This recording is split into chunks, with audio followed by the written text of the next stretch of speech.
It was only a peck, but Sikong Wu Yuan felt as if half of his bones had been broken, and he fell straight down.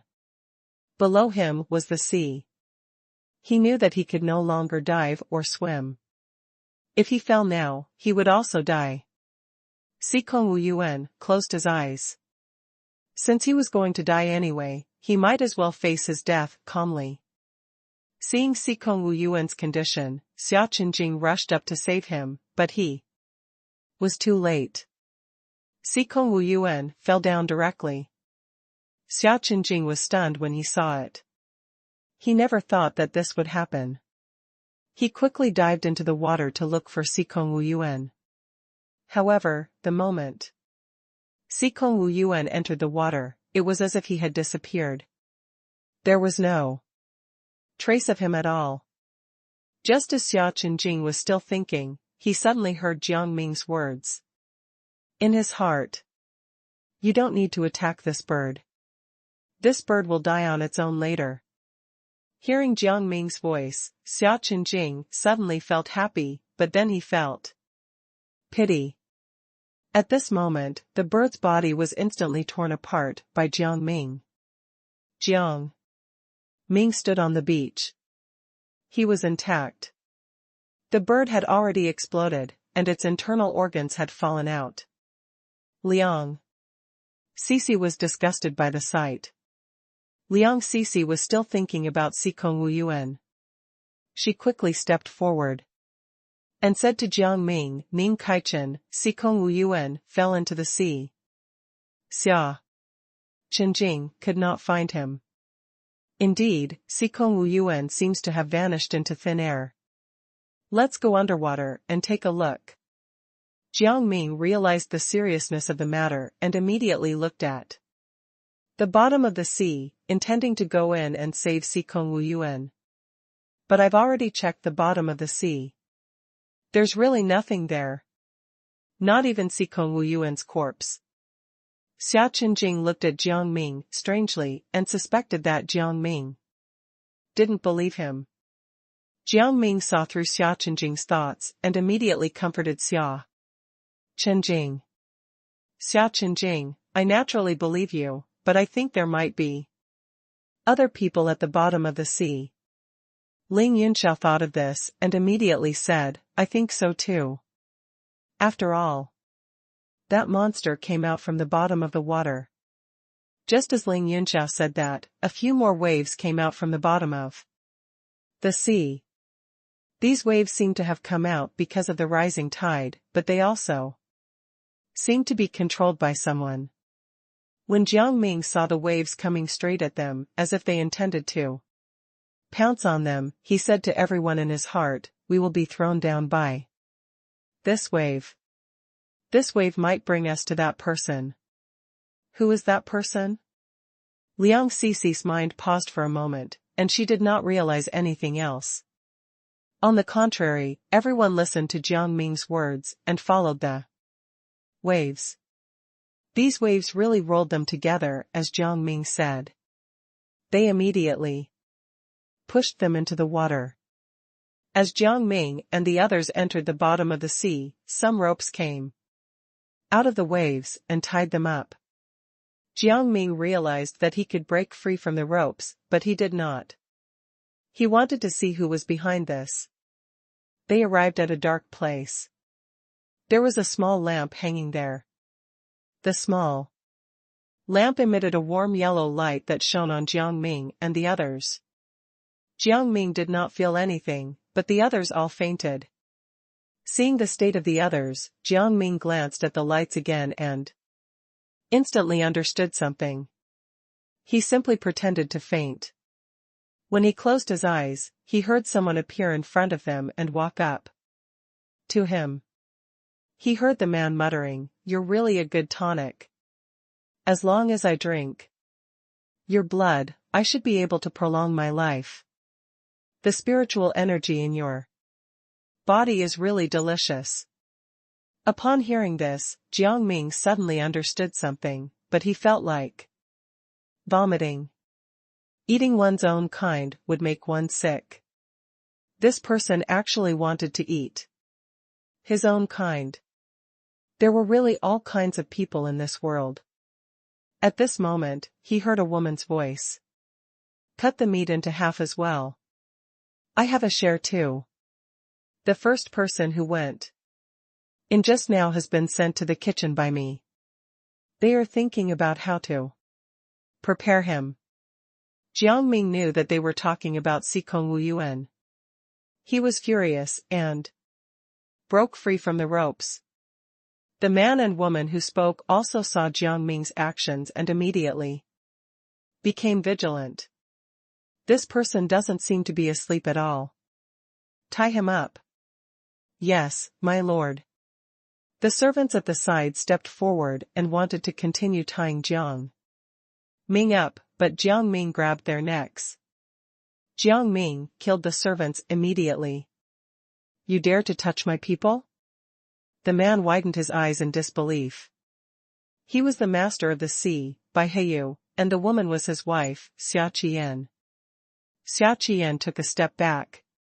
She did not have much strength, but she was full of tricks. It was best to let Bai Heiyu help her solve these problems. Bai Heiyu did not care about Xia Qian's thoughts and kicked Jiang Ming's body. He was extremely strong, but Jiang Ming did not feel it at all and continued to walk forward. Bai Heiyu was forced to take a few steps back, and Jiang Ming directly forced him against the wall. Bai Heiyu was afraid, but he felt that Jiang Ming was only a little stronger than him. He immediately reached his hands toward Jiang Ming's heart, intending to dig it out. When he touched Jiang Ming's body, his hands suddenly turned into sharp claws. Those claws were trying to dig deep into Jiang Ming's heart, but they were suddenly touched by some force.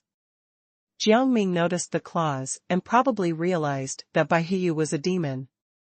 He gave Bai Heiyu a taste of his own medicine and tied him up with a rope.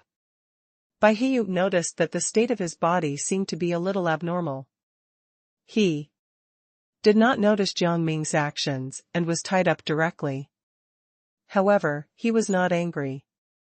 Instead, he looked into Jiang Ming's eyes thoughtfully and said, "Could it be that you are the person appointed by the sea region?" What? Jiang Ming was confused. Bai Heiyu knelt on the ground and said regretfully, "I'm really sorry, fated 1. I've been waiting for you here for a long time. I hope you won't be angry with me." Xia Qian was dumbfounded by the sudden change in attitude. She took a step forward and said angrily, "Bai Heiyu, are you stupid? This is an enemy. His fresh meat is very delicious. Are you going to miss this opportunity?" A huge handprint appeared on Xia Qian's face, and it was visibly swollen. Xia Qian looked at Bai Heiyu in disbelief. She was still covering her face with her hand. "How dare you hit me? We've been married for so many years, but you've never hit me. Now, you're hitting me for a man. What are your intentions?" However, Bai Heiyu did not answer Xia Qian. Instead, he made Xia Qian kneel down. He was afraid that Xia Qian would not kneel, so he forcefully pressed down on Xia Qian's neck and kicked her knees, forcing Xia Qian to kneel. Xia Qian's leg landed heavily on the ground, and she grimaced in pain. She looked like she was facing a great enemy, but she was determined to die.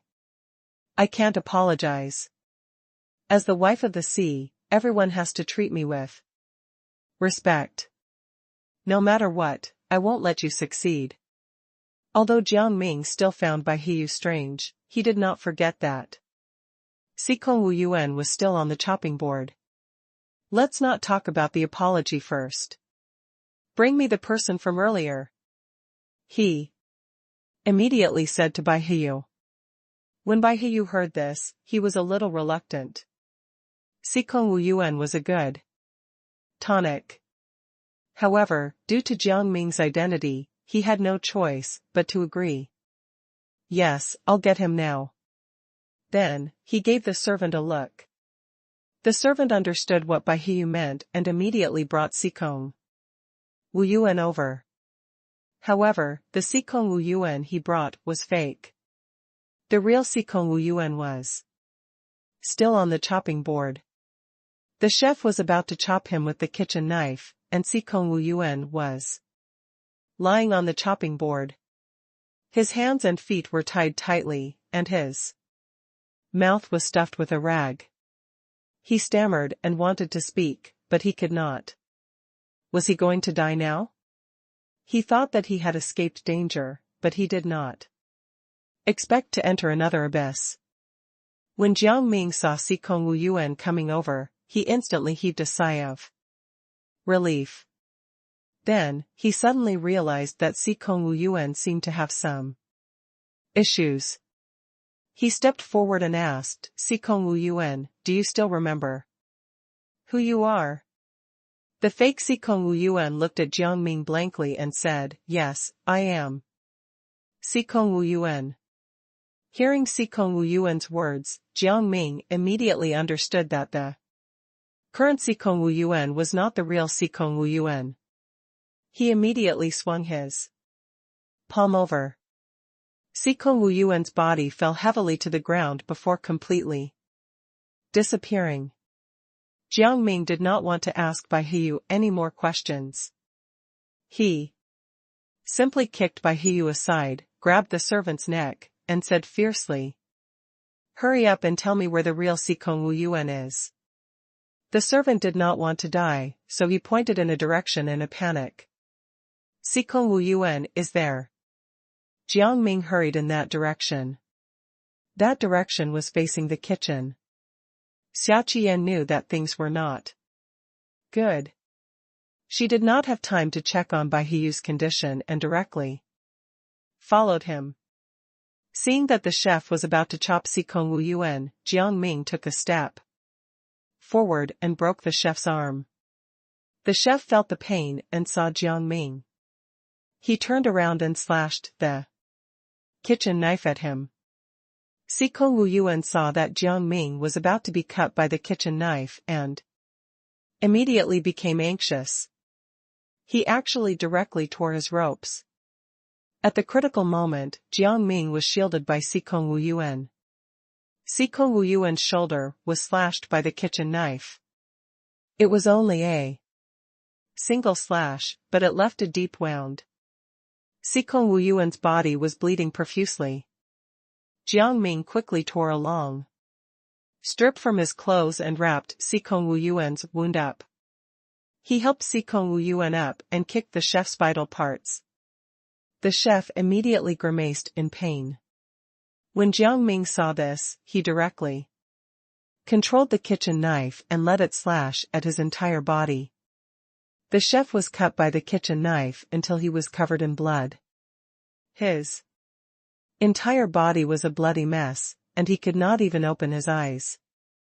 He wanted to find out what was going on, so he kept touching his body, wanting to know his current situation.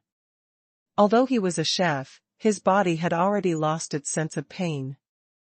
He only knew that he was injured. Bai Hiyu also rushed over. Seeing his chef in such a state, he was angry, but he did not dare say anything. Bai Hiyu immediately said to Jiang Ming, everything is my fault. Please don't be angry. Jiang Ming sneered. If I hadn't arrived in time, Sikong Wu Yuan would have already died. He's already injured. How are you going to compensate us for this loss? Although Bai Hiyu did not want Sikong Wu Yuan to be saved, he did not show it on his face. He had a plan in his heart and said to Jiang Ming, we will invite the best doctor here to treat your friend. You can tell me anything you want. Jiang Ming no longer trusted Bai Hiyu. In his opinion, this Bai Hiyu was full of danger. Who knew what he was thinking? Xia Qian also had a plan in mind. She stepped forward and said to Jiang Ming, if you don't believe us, you can ask the doctor to treat your friend in front of you. In her opinion, Jiang Ming definitely did not have any medical skills. When the doctor secretly drugged him, Jiang Ming definitely would not be able to tell anything. Jiang Ming had some medical skills, but he also felt that it was good to let a doctor treat Sikong Wu Yuan. He was also a little tired. Jiang Ming agreed immediately, and Bai Hiyu clapped his hands and asked someone to send up good wine and delicacies for Jiang Ming. Jiang Ming did not seem to care at all, but Bai Hiyu had already asked someone to serve it, so he ate slowly. Thanks to Jiang Ming, Liang Sisi and the others were released and sat together with Jiang Ming. Liang Sisi looked at the fine wine and delicacies and suddenly felt incredulous. Xia Qingjing felt that things were strange and said to Jiang Ming in his heart, the appointed person usually needs to do something. Who knows what this Bai Hiyu is thinking? Be careful, don't be tricked by this person. I think so too, Ling Yinxiao also said. Jiang Ming was now very vigilant, so he followed Xia Qingjing and the others and said, if that doctor does anything to Sikong Wu Yuan later, I might cause some chaos here. Do you want to come with me? What are you talking about? We will definitely follow you and listen to your commands. When the time comes, just give us a look. Xia Qingjing patted his chest. Count me in. Liang Sisi also thought so and immediately followed Xia Qingjing's lead. Jiang Ming remembered Liang Sisi's jade pendant and said, after this, give me the jade pendant. I'll see if it can be repaired. When Liang Sisi heard this, she was pleasantly surprised. If it can be repaired, that would be great. She still felt a little guilty about destroying the jade pendant that her father had given her. At this moment, in another hall, Xia Qian pushed all the ceramic objects to the ground. She stared at Bai Hiyu. Although I didn't say what happened just now, you should give me an explanation now. Who does Ning Kaichen think he is?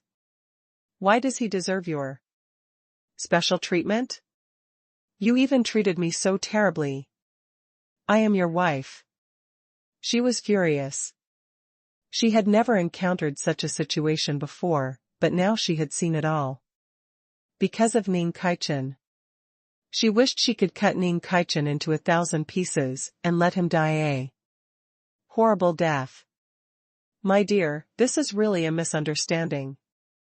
I'm supporting him so much only because he's someone close to me. As you know, we need to do a ritual in the Sea realm, and this ritual needs an appointed person to complete it. When the time comes, I will ask Ning Kaichen to finish the ritual. After that, we can rest easy. Who knows if what your magus said is true or not? When the time comes, we'll suffer so much. After the ritual, we'll have nothing to gain. Xia Qian was still fuming. She pursed her lips and did not agree with Bai Hiyu's words at all. She was also deliberately facing Bai Hiyu. She had to vent her anger. Since she could not take it out on Ning Kaichen, she would have to take it out on Bai Hiyu. Bai Hiyu was willing to be a punching bag and immediately comforted Xia Qian. Don't worry, after the ritual is over, I will definitely give you an explanation. Ning Kaichen will definitely beg you to forgive him. I hope so. Although Bai Hiyu had already said so, Xia Qian still felt a little stifled. Without even looking at Bai Hiyu, she turned around and left. Bai Hiyu attributed all of this to Jiang Ming. He clenched his fist in anger and punched the wall beside him. If it was not for Ning Kaichen, why would he be treated like this by Xia Qian? This was all Ning Kaichen's fault. He wanted Ning Kaichen to die a horrible death. Just as he was thinking about it, the servant came forward and said, "Sir, Ning Kaichen has already eaten. Should we treat Sikong Wu Yuan now?" "Yes, go find the doctor and tell Ning Kaichen about this." On the surface, they addressed Jiang Ming respectfully. In private, they didn't even care about Jiang Ming and did not give him a title at all. "I understand, my lord." The servant hurriedly went to make the report. Jiang Ming also heard the news and headed in the direction of Sikong Wu Yuan. He had already done a simple bandage on Sikong Wu Yuan's wound, so he was not in a hurry. Liang Sisi felt that the situation was very serious, so she was anxious. In her opinion, Sikong Wu Yuan had been with them for so long that he had become their good friend. She really did not want Sikong Wu Yuan to become like this. In the bedroom, Sikong Wu Yuan was lying quietly with his eyes closed, as if he was having a nightmare. His expression was a little painful. Seeing Sikong Wu Yuan's expression, Bai Heyu felt a burst of joy. This was how it should be. He wanted to make these people suffer. After Jiang Ming arrived, his expression changed again. He respectfully said to Jiang Ming, "Lord Ning Kaichen, you are finally here. The doctor is here. Do you want him to see him?" Jiang Ming glanced at the doctor. The doctor had shifty eyes and did not look good, but Jiang Ming did not mind. "There's no need to see him anymore. Let's continue like this. If there's anything, I'll take a closer look." Xia Qian also came to the bedroom and said to Jiang Ming, "Lord Ning Kaichen, hurry up and sit down.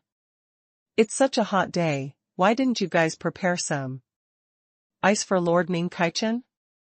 Cherry, go prepare some ice cubes and tea." The maid called Cherry nodded and turned to leave. Jiang Ming saw through Xia Qian's thoughts and sat down immediately. Since Xia Qian wanted to suck up to him, he was willing to do the same.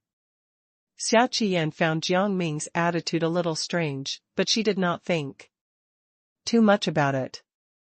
"Dr. Shui, you can continue," Bai Heyu said to the doctor. The doctor nodded and lifted Sikong Wu Yuan's clothes. He took his pulse and checked his wound. When Jiang Ming was not looking, he secretly stuffed the medicine into Sikong Wu Yuan's mouth, intending to poison him to death. However, Jiang Ming saw everything clearly. Jiang Ming deliberately did not say anything. Lord Sikong Wu Yuan only suffered a few superficial wounds, and he will recover in a while. After a while, the doctor stepped forward and spoke to Jiang Ming. Bai Heyu pretended to be happy and said, "This is really fortunate, Lord Ning Kaichen. After a while, Sikong Wu Yuan's condition will recover." Xia Qian also said, "Yes, Lord Ning Kaichen, I'm really glad for you. Since Sikong Wu Yuan has to recuperate, why don't you stay here for a while?" Bai Heyu continued speaking. His smile narrowed, and his eyes curved into crescents. He did not seem to have any ulterior motives. Liang Sisi sized up the doctor, feeling a little confused. She had seen the doctor drugging Sikong Wu Yuan, but Ning Kaichen reminded her not to do anything and to wait and see. If Sikong Wu Yuan was poisoned to death, then would not it be a waste to wait and see? Xia Qinjing watched quietly from the side. He did not notice the doctor's treatment of Sikong Wu Yuan, but kept looking at Bai Heyu. In his opinion, Bai Heyu was not a good person. He might have bad intentions in his heart. Later, when they weren't paying attention, Bai Heyu might do something to them. Just as Xia Qinjing was thinking, Ling Yinxiao was brewing tea. He had added some trace substances into the tea one by one. These substances had no effect on Jiang Ming and the others, but they were fatal to Bai Heyu and Xia Qian. Bai Heyu and Xia Qian did not know about this. They felt that their plan had already begun and were still feeling smug. Are you staying? Jiang Ming looked up at Ling Yunxiao. At this moment, Sikong Wu Yuan woke up. His vision was still a little blurry, but he immediately regained consciousness. He looked at Jiang Ming and the others in a daze and touched his nose. He had also heard what Jiang Ming said just now. Bai Hiyu stepped forward and smiled at Sikong Wu Yuan. Sikong Wu Yuan, what do you think? Sikong Wu Yuan was a little confused by Bai Hiyu's attitude toward him, but he glanced at Jiang Ming and felt that this matter should be related to Jiang Ming. Then, he said, it's all right. Sir Sikong Wu Yuan, it's good that you're all right. Xia Qian smiled. Xia Qian's eyes flashed slyly as she spoke. Then, she remembered what Jiang Ming said and roughly understood. Now, Bai Hiyu treated them very well and invited them to live here. Why did he only ask Ling Yunxiao? Xiao Qingjing's words were stuck in his throat, but he did not say them out loud. His eyes were filled with confusion. Sikong Wu Yuan had the same thought as Xiao Qingjing, and he also looked at Ling Yunxiao. He felt that Jiang Ming seemed to be waiting for Ling Yunxiao to secretly plan something. Ling Yunxiao was stunned for a moment, and he also paused when he was playing with the water. He guessed that Jiang Ming had already discovered what he had done, so he quickly said, then I'll stay. He did not want to miss his results. All right, Jiang Ming said without hesitation. Shouldn't he ask for their opinions on this matter? Xiao Qingjing and Sikong Wu Yuan were dumbfounded. Then, they looked at Jiang Ming with some resentment. Jiang Ming saw through their thoughts and said to them in his heart, a good show is about to begin. Liang Sisi stood there in a daze. She was thinking about something else. She felt that Bai Hiyu and Xia Qian's motives were definitely not simple, but she did not know the reason, so she had many guesses. When she saw that Jiang Ming had agreed to stay, she agreed in her heart. At that time, she would know what Bai Hiyu and Xia Qian wanted to do. In other words, Bai Hiyu and Xia Qian had always had a bad attitude toward Jiang Ming. Even if they were to leave, Bai Hiyu and Xia Qian would secretly set up traps along the way. Instead of doing this, it would be better to stay here from the start so that they could clearly identify Bai Hiyu and Xia Qian's thoughts. Seeing that Jiang Ming and the others had agreed, Bai Hiyu and Xia Qian immediately beamed with joy. One of them responded to the other and flattered him. It's really our good fortune for you to come here. If it's possible, you should stay here for a while. We'll definitely be very happy. Jiang Ming responded faintly, but he smiled in his heart. Weren't these two tired of pretending? He felt tired. Bai Hiyu and Xia Qian saw that the three of them did not seem to suspect that they had ulterior motives, so they immediately chuckled in their hearts.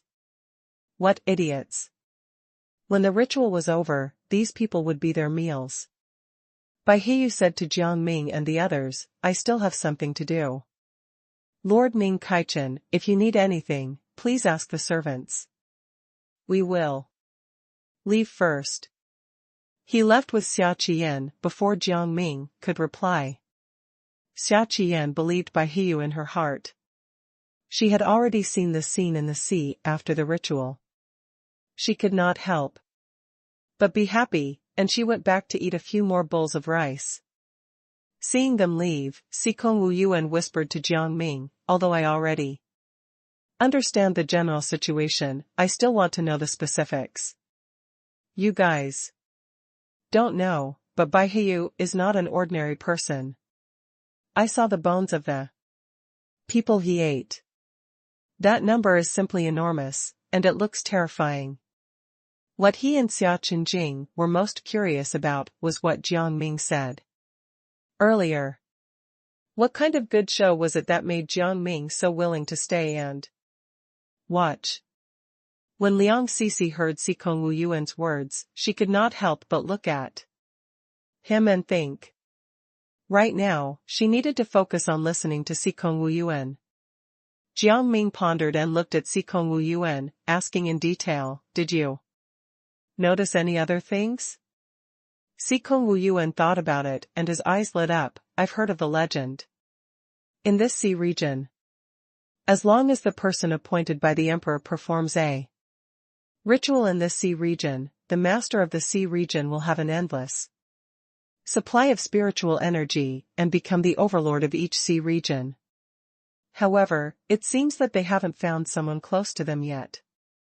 That's what the rumors say. Who knows the details? The one appointed?" Liang Cixi could not help but laugh.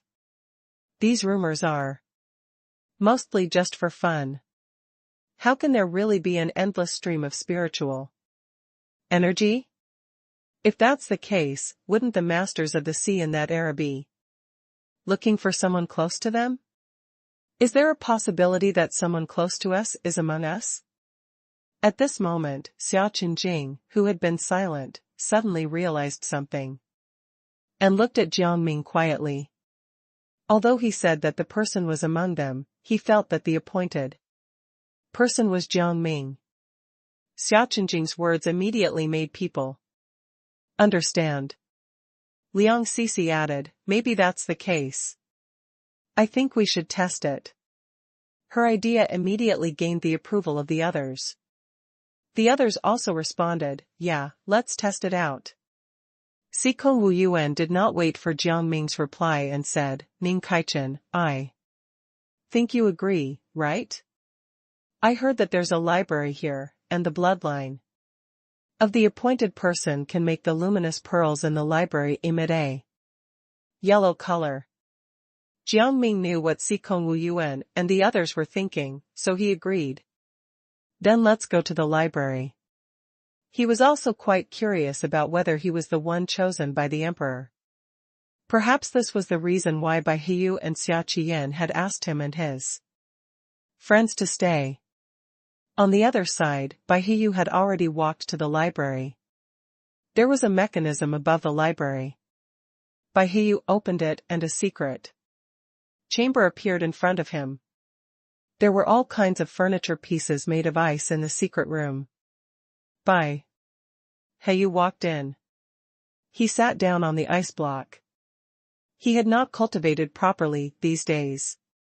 Today, he was going to concentrate on cultivating here. Seeing that Jiang Ming had agreed, Xikong Wu Yuan could not help but get excited. Then, he wanted to get up and take a look. "I really want to see what that library looks like." Unexpectedly, he was pressed down by Jiang Ming. "Your injuries haven't healed yet. Stay here and recuperate. I'll go with Xia Qinjing and the others." "All right then."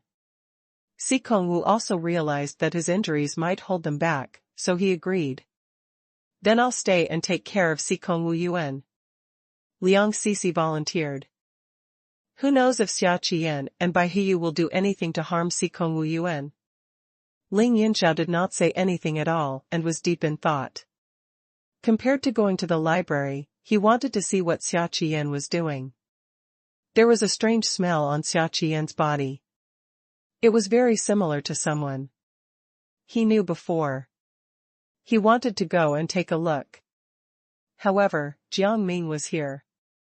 He was too embarrassed to say anything, but he had some thoughts. Jiang Ming was sizing up Ling Yunxiao. When he saw that Ling Yunxiao seemed to be thinking about something, he could not help but be curious. "Ling Yunxiao, what are you thinking about? Perhaps you can tell us." Ling Yunxiao hesitated, but he still said it. "I want to separate from you. I have other things to do." Seeing that Ling Yunxiao was unwilling to say anything, Jiang Ming and Xia Qinjing looked at each other and said, "Then go ahead and do it." They did not think that Ling Yunxiao would do anything to harm them, and they did not even know what the substance in the water was. Liang Sisi did not realize Ling Yunxiao's unwillingness at all and asked another question. What is it? Ling Yunxiao thought for a moment and told everyone directly, I feel that Xia Qian is very similar to an old friend of mine. I want to check up on that. This is very much like a flirting technique. Xikong Wuyuan teased Ling Yunxiao. Ling Yunxiao smiled and said, I have no feelings for her. We are only friends. But she suddenly disappeared a few years or we became friends, so I wanted to go and have a look. Go. Be careful. Jiang Ming understood what Ling Yunxiao was thinking and did not say anything. Just like that, the three groups of people separated and did their own things. Xikong Wuyuan did not know where the library was, so Jiang Ming and Xia Chenjing could only fumble around to ask for directions. They asked everyone. Those people seemed to be pointing the way for Jiang Ming and Xia Chenjing, but in fact, they made Jiang Ming and Xia Chenjing go astray. Jiang Ming and Xia Chenjing still did not arrive at the library after a long time, so they immediately became angry. I think those people probably didn't tell us the truth. On the surface, they gave us directions, but in fact, they led us astray. Jiang Ming thought for a moment. When he saw a servant passing by, he immediately grabbed his neck. Since the soft way did not work, he would use the hard way. The servant immediately trembled. After a while, he wet himself out of fear. Xia Chenjing felt that Jiang Ming's method was good, so he immediately stepped forward and asked, Tell us where the library is, or I'll take your life. The servant was very afraid of death and immediately pointed in a direction. That pavilion is the library. Seeing that the servant had already said so, Jiang Ming tossed the servant aside and followed Xia Chenjing to the pavilion pointed out by the pedestrian. When they arrived at the pavilion, they realized that there was no sign saying it was the library. Xia Chenjing was puzzled. We also went through this pavilion just now. No wonder we couldn't find this library. It turns out that this library doesn't even have a plaque. Bai Hiyu doesn't seem like a person without money.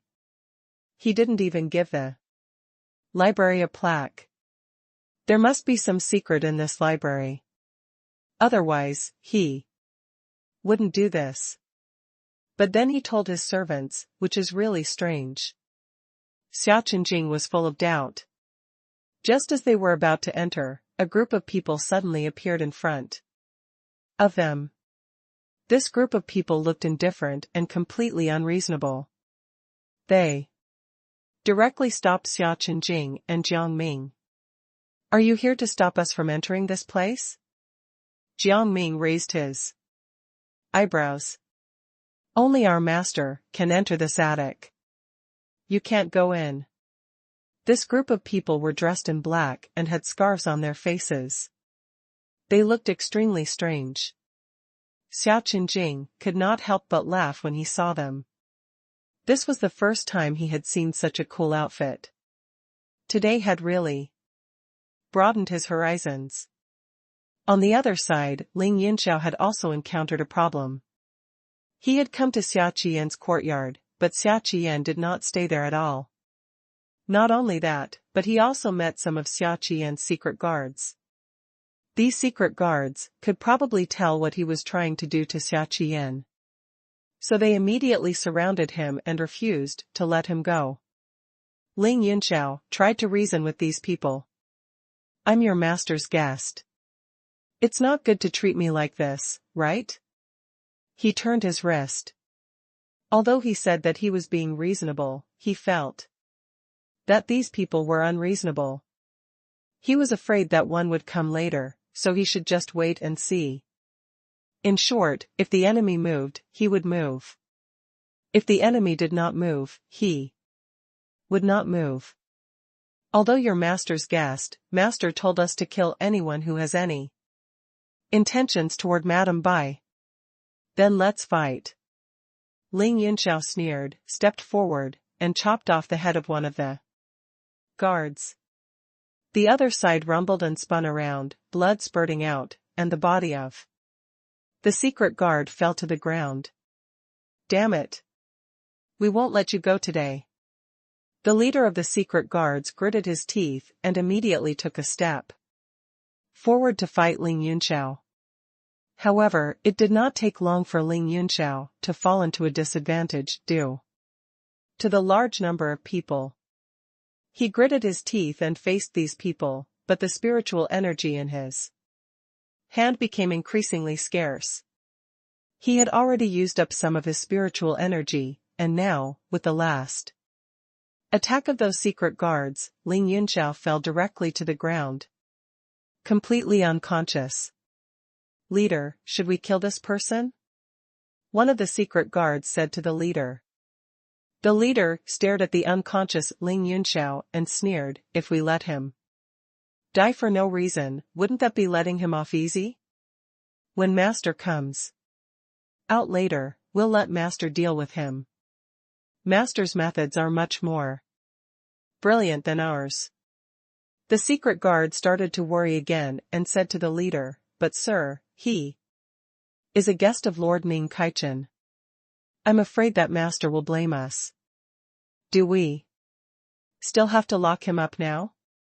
Do you think master is actually nice to them? Moreover, master is protective of his children. I believe that if he knows all of this, he will also follow my wishes. Just listen to me and lock this person up. That's all.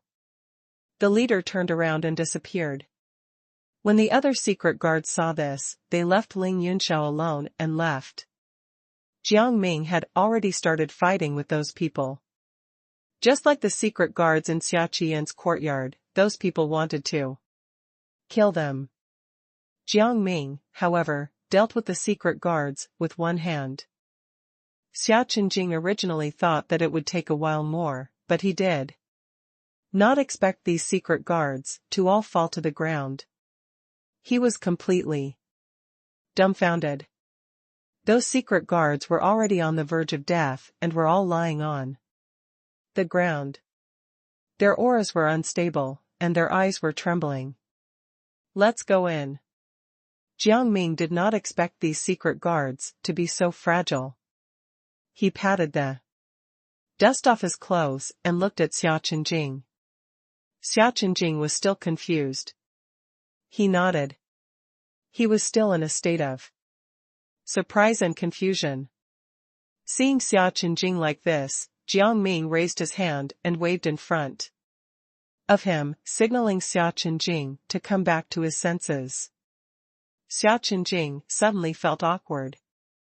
He coughed and said to Jiang Ming, then let's go. Just as he was thinking, Jiang Ming had already walked forward. He felt that Xia Qinjing had already recovered, so he just walked forward. He hurriedly followed him, but just as they were about to push the door open, the door refused to open no matter what. Xia Qinjing used his spiritual energy, but he still could not push it open. He was already sweating profusely from the exertion. Seeing Xia Qinjing like this, Jiang Ming simply stopped him and said, I think there's some kind of mechanism on this door. Why don't we look around and see if we can unlock this mechanism? However, Xia Qinjing had other thoughts. He looked at the secret guard who had fallen to the ground. The secret guard had already closed his eyes, as if he no longer cared about his fate. Jiang Ming noticed Xia Qinjing's gaze and immediately thought of the same idea. Maybe the secret guard has something that can open the door. Let's look for it. As he spoke, he took a step forward and went to search. Xia Qinjing followed Jiang Ming and searched the secret guards. However, after searching the entire team of secret guards, they still could not find what they were looking for. Coincidentally, the door beside them suddenly opened. Bai Heyu, who was cultivating, noticed that there were people and probably saw the situation on the side of the secret guards. He simply let them in. He guessed that Ning Kaichen wanted something from his courtyard, and then he became angry again. Why did Ning Kaichen trespass into a private place? This building belonged to his family, not Ning Kaichen. He wanted to see what Ning Kaichen wanted to do. Seeing that the door opened automatically, Xia Qinjing was pleasantly surprised and wanted to go in, but he was stopped by Jiang Ming. Jiang Ming guessed that someone was watching them in the dark, so he shouted toward the attic. Bai Heyu, is that you? Are you in this attic? Bai Heyu did not expect to be discovered. However, he did not care if he would be discovered or not. He did not say anything. He did not believe that Ning Kaichen would think that someone was there if he kept silent. However, after not seeing Bai Heyu speak for a long time, Jiang Ming had another idea. He said to Bai Heyu directly, since you don't want to reply to us, we'll take it that you tacitly agreed to let us in. Xia Qinjing, let's go. Xia Qinjing wiped the sweat off his body and did not know whether to laugh or cry. They did not seem to listen to Bai Heyu or ask for his opinion. Bai Heyu, who was in the attic, felt insulted when he heard Jiang Ming's words. Ning Kaichen was not asking for his opinion at all. He was just humiliating him here, right? Bai Heyu was furious. He smashed the ice block he was sitting on. Then, he waited and did not answer Jiang Ming. After Jiang Ming followed Xia Qinjing, he could not help but feel a little emotional. The top of the building was filled with books, but there was only one floor. There was no other place. Jiang Ming casually took a book and flipped through it. After realizing that the book was full of normal content, he finally put the book back in. Xia Qinjing looked around and could not help but frown. It's strange. There are so many books, but there's no space to hide anything. Where can that thing be? When Bai Heyu heard what Xia Qinjing was saying, he could not help but be a little vigilant. Are these two here to get something? Then, he heaved a sigh of relief. Those things were all in his secret room. There was nothing else worth it in the attic. There must be some mechanism here. Let's look carefully. Jiang Ming began to pick out books, hoping to see some traps on the bookshelf. Then, he realized that there seemed to be a pattern to the books, so he changed the order of the books.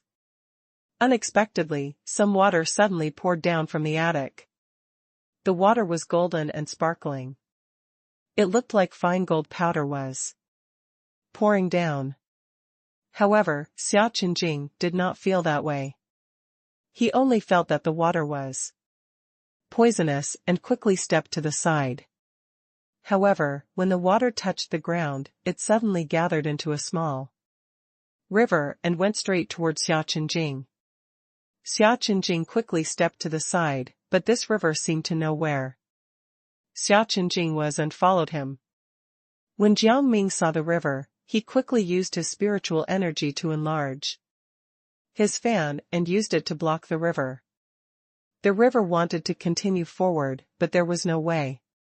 It could not help but accumulate on the fan like a snake. Xia Qinjing looked at the fan and was dumbfounded. He immediately took a step back. However, the snake-like river took a step forward and surged directly in front of Xia Qinjing. When Xia Qinjing saw it, he did not avoid it and directly faced it. He also held a fan in his hand and wanted to fan the river away.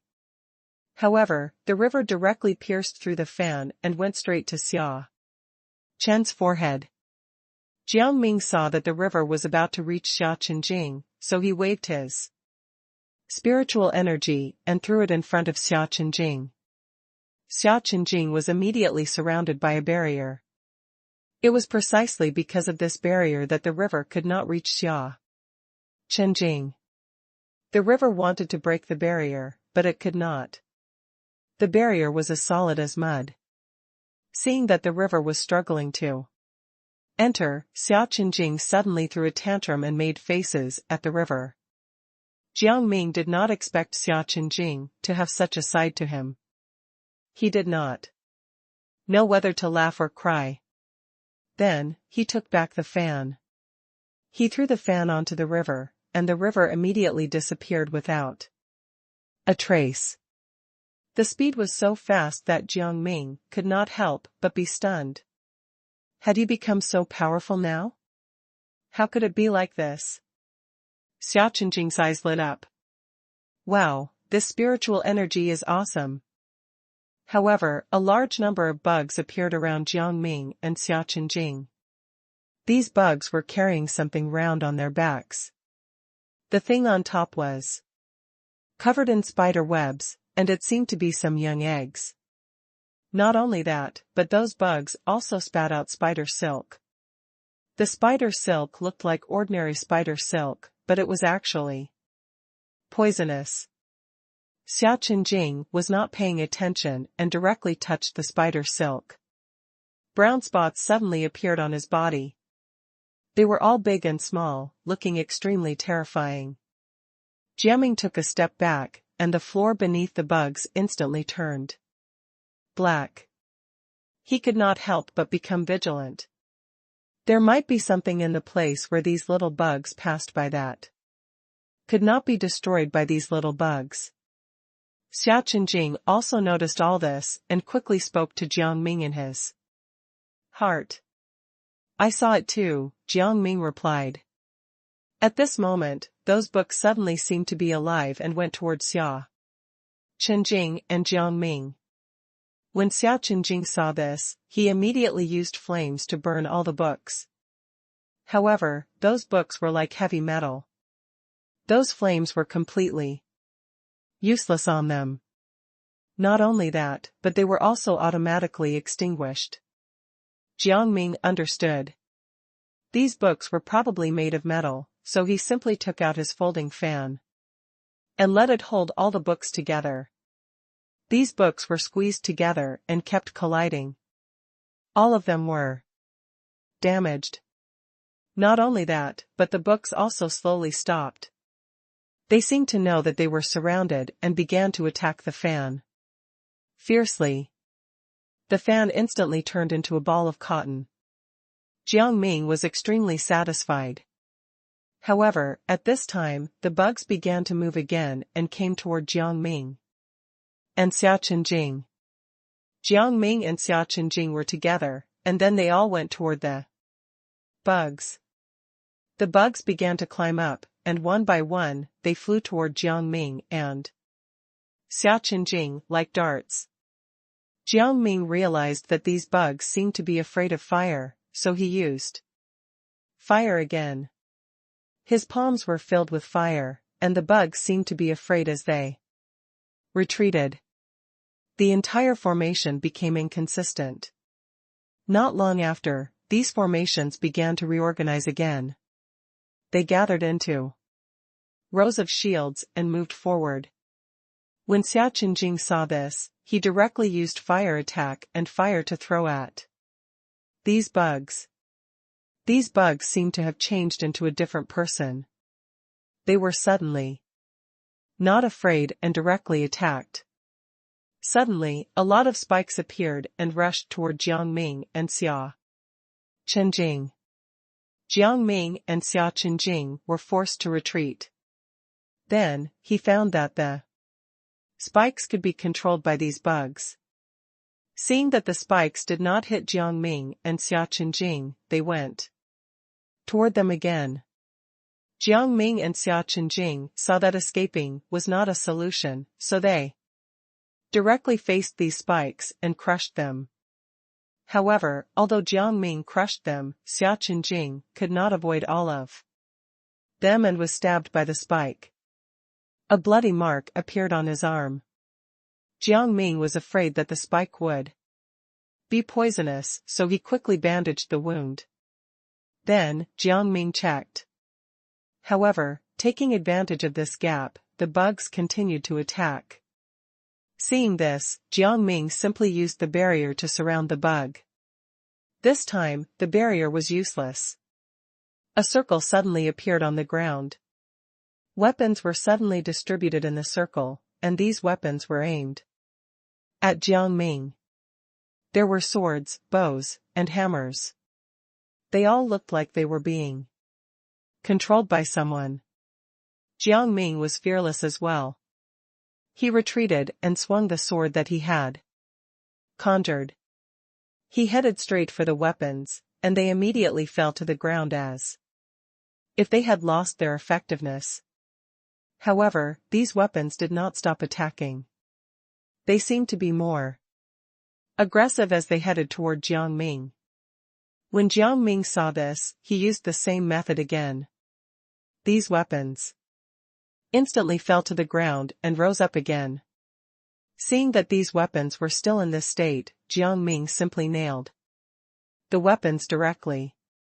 The weapon struggled with all its might, but it could not break free at all. When Jiang Ming saw this, he was relieved and focused on attacking the bugs. Again. These bugs had already spread out and began to climb up the wall.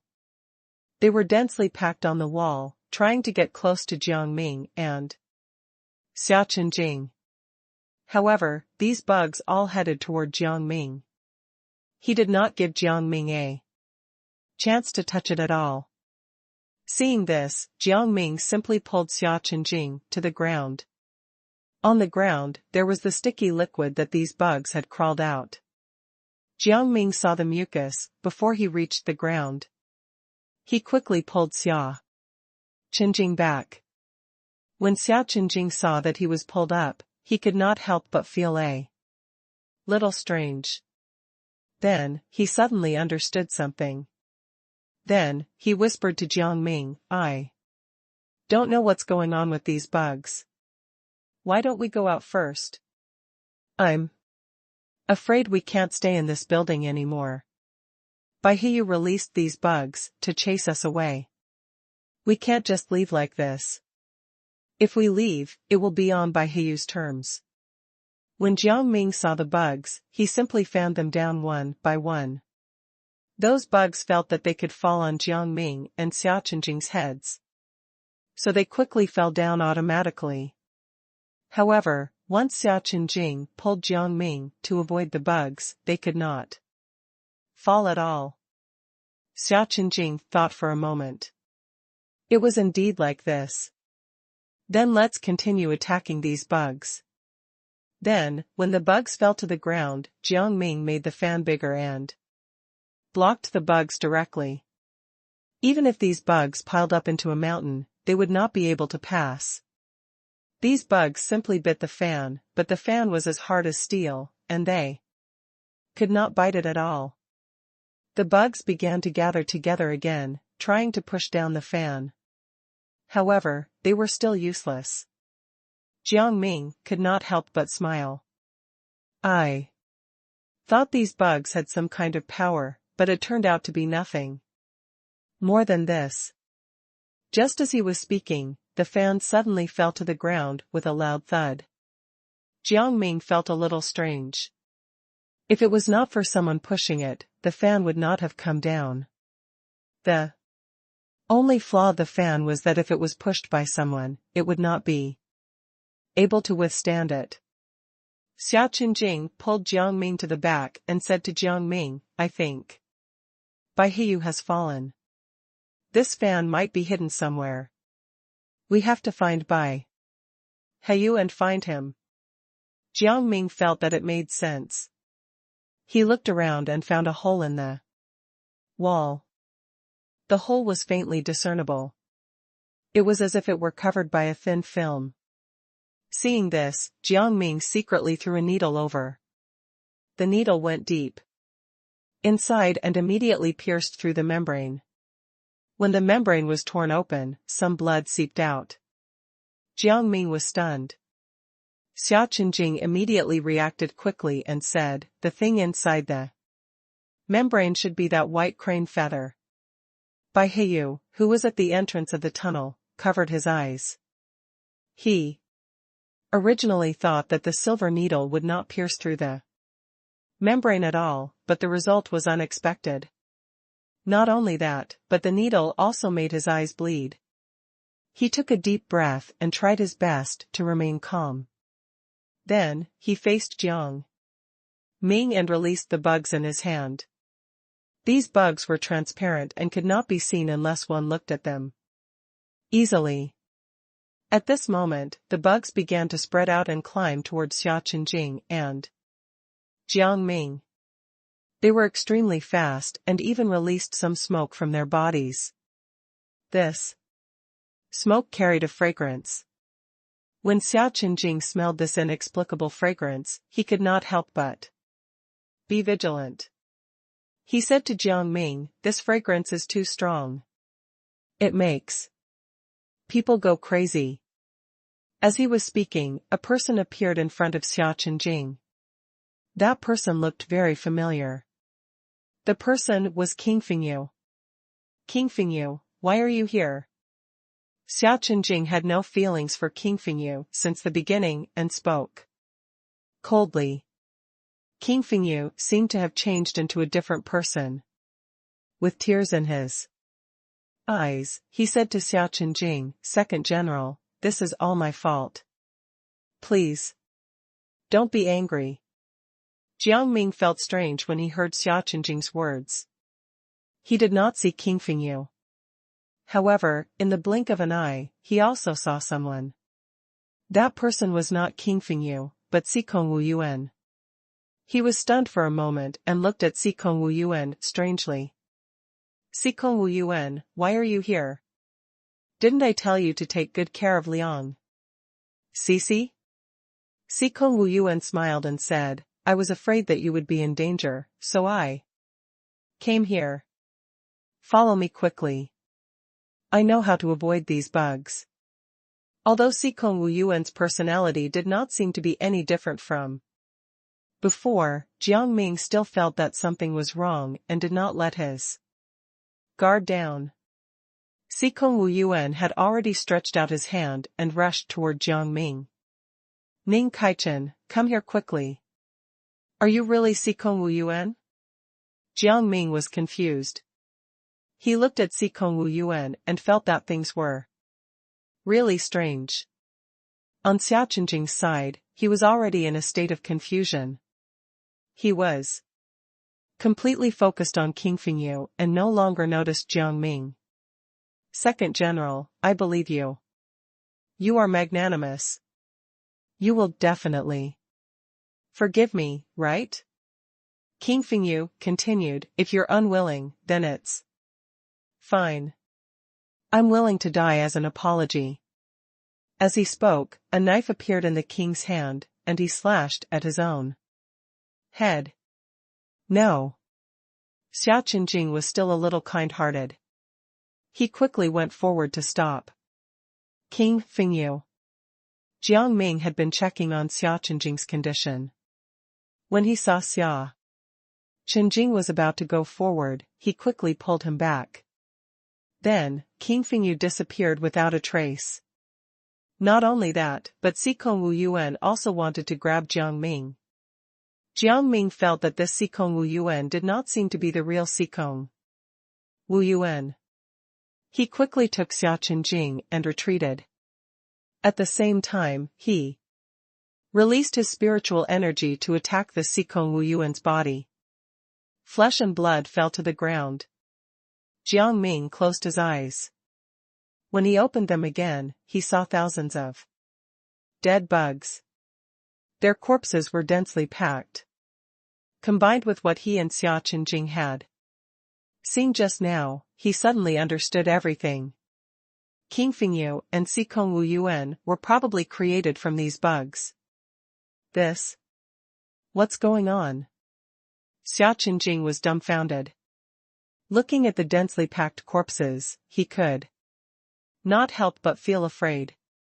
Jiang Ming explained to Xia Qingjing, but at this moment, the place seemed to have been triggered.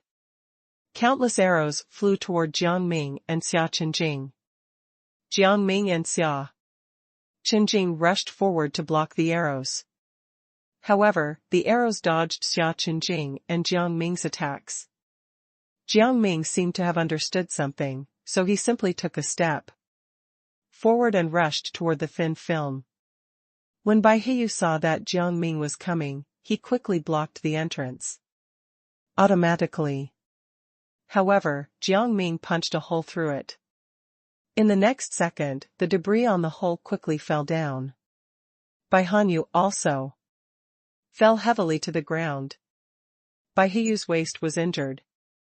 Get away from me. Seeing that Jiang Ming and Xia Qingjing were coming over, Bai Heiyu roared at them. Jiang Ming did not take another step forward, but he pulled Xia Qingjing to a stop. Xia Qingjing looked at him in confusion. He did not understand why Jiang Ming was so accommodating to Bai Heiyu. However, Jiang Ming had other ideas. Now that Bai Heiyu was injured, if they went over, they might be attacked by Bai Heiyu.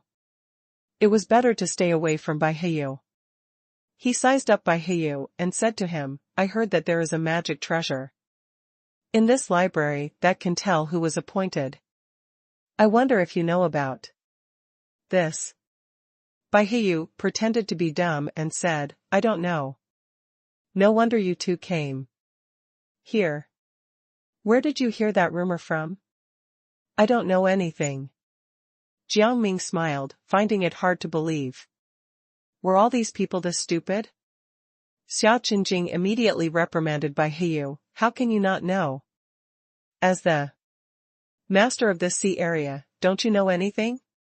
When Bai Heiyu heard this, he quickly shook his head and said, I've heard these rumors, but I think they're all fake.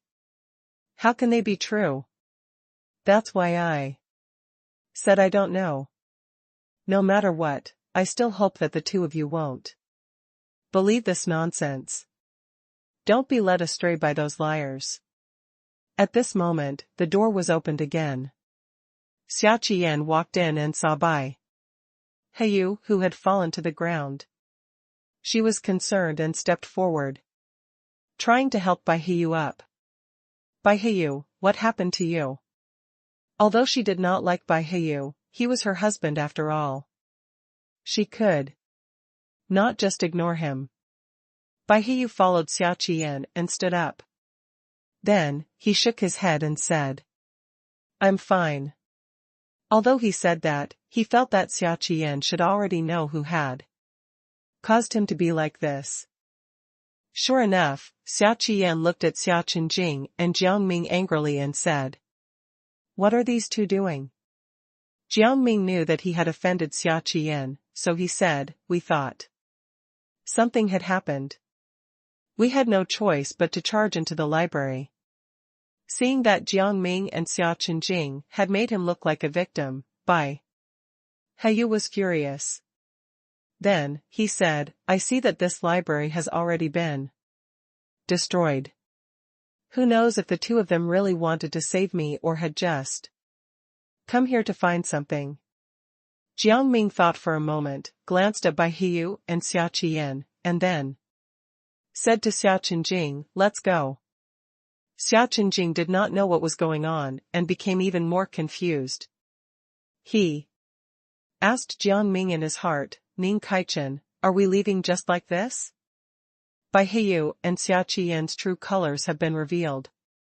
They wanted to kill us, so why did we let them go? We haven't found anything substantial yet. We'll set off at night, Jiang Ming said to Xia Qingjing in his heart, and Bai Heiyu did not say anything. His waist was in so much pain that he could not speak. Xia Qian's heart ached when she saw Bai Heiyu's expression. She helped him to her courtyard. Then, she heard that the secret guards had captured Ling Yunxiao and Xia. Qian could not help but feel a sense of pleasure. Then, she followed by Heyu and said, I think we should kill Ling Yunxiao. Ning Kaichen is so arrogant. Bai Heyu shook his head and said, we still need that appointed person. If we accidentally anger him, it will not be worth it if he leaves. We still have to wait and see.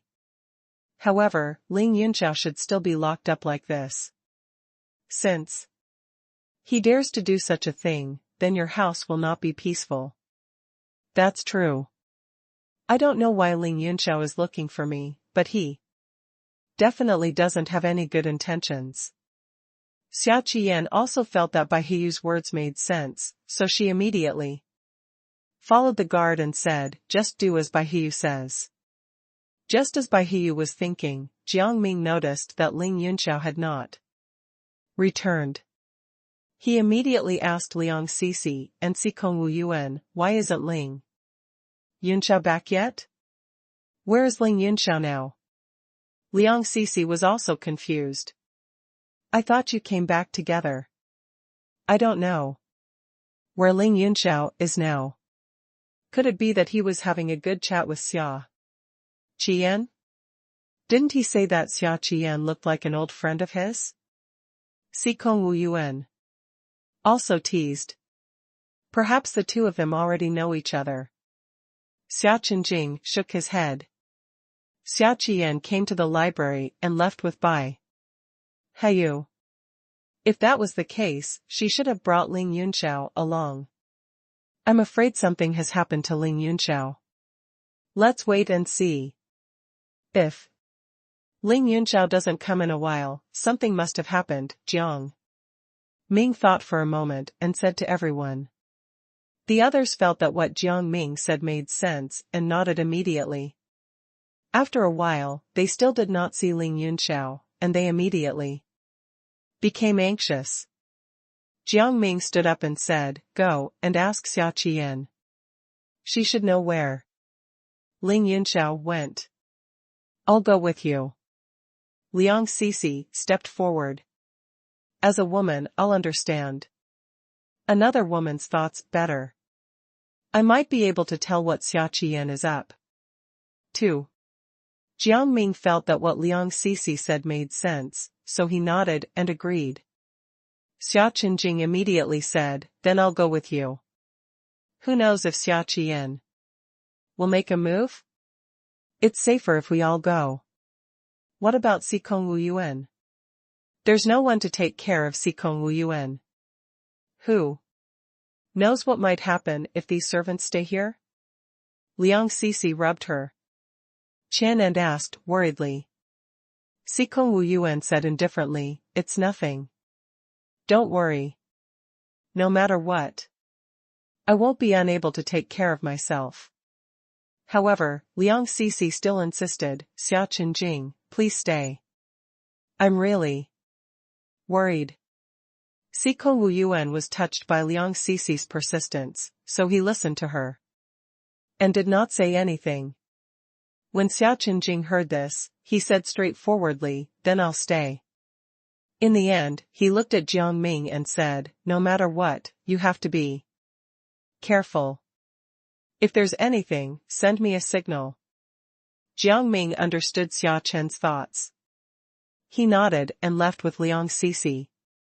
At this moment, in Xia Qian's courtyard, she was taking care of Bai Heyu. Xia Qian heard the servants tell her that Jiang Ming had brought Liang Sisi over. She asked the servants about it and roughly understood why Jiang Ming had brought Liang Sisi along. They were probably here for Ling Yunxiao. Bai Heyu's eyes were originally closed, but now they were open. He looked at Xia Qian and said, I'll go with you. I want to see what Ning Kaichen wants to do. I won't hand over Ling Yunxiao. Xia Qian understood what Bai Heyu was thinking and comforted him, didn't you say that there was still a big plan to follow? If the plan is ruined because of Ling Yunxiao, then the gains will not make up for the losses. Bai Hiyu thought for a moment and agreed. However, he slammed his hand on the bed again. The bed almost split apart as he moved. If Ming Kaichen dares to do anything to you, then I won't follow this plan. Xia Qian smiled and said to Bai Hiyu, don't worry, Ming Kaichen can't do anything to me. I'm not that weak now. You can rest here. Don't think too much. In the main living room, Jiang Ming was sitting on a chair. Liang Sisi also sat down.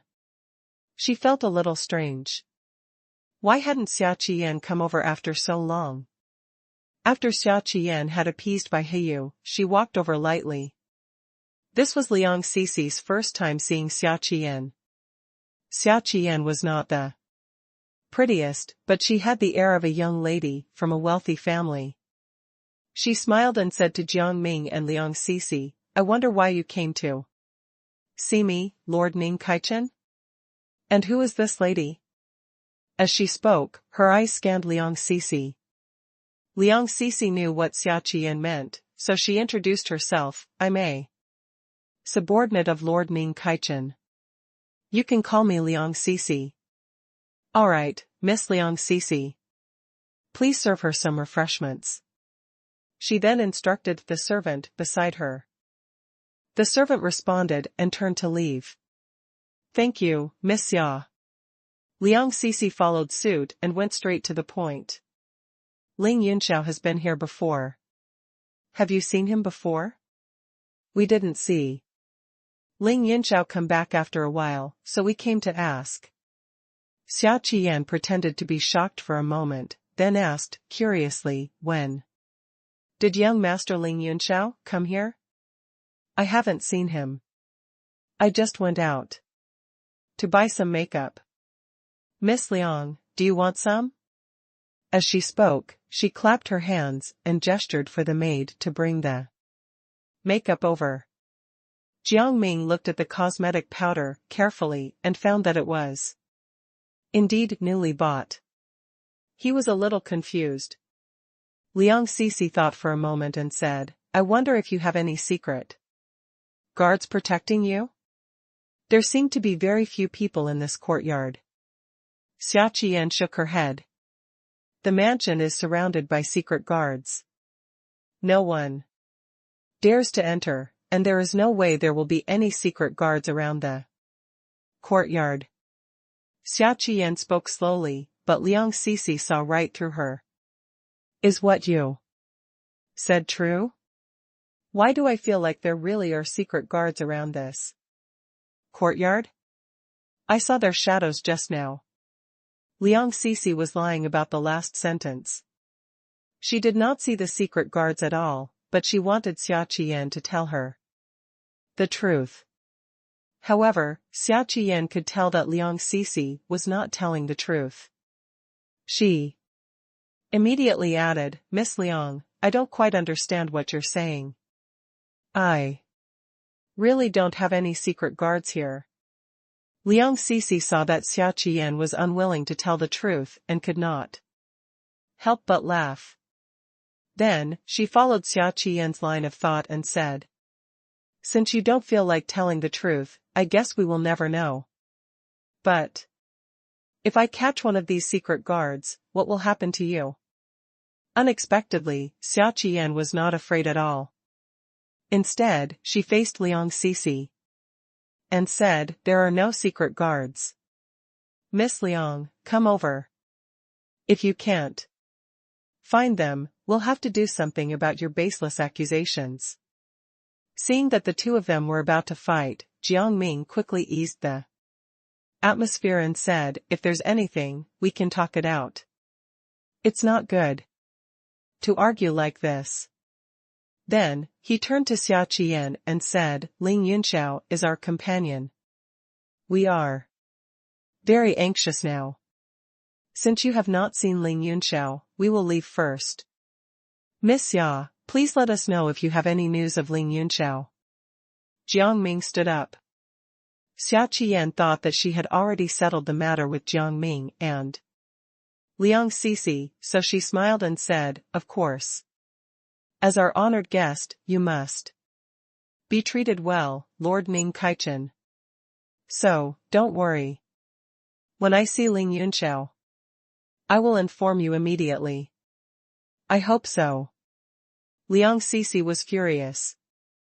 She could tell that Xia Qian was lying, but she did not know what to say. She felt that she should not be outdone by Xia Qian, but she could not bring herself to say it. Jiang Ming comforted Liang Cixi in his heart. I'm sure I can save Ling Yunxiao. We'll wait and see. Wait and see? Would we be able to save Ling Yunxiao if we just waited and watched? Liang Cixi was very confused and asked Jiang Ming in her heart. Jiang Ming smiled faintly. Xia Qian thought that she was going to get away with it, but it wasn't that easy. You'll know when you see it. Take care. Xia Qian did not know what Jiang Ming and Liang Cixi were thinking. She looked at Liang Cixi and Jiang Ming with a smile, feeling proud of herself. She knew that Jiang Ming and Liang Cixi were nothing. Now, it seemed that they would never be able to find Ling Yunxiao. However, Jiang Ming's expression suddenly changed. He said to Liang Cixi, Ling Yunxiao sent me a signal. Let's go and take a look. What? These three people could still be in contact? Xia Qian wanted to ask Jiang Ming, but Jiang Ming was so angry that he left with Liang Cixi. Liang Cixi could tell that Xia Qian was panicking, so she pretended to be anxious and shouted, Lord Ning Kaichen, let's go. Xia Qian heard her clearly, and her expression changed. She quickly turned around and told Bai Hiyu what had happened. Bai Hiyu's expression also changed. Then, he said to Xia Qian, this matter is very tricky. Quickly go and see Ling Yunxiao. Also, send someone to follow Jiang Ming and Liang Cixi.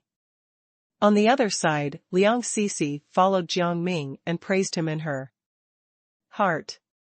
Ning Kaichen, as expected of you, you solved the issue. I couldn't think of such a strategy. Be careful not to look back. There are some people behind us. Jiang Ming did not answer Liang Cixi's question. Instead, he looked behind him. When he realized that there seemed to be some people following them, he immediately laughed in his heart. It seemed that Xia Qian's men had already arrived. Now, they were just waiting to shake off these people. Liang Cixi was stunned for a moment, and then she whispered to Jiang Ming, we might as well split up. I'll let these people follow me while you go and rescue Ling Yunxiao. Jiang Ming disagreed. If you're alone, people will see through you.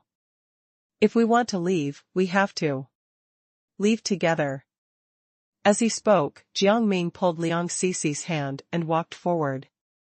All right, then I'll follow you.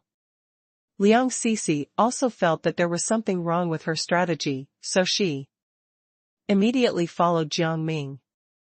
They walked forward to the left, turned to the right, and walked up, immediately shaking off the people behind them. Seeing that she had already left, Jiang Ming quickly brought Liang Cixi to Xia Qian's courtyard. At this moment, Xia Qian was in a hurry to bring people to the prison where Ling Yunxiao was. Jiang Ming and Liang Cixi kept silent and followed Xia Qian. Xia Qian left the courtyard and got into the carriage. They immediately arrived at a certain location.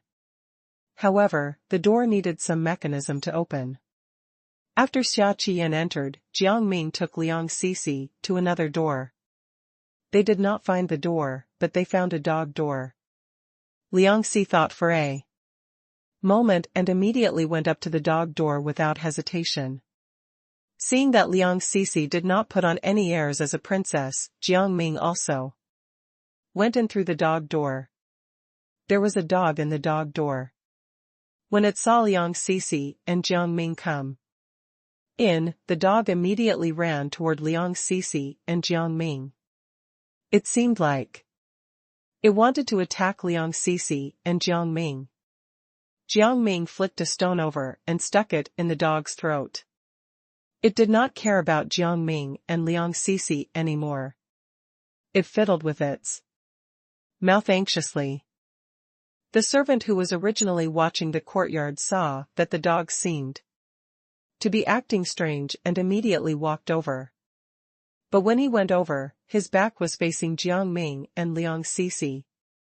Seeing that the servant did not seem to notice them, Jiang Ming quickly pulled Liang Sisi to the side to hide.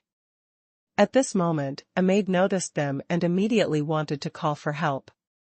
Liang Sisi noticed the maid. She took a step forward and covered the maid's mouth. Then, she skillfully knocked the maid out. When Jiang Ming saw this, he gave Liang Sisi a thumbs up. Then, the two of them went elsewhere to check. There was another entrance at the innermost part of the cave, but there were some guards guarding it. Jiang Ming felt that there might be other entrances in the innermost room, so he brought Liang Sisi somewhere else. They discovered that the courtyard was filled with hidden mechanisms and secret guards. Jiang Ming was cautious and took Liang Sisi to hide, but he still could not avoid some people. This time it was an old man who discovered them. This old man had pale white skin, but there was a huge spider web on his head. He held a rosary in his hands and stood in front of Jiang Ming and the other man with a cold gaze. When he saw Jiang Ming and Liang Sisi, he snorted coldly and said, "It seems that some dirty rats have entered." Jiang Ming knew that the old man would not let them go, just like that, so he simply said, "Hand over the key to the room inside." The old man revealed a mocking expression before he burst into laughter. "Do you think I'm worthless? I'd like to see how strong you are. You two will not leave here alive." As he spoke, he immediately threw the rosary in his hand at Jiang Ming and Liang Sisi. The moment he threw it out, the rosary instantly broke. The beads of the rosary turned toward Jiang Ming and Liang Sisi's eyes. Jiang Ming realized the intentions of the rosary beads and quickly blocked Liang Sisi's eyes. He then moved his hands toward the rosary beads. The rosary beads were all stuck to Jiang Ming's hand. The old man's eyes rolled around as he forced out his spiritual power. These rosary beads also went deep into Jiang Ming's hands, and Jiang Ming immediately felt pain. Liang Sisi's vision turned dark. She was afraid that Jiang Ming would be in danger, so she quickly called out to Ning Kaichen. "Ning Kaichen, don't block my eyes. Let me take a look." However, her shout attracted the attention of others. These people gathered together and approached Jiang Ming and Liang Sisi. Liang Sisi could not help but regret her actions. If she had known that she would attract more people earlier, she would not have said anything. However, it was too late. Seeing that more and more people were coming, Jiang Ming looked at the high wall opposite them and picked up Liang Sisi. Then, he sidestepped and walked toward the high wall. However, the old man chased after him and said to the servants, "Hurry up and follow them. Don't let these two escape." When the servants heard what the old man said, they all followed the two. However, they could not see Jiang Ming and Liang Sisi. They seemed to have disappeared. Seeing that they could not find them, they could only come back dejectedly to report this to the old man. The old man could not help but get angry. "You can't even find two people. You are a bunch of good-for-nothings. Hurry up and set up a barrier around the courtyard. Don't let these people in again." Now that these dirty rats have come in, it's going to be troublesome. Those people responded obediently and then left the house one after another. At this time, Jiang Ming and Liang Cixi were hiding in the dog's kennel that was connected to the dog door. The dog wanted to go up to play with them, but it was stopped by Jiang Ming. Jiang Ming and Liang Cixi deliberately shrunk so that those people could not find them. Liang Cixi did not know what to do next. She whispered to Jiang Ming, Ming. Kaichen, you heard what the old man said. It seems that it will be more difficult for us to enter later. Jiang Ming thought for a moment and said to Liang Cixi, stay here. I'll go. Take a look first. If it's too dangerous, don't leave. Liang Cixi was even more reluctant and quickly said, no, I can't let you fall into danger. If we go, the two of us will go together. The two of us will die together. Seeing that Liang Cixi was stubborn again, Jiang Ming had no choice but to bring her along. However, when they stepped forward, they walked into a spider web. The old man looked at Jiang Ming and Liang Cixi with a smile and said, I knew that you might be here, so I set up a spider web. Are you satisfied with this gift? He was smiling. Jiang Ming could tell that the old man was gloating. He did not plan to hide anymore. He tore the spider web and instantly went back to his regular size. Along with Liang Cixi, he walked toward the old man, and the old man immediately retreated. The spider silk used in the web was made by him and was extremely sticky. Jiang Ming tore it apart in one go. Who was he? Then, Jiang Ming crushed the rosary beads and threw them over. The old man was immediately hit by one of the beads and had a headache. Damn it, how dare you use my rosary against me? The old man covered his forehead in anger. He immediately took out a horsetail whisk and threw it at Jiang Ming and Liang Cixi. A gust of wind blew toward Jiang Ming and Liang Cixi. It was a gentle wind. But Liang Cixi felt intense pain. Jiang Ming realized that Liang Cixi could not take it anymore and quickly snatched the horsetail whisk. Jiang Ming was so fast that the old man could not react in time and the horsetail whisk was snatched away. He was dumbfounded. Then, he hurriedly went forward and wanted to take the horsetail whisk back. However, Jiang Ming did not give him such a chance at all. He imitated the old man and raised the horsetail whisk. The old man was instantly thrown away. He crashed into the high wall and fell heavily to the ground. The others also saw the old man's miserable state and could not help but take a step back. Then, they probably knew that it was Jiang Ming or Liang Cixi's doing, so they quickly surrounded Liang Cixi and Jiang Ming. Jiang Ming did not care anymore. He originally wanted to save Ling Yunxiao secretly, but he did not expect this group of people to be so persistent. He might as well fight to the death. Liang Cixi still wanted to leave first, so she whispered to Jiang Ming, let's go first. Don't let these people hurt us. No, I want to continue staying here. We can't leave in the current situation. Jiang Ming could see the situation clearly, so he followed up with Liang Cixi. Liang Cixi was stunned for a moment. She wanted to persuade Jiang Ming, but Jiang Ming had already rushed out. She was shocked. Ning Kaichen, don't. Liang Cixi clearly saw the old man appear in front of him. Many spiders suddenly crawled all over their bodies.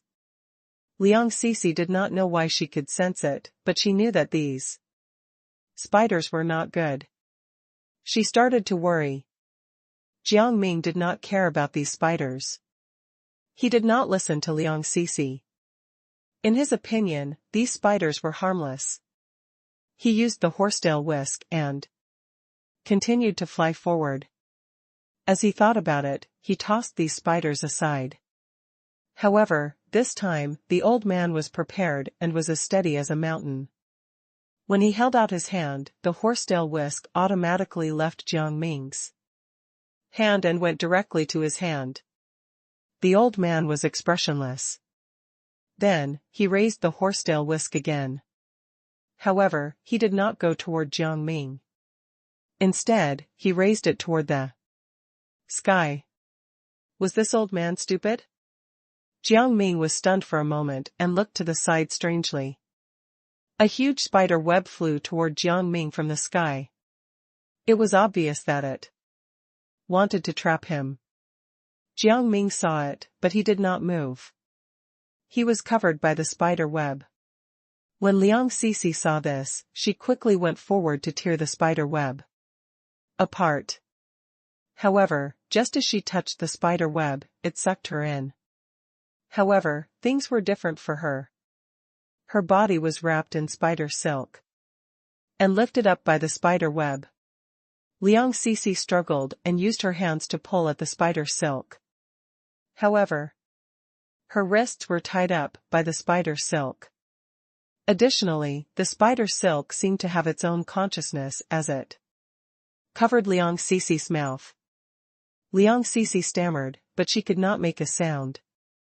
She said to Jiang Ming in her heart, "Ming Kaichen, what should we do now? I can't struggle anymore." Jiang Ming closed his eyes and did not answer Liang Sisi. He waited for the spider to appear. The ground suddenly shook, and a crack appeared on the ground where Jiang Ming was. The crack was long and thin and was splitting in all directions. Jiang Ming did not notice all of this, but Liang Sisi, who was tied up, saw it.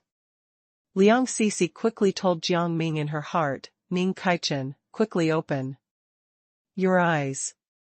Upon hearing Liang Sisi's words, Jiang Ming still did not open his eyes. He did not even move. He just waited for the crack to grow bigger. Liang Sisi did not know what was going on, so she desperately reminded Jiang Ming in her heart. However, when she saw that Jiang Ming still did not move at all, she could not help but panic.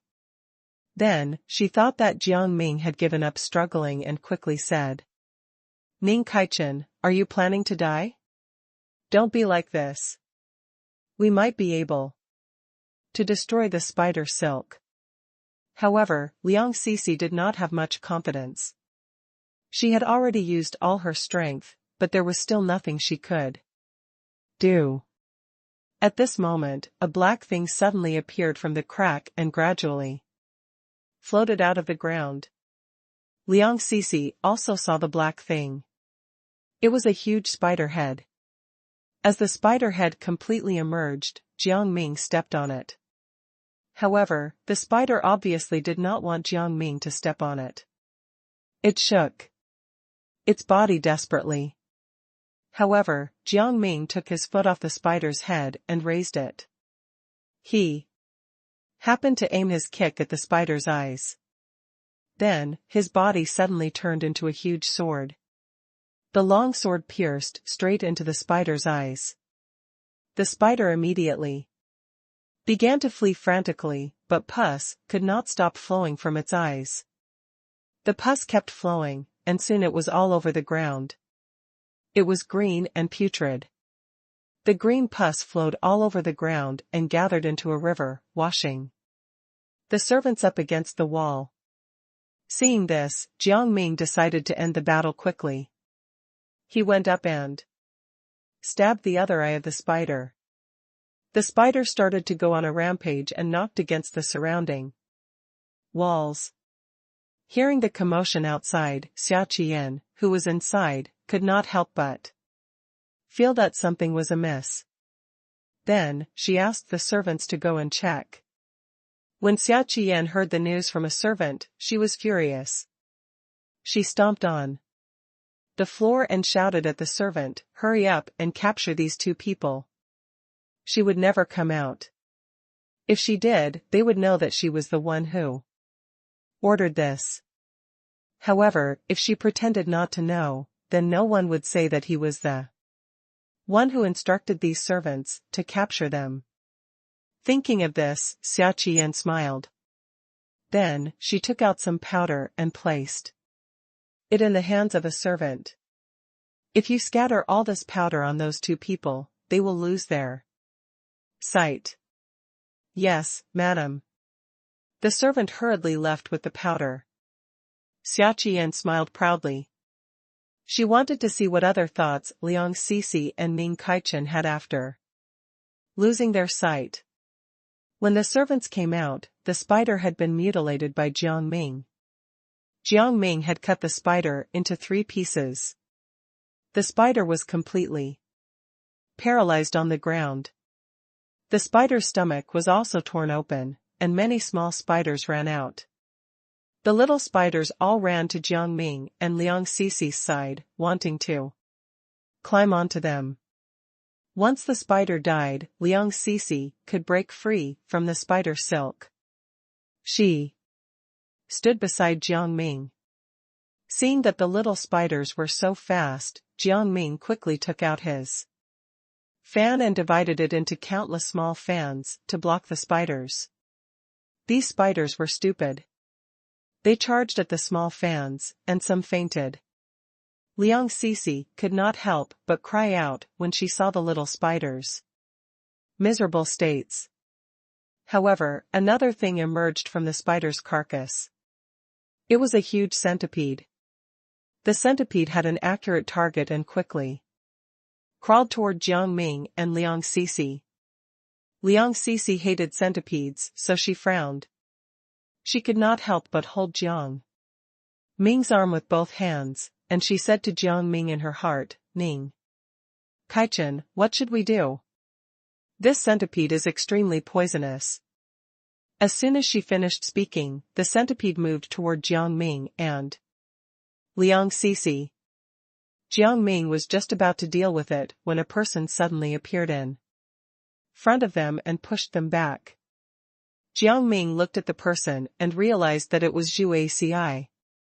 He could not help but be stunned. Zhu Aci, why are you here? Zhu Aci, on the other hand, calmly walked up to Jiang Ming. I'm here to look for you. The matter with the kingdom has been settled, so I came to see you. I had a feeling that you would be in danger. It's good that you're here, Jiang Ming said in surprise. Where are the others? Jiang Ming noticed that Zhu Aci was alone and asked him. They are rushing over here, but I got here a little faster than them. Zhu Aci responded to Jiang Ming. He took out a pea and threw it out. The pea instantly became huge. It rolled on its own and bulldozed over the servants who were heading toward Jiang Ming and Liang Sisi. It ran over them violently. Their screams echoed. Zhu Aci was very satisfied with what he saw. Then, he released some sand. These grains of sand hit the rest of the servants. They were covered in tiny wounds. The screams continued. Jiang Ming looked at Zhu Aci and said, Zhu Aci, we want to enter this mansion. Come with us. Zhu Aci nodded and asked, curiously, what are we going in for? We have to save a person. Jiang Ming whipped out his silver needles, then went forward and grabbed a servant. The servant had already been injured beyond recognition. When he opened his eyes and saw Jiang Ming, he burst into tears. Sir, it's all my fault. Please spare my life.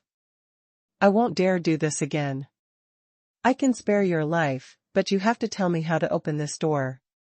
Jiang Ming threw the servant in front of the door. The servant knocked on the door and stood up without caring about his injuries. He keyed in some numbers on the door, and it opened. Jiang Ming brought Zhu Aci and Liang Sisi through the door. At this moment, Jiang Ming glanced at Zhu Aci and saw that his lips were purple and rather bruised. What happened to you? He looked carefully at Zhu Axi's lips and was a little confused. Zhu Axi touched his lips. His lips felt a little dry. I was stung by something just now. It shouldn't be a big deal. Jiang Ming looked at his swollen lips and thought for a moment. Then, he took out some powder from a bottle and sprinkled it all on Zhu Axi's lips. Zhu Axi felt a little itchy and frowned. Bear with it for a while. It'll be over soon. Jiang Ming put the bottle back into his pocket. Then, he turned to look at the scene inside. There was no furniture in the room. It was very empty. Looking around, Jiang Ming and Zhu Axi did not see anyone. There were no secret doors around them. Jiang Ming tried to knock on the wall above, carefully looking for a hollow spot. However, he still could not find a hollow spot. I don't know where that door is. It's really difficult to find. Liang Sisi rubbed her nose and looked at Jiang Ming. Jiang Ming thought for a moment and released some fireflies. Fireflies flew into the house, emitting fluorescent light. Are those fireflies? What are you doing? Liang Sisi looked at Jiang Ming strangely. Jiang Ming smiled mysteriously and said to Liang Sisi, wait a moment. Liang Sisi was curious and kept looking at the fireflies. The fireflies were waiting in a small hole and continued to emit light. Then, they shone brightly. With this light, a door automatically opened on the wall. What a miracle! Where did you get these fireflies? Zhu Axi was amazed and turned to look at Jiang Ming. Jiang Ming looked at Zhu Axi. I made them with my spiritual energy. Let's go in. As he spoke, he stood up and led the others through the door. Xia Qian was trapping butterflies. There was a huge table in front of her, and there were many glass bottles on the table. Inside each glass bottle was a butterfly emerging outside its cocoon, fluttering its wings and flying against the glass. The glass bottles emitted colorful lights. Noticing the glass bottles here, Jiang Ming took a step forward and picked one up. Miss Xia, I didn't expect you to have so many butterflies here. Xia Qian smiled and handed a glass bottle to Jiang Ming. She said thoughtfully, Lord Ning Kaichen, do you want to take a look at this bottle? Jiang Ming vaguely felt that this glass bottle was not ordinary. He immediately walked over, took the bottle, and released the butterfly from the bottle. The moment the butterfly was released, it did not fly at all. Instead, it fell back down to the bottom of the glass bottle. Jiang Ming was stunned for a moment, and then he heard Ling Yunxiao's voice. Ouch, it hurts. Jiang Ming pondered for a moment before staring at Xia Qian. You turned Ling Yunxiao into a butterfly? What if I said I didn't do that? Xia Qian asked with a faint smile. As she spoke, she broke the glass bottles in her hand one by one. Those butterflies all went to the glass bottle where Ling Yunxiao was and pounced on him one after another. Ling Yunxiao's screams continued. Help! Save me! Can someone save me? Ling Yunxiao seemed to have lost his memories of Jiang Ming and the others as he kept screaming in pain. Jiang Ming could not help but get angry. He rushed forward and pressed Xia Qian against the wall, his hands tightly gripping her neck.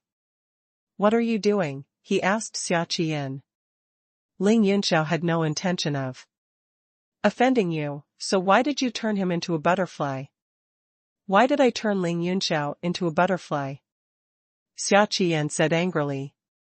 Ling Yunxiao almost hurt me just now.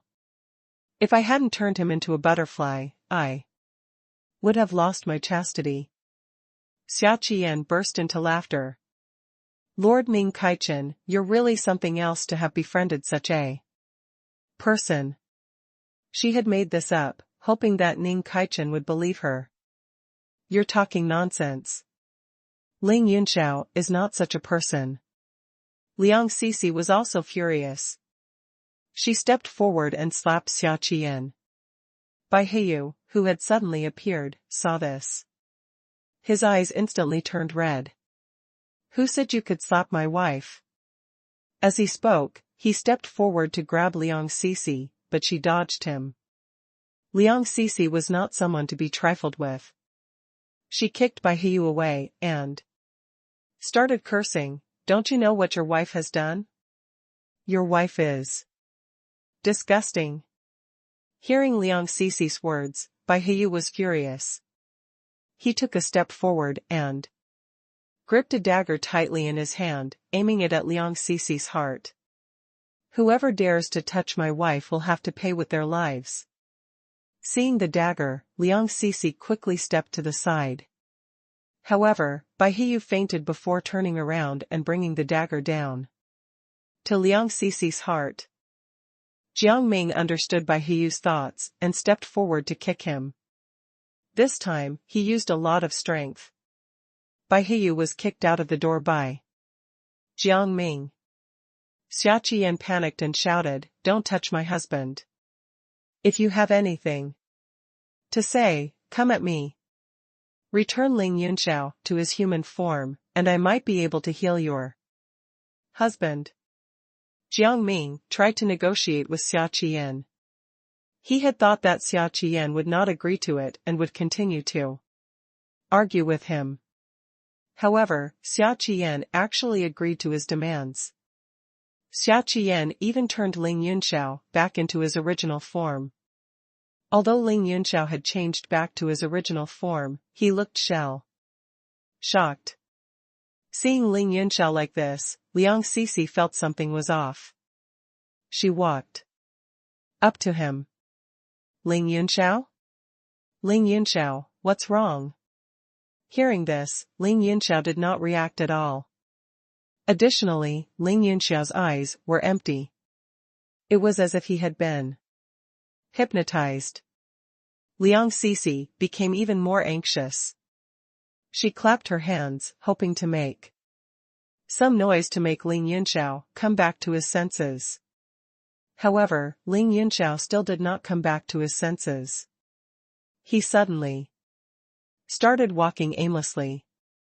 Jiang Ming also caught a glimpse of Ling Yunxiao's expression and could not help but become nervous. He looked at Xia Qian and asked, "What's going on?" Xia Qian smiled deviously and told Jiang Ming, "I'll tell you after you heal my husband. Otherwise, I won't tell you." Jiang Ming knew what Xia Qian wanted. He looked at Bai Heiyu and walked toward him. Bai Heiyu was in so much pain that he wished he was dead. His entire face was wrinkled, and he could not take it anymore. Seeing that Jiang Ming had let go of her, Xia Qian hurried over to check on Bai Heiyu's injuries. At this moment, she suddenly realized her feelings for Bai Heiyu.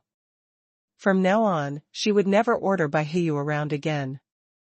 When Bai Heiyu saw Xia Qian, he immediately stood up and smiled at her. "Xia Qian, I'm fine. Don't worry." However, Xia Qian could tell that Bai Heiyu was in a lot of pain. Then, she looked at Jiang Ming and said, "Ning Kaichen, didn't you say that you could save him?" Jiang Ming had already promised Xia Qian, so he immediately said, "I will definitely heal Bai Heiyu." As he spoke, he immediately walked forward and took Bai Heiyu's pulse. Jiang Ming found that Bai Heiyu had some fractures and immediately straightened them. Bai Heiyu shrieked a few times, and then his forehead was covered in sweat. Xia Qian was extremely nervous. She looked at Jiang Ming and said, "Didn't you say that you could heal Bai Heiyu? Why is he in so much pain now?" Jiang Ming glanced at Bai Heiyu and said, "He didn't suffer external injuries. but internal injuries. It's normal for him to look like this now. Don't be nervous. He'll recover in a bit. At this moment, Baihiyu felt that his body was no longer in pain. Then, he said to Xia Qian, Ning Kaichen is right. I don't feel that much pain now. I feel that I should be fine after a while. Xia Qian heaved a sigh of relief and handed the handkerchief to Jiang Ming. Put this handkerchief on Ling Yunxiao's nose, and he will be fine. At this point, Jiang Ming quickly stood up and placed the handkerchief on Ling Yunxiao's nose. As Xia Qian had said, Ling Yunxiao had instantly recovered. Jiang Ming also heaved a sigh of relief. Then, he looked at Xia Qian and Bai Hayu and said, no matter what, we're even now. Let's just let it go. Xia Qian knew what Jiang Ming meant, but she still had other plans. She pretended to be calm and said, all right. From now on, I won't mention these things again. In fact, she had other thoughts. In her opinion, nothing was more important than this ritual.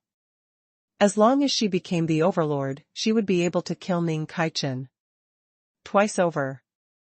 Ling Yunxiao looked at Xia Qian and said, we are not here to stay.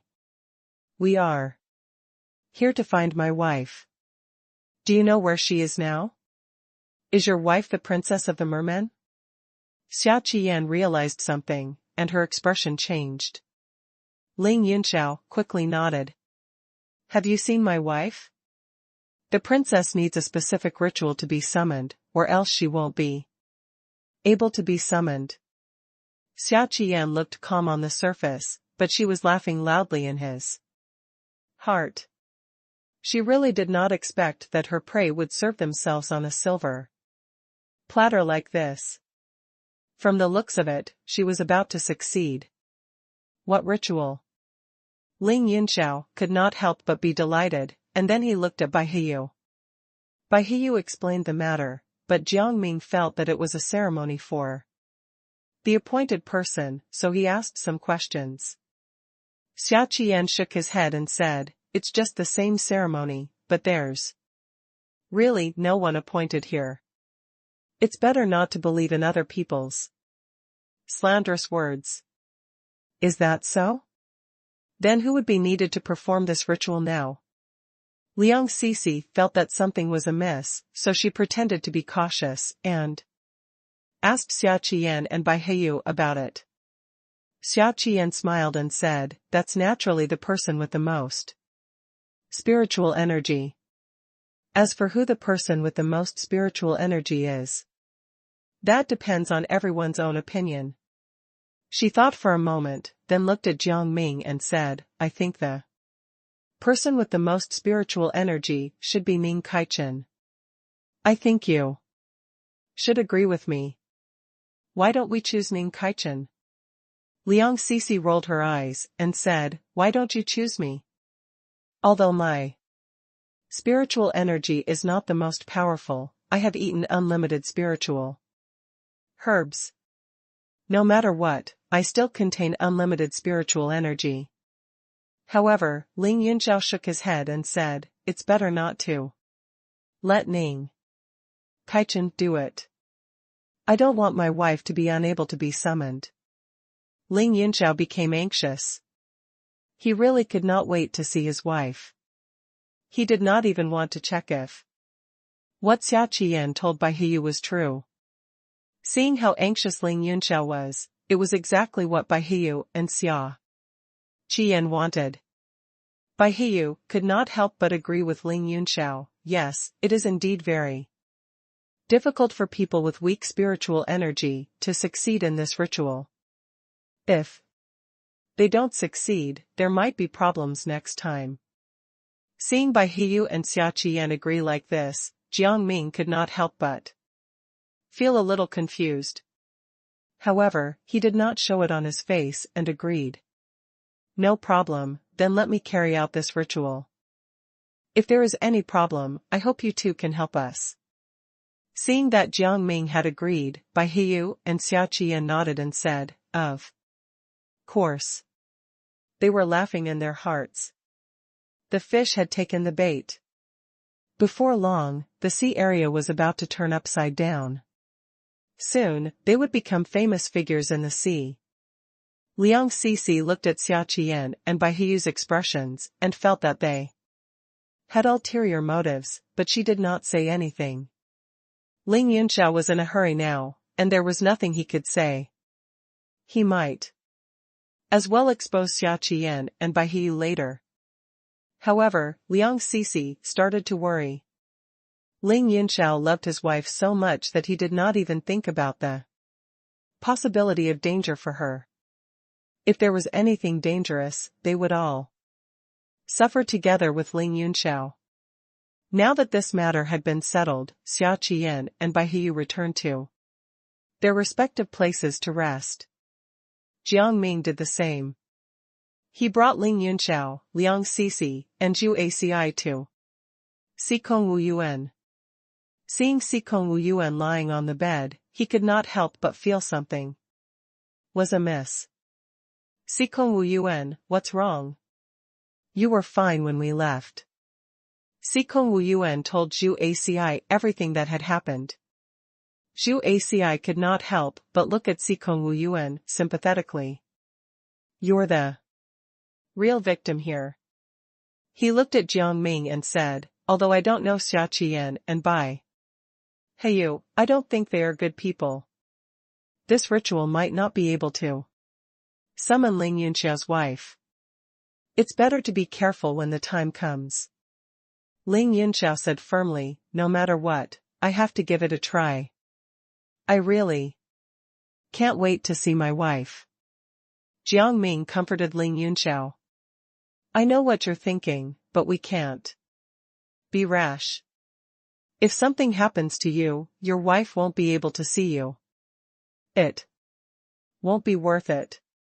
Ling Yunxiao also felt that his words were reasonable, but he could not control himself. He sighed and said, "I know, but I'm really anxious about the current situation. I don't even know if my wife is safe. She won't be favored as long as she stays married to me. I'm really upset." Liang Sisi thought for a moment and said, "I think it's better to do this. When the ritual is held, we will deliberately not appear. Only Jiang Ming and Ling Yunxiao will be there. When something happens, we can come to help." Zhu Aci felt that this was a good plan and quickly said, "I think that's the best plan." Jiang Ming did not mind. Ling Yunxiao nodded. He just wanted to see his wife.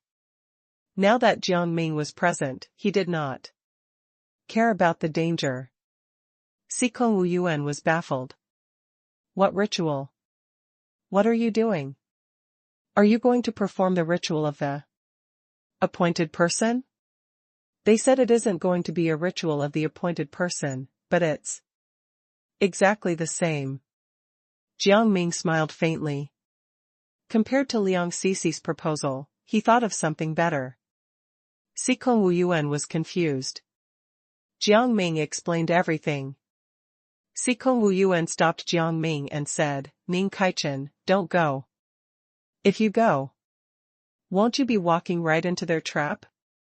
Bai Hiyu and Xia Qian have evil intentions." At this time, Ling Yunxiao was against it. "Ning Kaichen's life is very important. Thus, in the same vein, is my wife's life not equally as important? You're ruthless." Sikong Wu Yuan found it hard to refute and was immediately rendered speechless. Then, he felt that Ling Yunxiao was a little selfish and said, "If you say that, then you're only doing this for your wife. Won't Ning Kaichen still be in danger?" Seeing that the two of them were about to quarrel, Jiang Ming quickly tried to mediate. "Just listen to me on this matter. I'll go. Don't worry, I'll be fine. Sikong Wu Yuan, you should continue to recuperate here. No, I want to go with you this time. The ritual is dangerous.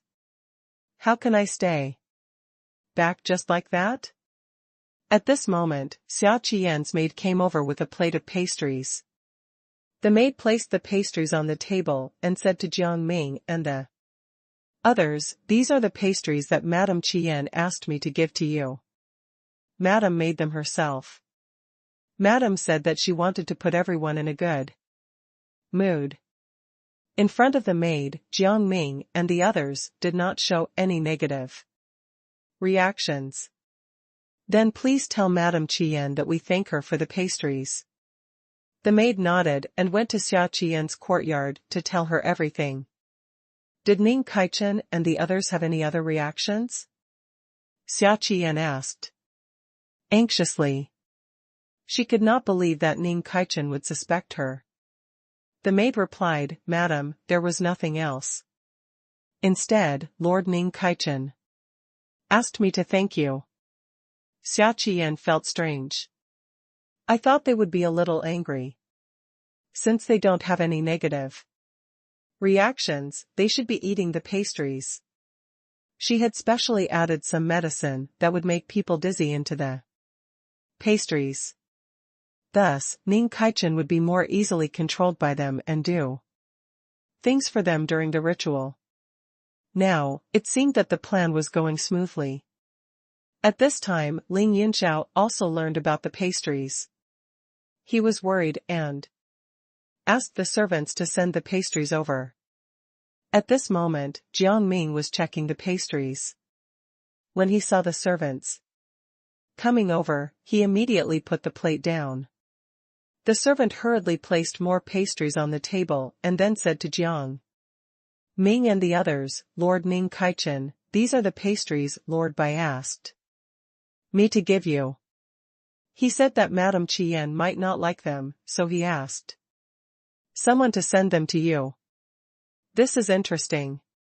So many people are here to give me pastries," Jiang Ming said lightly with a fake smile. The servant became nervous. "I don't know about anything else. Please don't blame me for this. I understand. You may leave." Jiang Ming waved his hand, indicating that the servant could leave. The servant immediately left and then told everything to Bai Hiyu. Bai Hiyu thought about Jiang Ming's words and could not help but think. What did Ning Kaichen mean? Could it be that he felt that there was something wrong with the pastries? Sikong Wuyuan felt that something was amiss when he saw the 2 baskets of pastries. Why did they send so many pastries for no reason? These pastries can't be eaten. Can you guess if there's anything in this pastry? Jiang Ming sat on a stool, near the table. His left hand knocked on the table. And then he pinched the pastry. The pastries were exquisitely made and had a bit of a luster to them. Liang Sisi loved pastries and could tell different pastry recipes apart. When she saw these pastries, she immediately wanted to smile. She said, "Ning Kaichen, these pastries seem to be from my father's chef." Huh? Bai Hiyu is quite interesting. He came to deliver the pastries sent by the Dalian kingdom. Jiang Ming's lips curled up slightly. At this moment, the door slammed loudly, and a shout came from inside. "Ling Yunxiao, come out quickly." The shout was crisp and clear. It was obviously the voice of a young woman. Hearing this, Ling Yunxiao was not angry at all. Instead, he smiled and said excitedly, "Honey, you're here." He took a step forward and opened the door. A woman appeared in front of Jiang Ming and the others. The woman was wearing a tulle veil over her face. The woman was delicate and beautiful with big, sparkling eyes that resembled the morning dew. As Ling Yunxiao spoke, he stepped forward to hug the woman, but she pushed him away. The woman glared at Ling Yunxiao coldly and shouted at him, "Get lost." Ling Yunxiao was deeply shocked. His eyes widened as he said in disbelief, Honey, what's wrong? The woman hated Ling Yunxiao even more and cursed, don't call me your wife, I am the mermaid princess Xie Zhizhi. You are not good enough for me. Ling Yunxiao bit his lower lip and said to Xie Zhizhi in a wheedling tone, my dear wife, what's wrong with you? Did something bad happen? Xie Zhizhi completely ignored Ling Yunxiao. The corners of her mouth twitched as she walked to Jiang Ming. Ning Kaichen, I've been waiting for you. These words stunned everyone present. Me? Jiang Ming suspected that he had misheard and pointed at himself. Yes. Xie Zhizhi seemed to have an inexplicable expression on her face. Liang Sisi felt that something was wrong. She took a step forward and stopped. Xie Zhizhi, your husband is beside you. Is it really okay for you to be like this? Xie Zhizhi looked at Ling Yunxiao with disdain and said sarcastically, I don't remember having an incompetent husband. Ling Yunxiao suffered a heavy blow, and then instantly became depressed. Ling Yunxiao, say something. Your wife is talking about you like this. Liang Sisi felt that Ling Yunxiao was a little cowardly, so she immediately looked at him and added, Ling Yunxiao, say something. Why are you so quiet? Ling Yunxiao was stunned for a moment, then he took a deep breath and looked at Xie Zhizhi. Zhizhi, how can you not acknowledge me? Xie Zhizhi said innocently, do I know you? I don't remember ever meeting you. At this moment, Xie Zhizhi's face darkened, and she reached for Jiang Ming's heart. Jiang Ming noticed Xie Zhizhi's actions, and grabbed Xie Zhizhi's hand. Xie Zhizhi raised her hand, wanting to break away from Jiang Ming's grip, but she was held back by Jiang Ming. Jiang Ming suddenly felt something crawling on his body. When he looked again, a lizard was hovering above him. The lizard stuck out its tongue and covered Jiang Ming's nose and mouth. Jiang Ming guessed that the lizard was sent by Xie Zhizhi, so he tore off the lizard's tongue. The lizard's tongue was very sticky. When Jiang Ming tore off its tongue, the tongue stuck to Jiang Ming's hand. Jiang Ming felt a burning sensation on the back of his hand, but he did not have time to look into it. The more serious matter now was Xie Zhizhi. At this moment, Xie Zhizhi only noticed that the lizard's tongue had been torn off by Jiang Ming. She did not show any anger at all. Instead, she closed her eyes and did not attack Jiang Ming. Jiang Ming was stunned and then confused. Sikong Wu Yuan noticed the situation on Jiang Ming's side and could not help but exclaim, Ning Kaichen, what did Xie Zhizhi want to do to you? However, Xie Zhizhi did not open her eyes when he heard Sikong Wu Yuan's words. However, these words attracted everyone's attention. Everyone's eyes were on Jiang Ming. They were looking at him with concern. Jiang Ming did not do anything. Before Xie Zhizhi could attack, he raised his hand and pulled the tongue away again. However, the suction of the tongue was too strong. In everyone's eyes, Jiang Ming was about to tear off his skin. Wake up! Wake up! Ling Yunxiao did not pay too much attention to Jiang Ming. All his energy was focused on Xie Zhizhi. He took a step forward and placed his hand on Xie Zhizhi's body, shaking it continuously. However, Xie Zhizhi did not move at all. She did not even move her eyelids.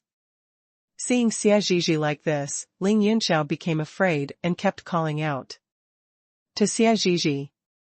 Ling Yunxiao made a huge commotion and attracted everyone's attention. Ling Yunxiao, what are you doing? Xie Zhizhi doesn't look like your wife anymore. Liang Sisi called out to Ling Yunxiao, trying to keep him alert. However, Ling Yunxiao seemed to be in a trance. Jiang Ming felt that Ling Yunxiao was already entranced, so he went forward too. Wake him up. However, at this moment, Xie Zhizhi started singing by herself. The song was long and had a hint of gloominess to it. Jiang Ming felt a sharp pain in his head just from the sound alone. Then, he saw his companions fall to the ground one by one, unconscious. Seeing this, Jiang Ming used all the spiritual energy in his body and pressed on his acupoints with one hand, trying to keep himself awake. His eyes met Xie Zhizhi's. Xie Zhizhi smiled sinisterly and said a few words to Jiang Ming.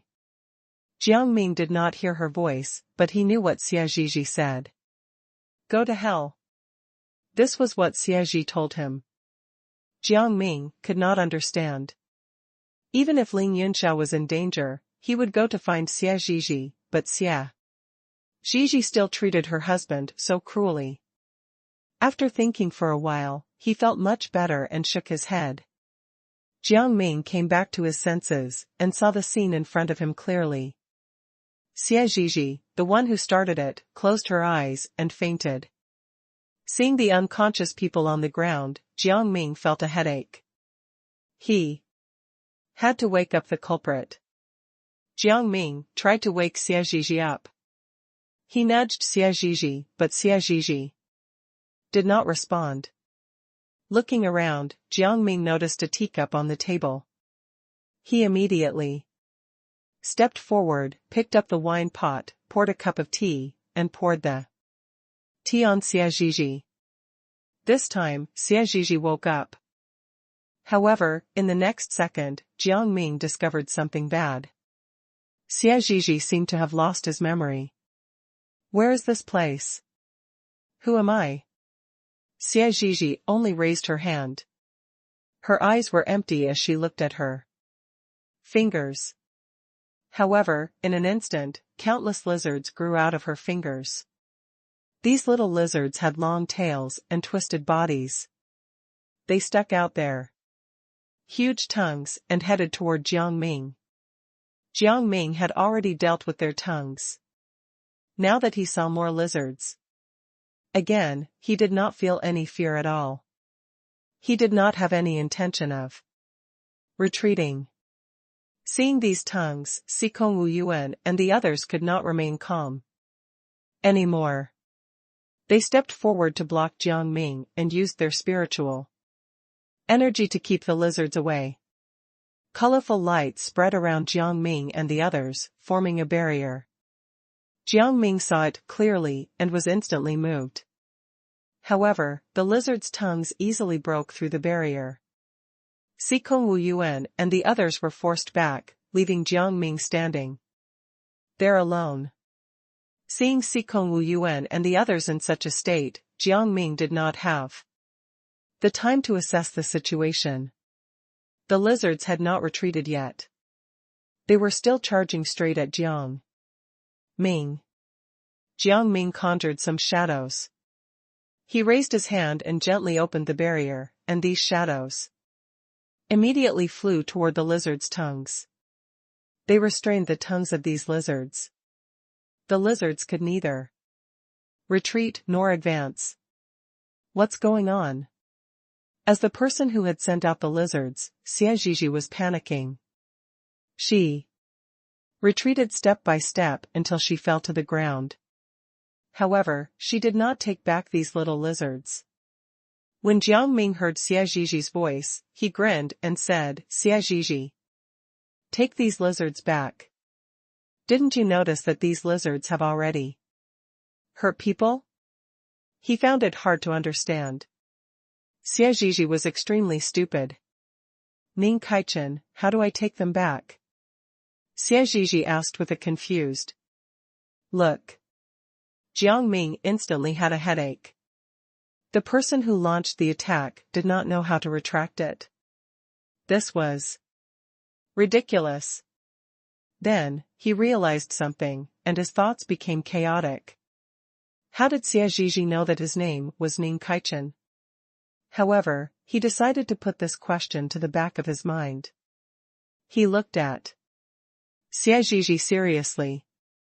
How about I cut off the vines connecting your fingers to the lizards?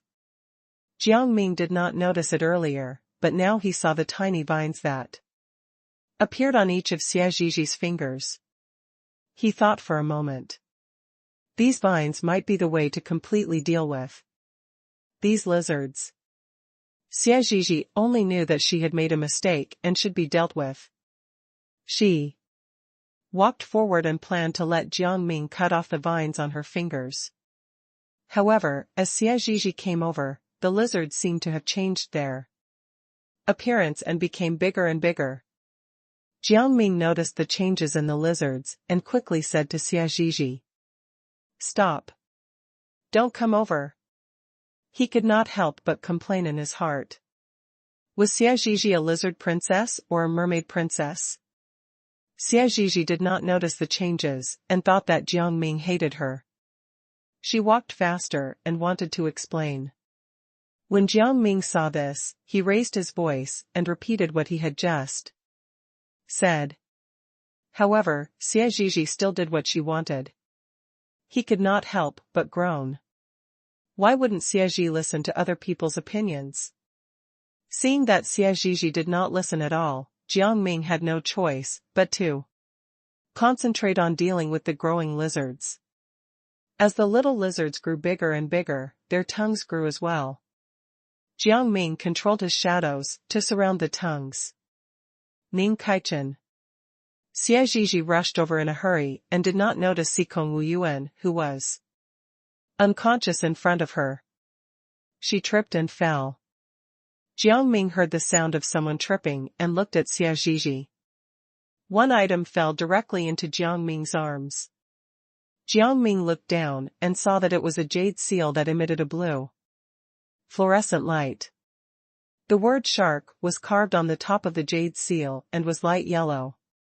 He roughly understood what it was.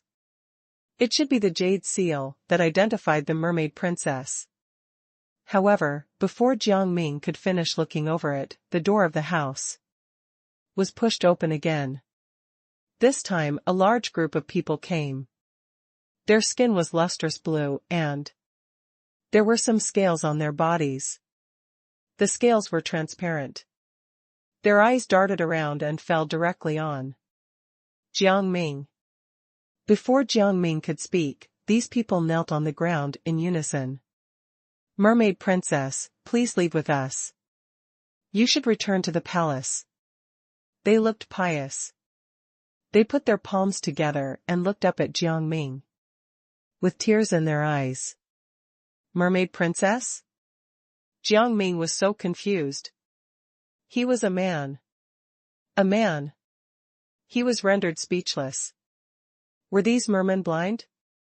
Unexpectedly, in the next second, these mermen thought that Jiang Ming was unwilling to go with them and immediately cried. One by one, the mermen started to wail as if their loved ones had died. "Mermaid princess, you can't not leave. You're our god. Merman princess, what will we do if you stay here? Merman princess, we really need you, please save us." They were exceptionally loud. It was to the extent that it was deafening. The people who were unconscious woke up because of the noise. Sikong Wuyuan opened his eyes in a daze. He was still in disbelief. What is going on? Why is it so loud? Zhu Aci felt a headache coming on, and his ears were buzzing. He muttered to himself, "This is really irritating me. What are these people shouting about?" Liang Cixi hated noise like this, and could not help but get angry. "Stop arguing. Why do you need to shout so loudly?" Ling Yunxiao had a bitter look on his face. Hearing these people's complaints, Jiang Ming looked at the mermen who were still wailing and howling, then looked at Sikong Wuyuan and the others who could not stand it anymore. He let out a long sigh and was about to speak. Unexpectedly, Sikong Wuyuan and the others noticed everything that happened. Sikong Wuyuan pointed at the kneeling merman and Jiang Ming, his eyes filled with shock.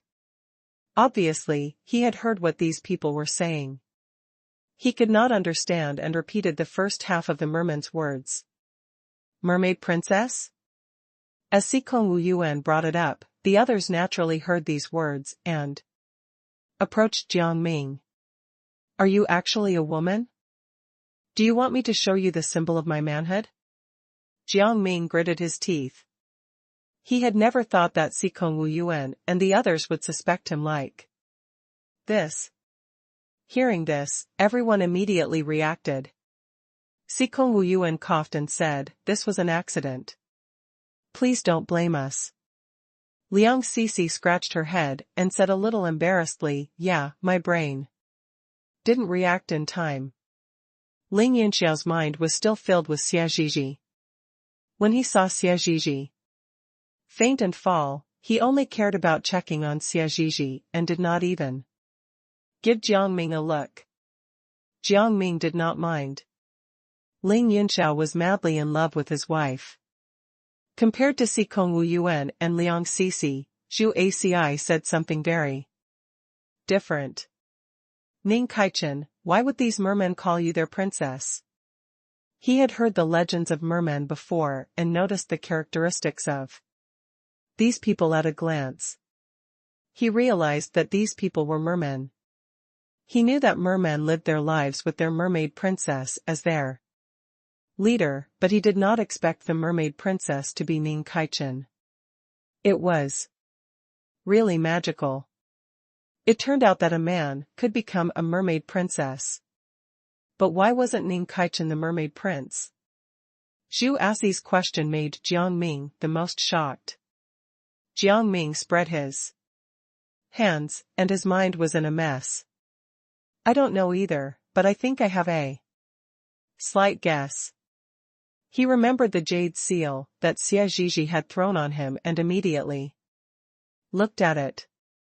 Perhaps this jade seal would be the symbol of the mermaid princess. Jiang Ming handed the jade seal to Sikong Wu Yuan, who was the closest to him.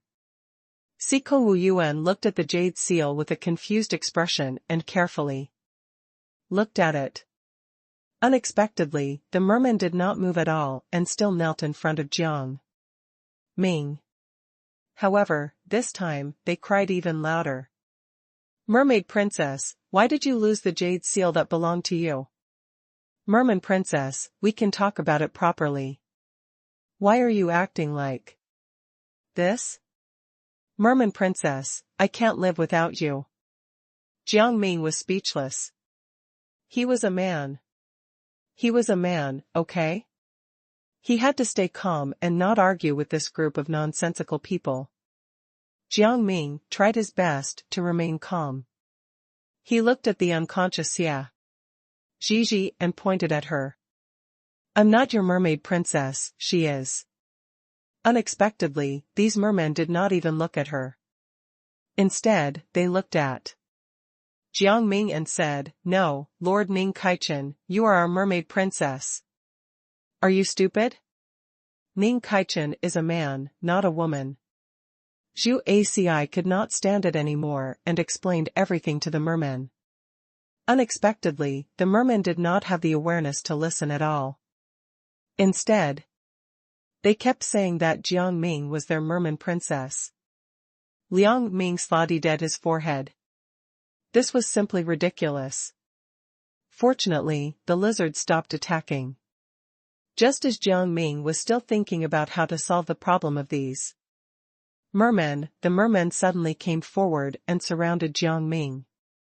Merman princess, if you are not willing to go back, then we can only take forceful measures. They squeezed around and lifted Jiang Ming up. Jiang Ming paused and stood up without hesitation. He stepped on the heads of these mermen and went to the corner on the other side. She wanted him to become the mermaid princess? No way. He had to strictly defend his identity as a man. At this time, Ling Yinxiao thought that Xia Zhizhi was dead, and tears fell from the corners of his eyes. A teardrop fell on Xia Zhizhi's body, and Xia Zhizhi's eyelashes moved. 1-1-1-1 Ling Yunxiao shouted excitedly at Xiaji. Xiaji only opened his eyes, and the corners of his mouth curled up with great effort. He smiled lightly, as gentle as water. Hubby. On Jiang Ming's side, when the mermen saw that Jiang Ming was far away from them, they quickly quickened their pace and hurried to Jiang Ming. Jiang Ming acted as if he was facing a great enemy. He was extremely fast, and he quickly ran around the house to avoid them. In the eyes of Sikong Wu Yuan and the others, Jiang Ming was the only one who did not stop, and the mermen followed closely behind. Jiang Ming felt a headache coming on. These mermen looked like they would die without him, it was too much. After a while, Jiang Ming was a little tired, so he simply set up a barrier. He was not sure if these barriers could stop these mermen. However, he was really tired now. Seeing the mermen who were still following him, Jiang Ming was a little scared, and quietly waited for the effect of the barrier to kick in. This was also extremely useful. Those barriers perfectly blocked those mermen. The mermen squeezed forward with all their might, but they could not squeeze through. Not only that, but they were also pushed to the ground, stacked together like a human pyramid, and in a collapsed position. The state of these mermen amused Jiang Ming and the others. Jiang Ming could not help but smile. Speaking of other things, these mermen were quite interesting. Then, he thought for a moment and looked at the mermen and asked, "How do you know my name? Why do you think I'm the mermaid princess?" He had always been confused about the first point. Not to mention the mermen who were stacked on top of each other, even Xia Zhizhi, who should have been the merman princess, knew that he was called Ning Kaichen. The last point was even more strange and difficult for him to accept.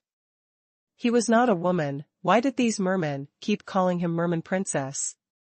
However, these mermen started crying like women. "Mermaid princess, do you really not want us? Mermaid princess, we will be very sad. Merman princess, the glory of the entire clan is on you, you can't give up on us."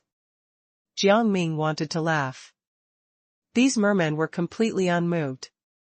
Seeing this, Zhu Aci could not help but tease Jiang Ming. "Ning Kaichen, why don't you just give in? They treat you very well, I've seen it with my own eyes in ancient books." Sikong Wu Yuan also laughed and said, "This is the first time I've encountered such a thing in my life." Although Liang Sisi did not say anything, she could not help but laugh. Jiang Ming was speechless. Was it okay to have this group of bad friends? The door was broken through once again, and half of the door fell to the ground.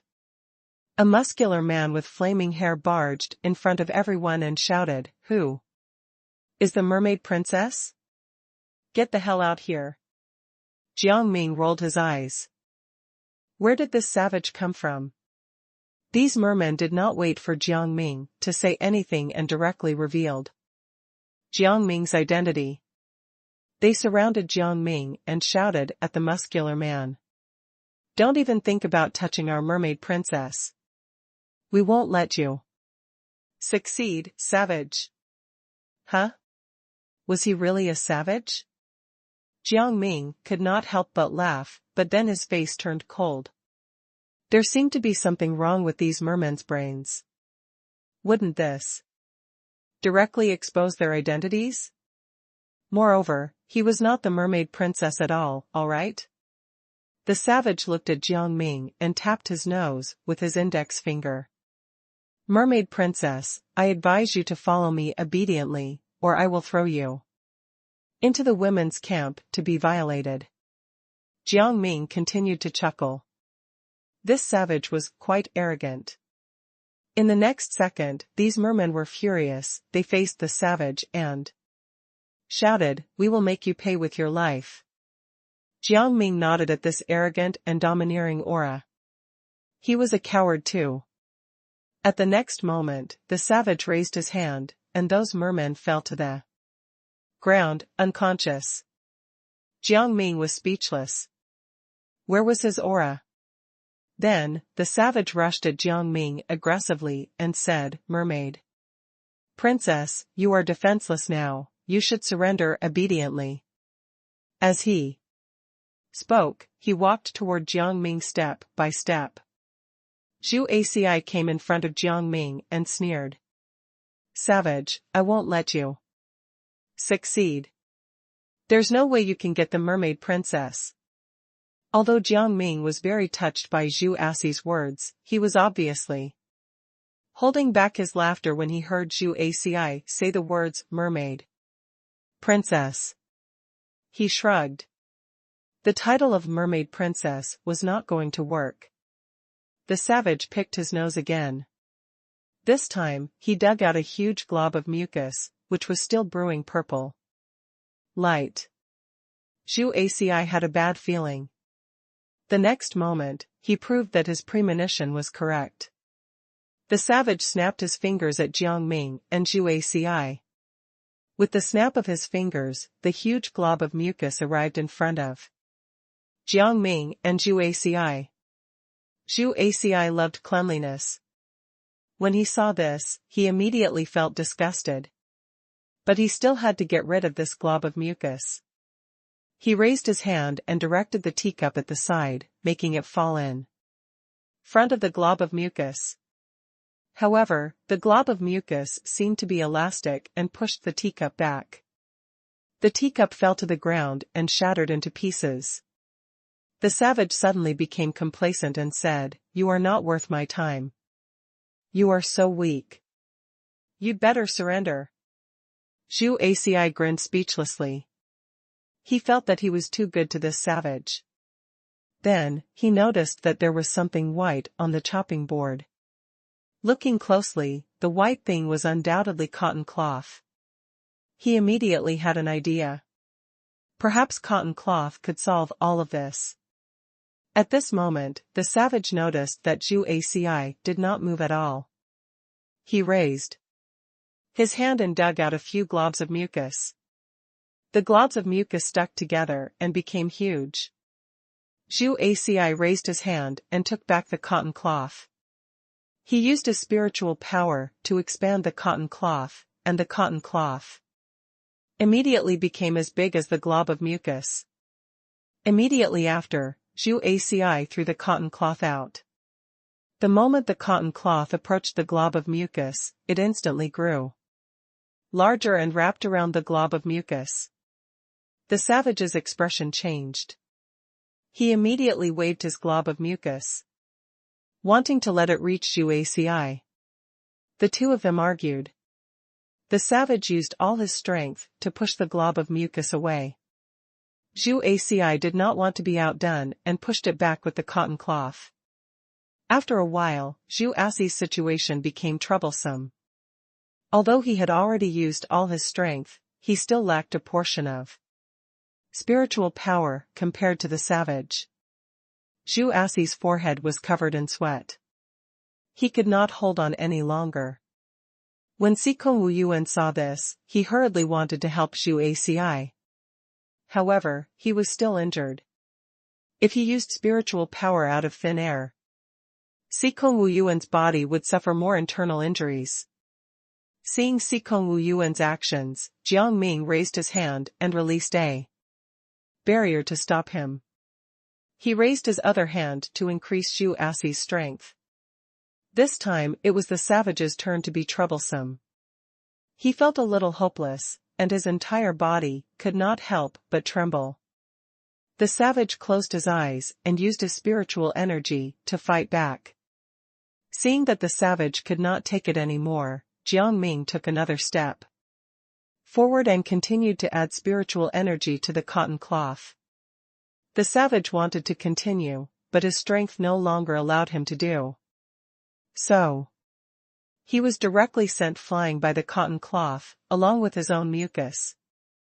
The savage was sent flying 10 meters away by this force, and a human-shaped hole was created in the house.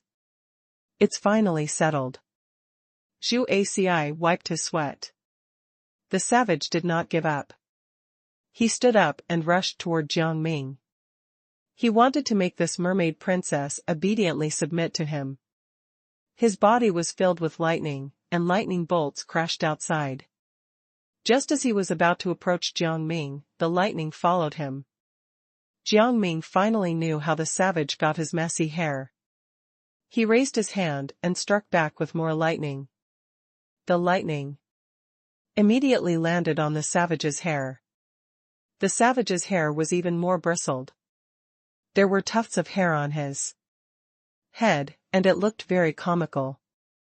Xiaojiji looked at this scene and wanted to tell the savage that she was the mermaid princess, but she was stopped by Ling Yunxiao. Ling Yunxiao secretly told Xiaojiji, "This savage wants to kill the mermaid princess. If you go forward and say that you are the mermaid princess, you will die." Ning Xichen spiritual energy is very strong. But Xiaojiji hesitated, feeling guilty. Ling Yunxiao secretly patted the back of Xiaojiji's hand and comforted her. "Don't worry, it'll definitely be fine." Seeing this, Xiaojiji fell silent. She did not have the ability to deal with the savage. The savage was furious when he saw his hair become like this. His whole body was covered in thick hair. The fur grew longer until it was about to surround him. Zhu Aci raised his eyebrows. What did this savage want to do? As the savage's fur reached a certain length, the fur began to move automatically. Seeing this phenomenon, Jiang Ming suddenly had a bad feeling. The events that unfolded proved that Jiang Ming's premonition was right. The fur followed the barrier to Jiang Ming, wanting to blind him. Jiang Ming did not stop it. The second the fur was close to his eyes, he yanked all the fur out. The savage roared in pain and tried to grab his fur back. However, Jiang Ming was faster than him. The savage was instantly skinned, and only his clothes were left. The savage felt extremely embarrassed. He immediately raised his hand again. He aimed his hand at Jiang Ming, but he did not do anything else. Jiang Ming was incredulous. He looked at the savage and did not understand what he was going to do. The savage roared loudly, and a drum appeared in front of him. The drum was black, and there was a purple halo around it. There were fine gaps around the halo, and some pus flowed out of the gaps. Jiang Ming was dumbfounded. When did this drum come out? Could it even be used with all that pus? The savage had a club in his hand again. He picked up the club and struck the drum randomly. There was no rhythm to his drumming, but there was no sound at all. Jiang Ming felt strange. He looked around, but Xikong Wuyuan and the others had gone completely blank and had lost their minds. What's going on? He narrowed his eyes in disbelief. What was even more strange was that he did not seem to feel anything at all. He was as healthy as ever. The savage was still knocking on the drum without any regard for himself. Jiang Ming felt that Xikong Wuyuan and the others were in a bad state because of the savage. Seeing that there was a club next to the savage, he walked over and picked up the club. He hit the drum hard. Strangely, Jiang Ming made a sound when he hit the drum. The sound was crisp and clear, like the chirping of a bird. Jiang Ming was confused. The savage was disrupted. He was furious and continuously struck the drum 3 times. Jiang Ming had a feeling that the savage wanted to attack him, but he still did not feel anything. The savage seemed to have noticed that Jiang Ming did not feel anything when he beat the drum, so he simply beat the drum again. However, Jiang Ming did not intend to sit still and wait for death. He went forward and beat the drum again, once again disrupting the rhythm of the savage. The savage was driven crazy, but no matter how hard he hit the drum, it had no effect on Jiang Ming. Jiang Ming was also well aware of this, so he continued to disturb the savage. With this, Sikong Wu Yuan and the others returned to normal. Seeing the confrontation between Jiang Ming and the savage, they wanted to help Jiang Ming. However, before they could take a few steps, they were shocked by the aura formed between Jiang Ming and the savage. Sikong Wu Yuan and the others helped each other to stabilize themselves. There's actually a magnetic field between them. How strange. Liang Cixi took a deep breath and looked at Jiang Ming and the savage. She had only once heard her father talk about the magnetic fields formed when there was a confrontation. This was just a legend. She did not expect to see such a thing today. I don't know where this savage appeared from, but it's quite normal for him to form a magnetic field. Zhu Aci had seen this often and was already used to it. Sikong Wu Yuan did not pay attention to them. He was sizing up the savage. He had never seen such a being before. It was really strange. The confrontation between Jiang Ming and the savage had reached its climax. The savage was no longer obsessed with attacking Jiang Ming with the drum sounds. Instead, he was trying to beat Jiang Ming up. The savage held the club tightly, thinking that it would not be taken away. He was even proud that he could land a hit on Jiang Ming's body. However, his club was easily taken away. Jiang Ming raised his hand and slammed the club on the drum. He felt that it was not good to continue fighting like this, so he thought of breaking the drum. Just as he had expected, the drum had already shattered into pieces. This drum was the favorite drum of the savage. Now that he saw the broken form of the drum, the savage was furious. The color of his body had completely turned green. Jiang Ming raised his eyebrows. Following that, sharp horns grew out of the savage's body, and the horns were similar to the horns of rhinoceroses. The horn flew toward Jiang Ming. When the horn approached him, Jiang Ming raised his hand and caught it. The horn kept twisting, trying to struggle away from Jiang Ming's hand, but it could not. Just when Jiang Ming thought that the horn would continue to struggle, the horn suddenly stopped moving. Jiang Ming found it strange. When he looked up again, he found that the savage was already in front of him. The savage seemed to want to use the most violent method to defeat him. His rough hand went toward Jiang Ming's eyes. Jiang Ming took a step back and spun extremely fast around the savage. The savage could not see Jiang Ming at all. However, he was not angry at all. Instead, he calmed down and looked for Jiang Ming. However, he found that he could not find Jiang Ming at all, so he could not help but shift his target to someone else. Jiang Ming understood the savage's intentions and immediately taunted him. The savage's neck was stabbed by Jiang Ming. Following this, all his features were stabbed by Jiang Ming. Although the force was very light, the savage still sustained several injuries. He could not stand the pain, so he grabbed at Jiang Ming. However, the savage's speed could not compare to Jiang Ming's speed at all. Seeing that he could not catch Jiang Ming, he went straight to Zhu Aci. When Zhu Aci saw the savage coming over, he responded appropriately and flipped the savage over.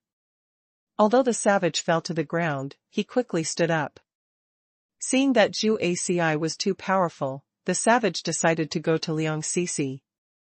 Liang Cixi was a little flustered, but she was all right. She kept retreating until she was in Jiang Ming's direction. Jiang Ming would not ignore her. He raised his hand and lifted the savage and spun him around. Afraid that the house would collapse, he threw the savage out of the door. The savage was instantly torn into pieces, but his eyes kept flickering.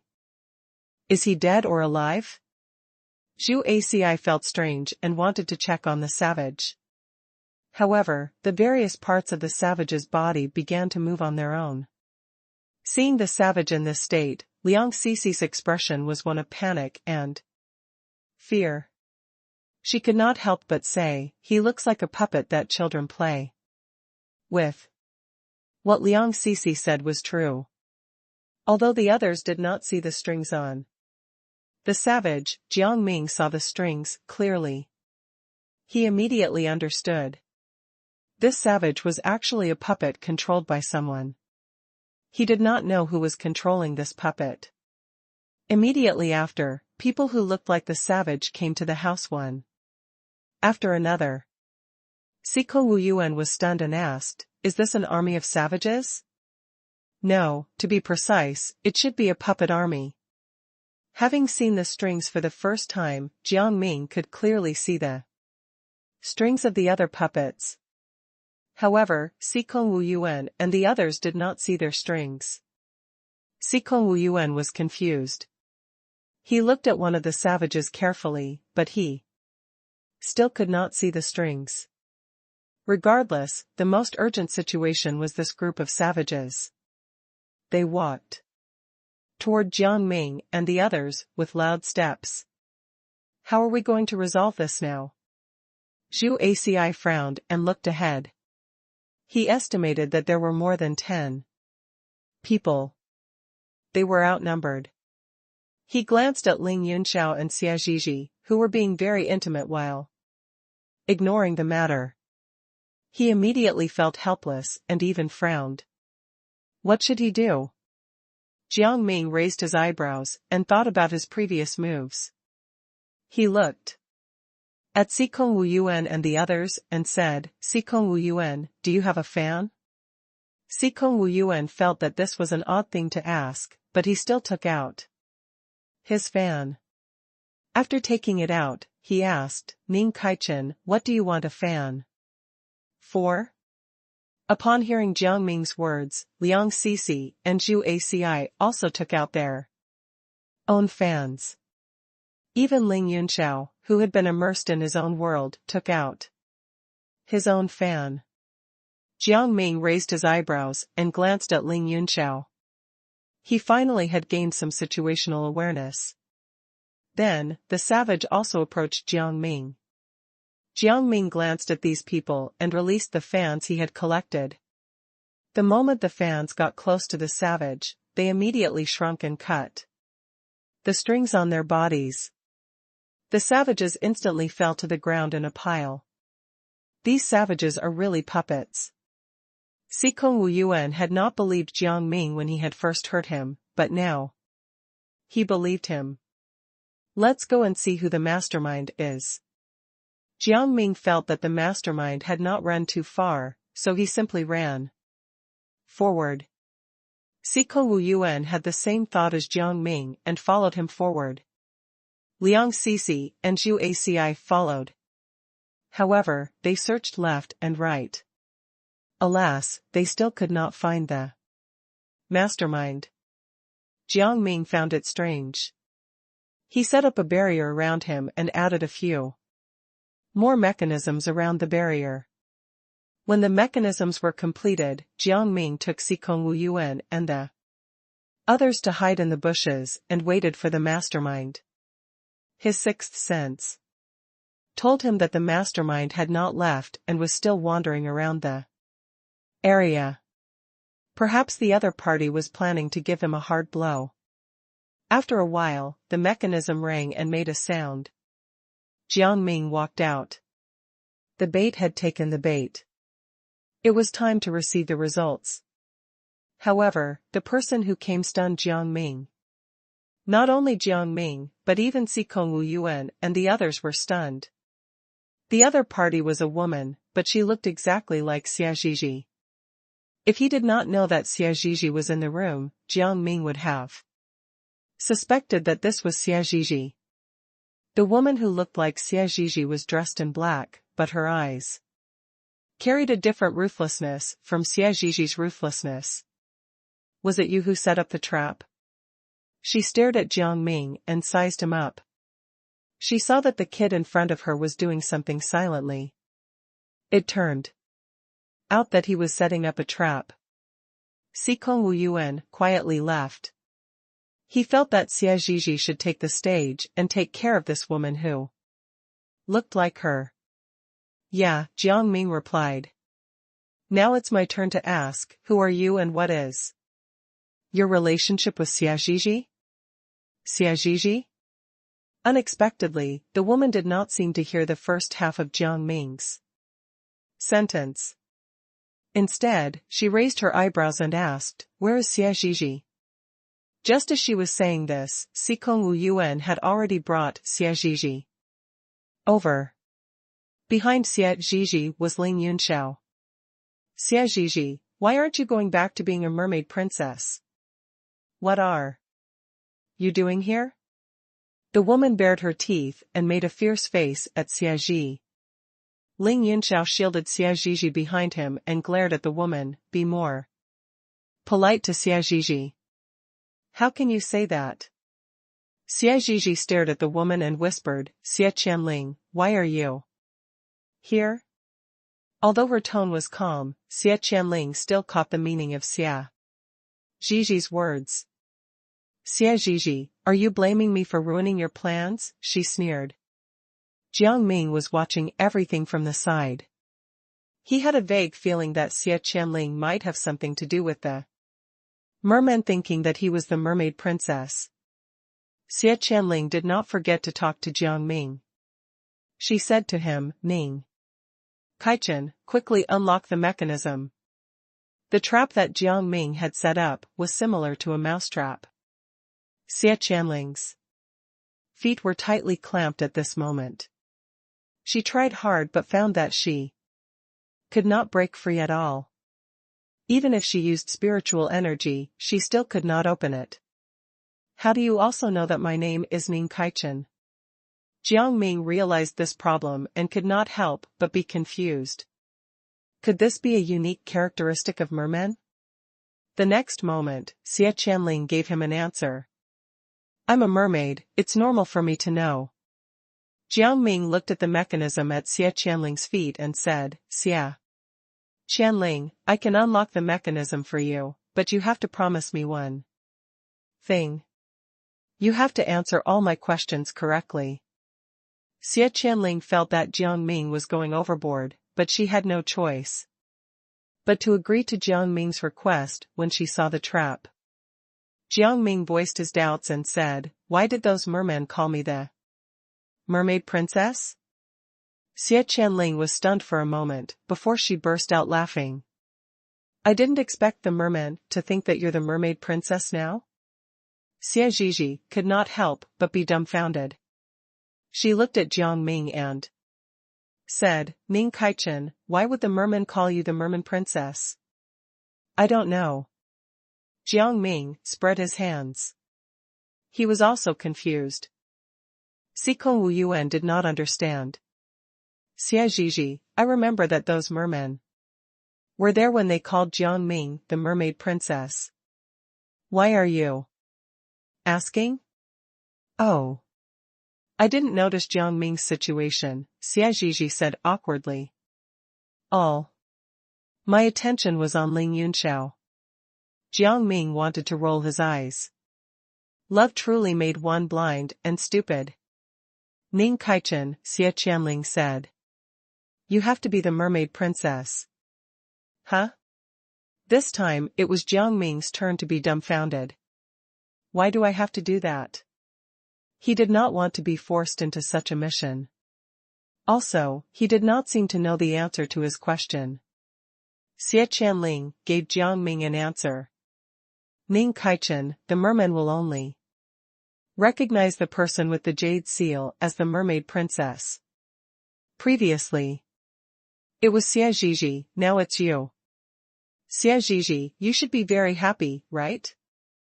Without your mission as the princess, you can be with Ling Yunxiao. However, Xie Zhizhi lowered her head and did not say a word. Ling Yunxiao seemed to understand Xie Zhizhi's thoughts.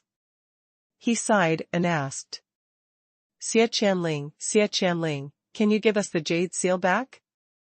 This was also the question that Jiang Ming wanted to ask. He did not want to add unnecessary trouble.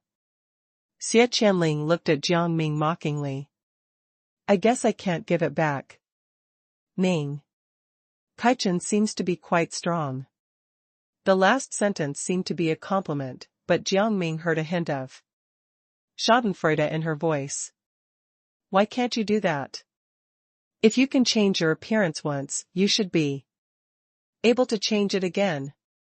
Xikong Wuyuan did not believe what Xie Qianling said. I don't care if you believe me, Xie Qianling said nonchalantly. I'm telling the truth. As for this mission, if it is not completed, the mermaid princess will die. Do you think we're toddlers? Are you trying to scare us like this? Liang. Cece smiled. She did not think Xie Qianling was telling the truth. However, Xie Qianling was still indifferent. The answer is still the same. Jiang Ming thought for a moment, then asked Xie Qianling, tentatively, what are you doing here? Could it be that you're here for the jade seal as well? Xie Qianling did not expect Jiang Ming to hit the nail on the head. She coughed and said, of course, this jade seal is mine. Let's not talk about this for now. Hurry up and open the mechanism. I've already made you a promise. If you don't open it now, you'll be known as a horrible person. She became anxious, and her legs kept trying to escape from the mechanism. However, Jiang Ming still did not think it was time to activate the mechanism. He continued to ask, how do you know that the jade seal is with me? Xie Zhizhi touched her body and found that the jade seal was gone. He rushed to Jiang Ming and said, Ming Kaichen, quickly return the jade seal to me. Jiang Ming raised his eyebrows. Oh? Are both of you claiming that the seal is yours? This is interesting. Xie Qianling started to feel a little frustrated. She was very impatient, and this mechanism was pinching her feet, which put her in a lot of pain. Her thoughts were in a swirl as she secretly released a snake that she had raised. The moment it came out, the snake became extremely small and sneaked toward Jiang Ming according to Xie Qianling's instructions. Jiang Ming did not notice the snake. Seeing that Xie Qianling did not answer, he asked Xie Zhizhi, is this your sister? Xie Zhizhi did not seem to want to admit it. After a while, she said, we are indeed sisters. I am the younger sister, and she is the older sister. When Xie Zhizhi said this, the little snake had already reached Jiang Ming's feet. Jiang Ming felt a chill at his feet and subconsciously raised his foot to step on the snake. The little snake was immediately stepped on by Jiang Ming, and it let out a loud hissing sound. This sound was heard by everyone. Immediately after, the little snake grew larger. When Jiang Ming saw its green scales, he seemed to have realized something. He raised his feet and retreated. The moment he lifted his foot, he even plucked off one of the scales. With that, the snake immediately let out another loud sound. Xie Qianling also noticed the scale in Jiang Ming's hand, and her heart ached. This little snake was nourished by her spiritual energy for 10,000 years. Now, Ming Kaichen had heard it so easily. Ming Kaichen was really shameless. As the snake grew larger, Xikong Wuyuan and the others became nervous. This snake was evil. It would be too difficult to deal with. The snake was furious with Jiang Ming and surged toward him. Jiang Ming saw through the snake's thoughts and jumped up again. He went in front of the snake and pulled out another scale. Just a single scale being plucked was enough to cause the snake to feel extreme pain. It was almost crazy.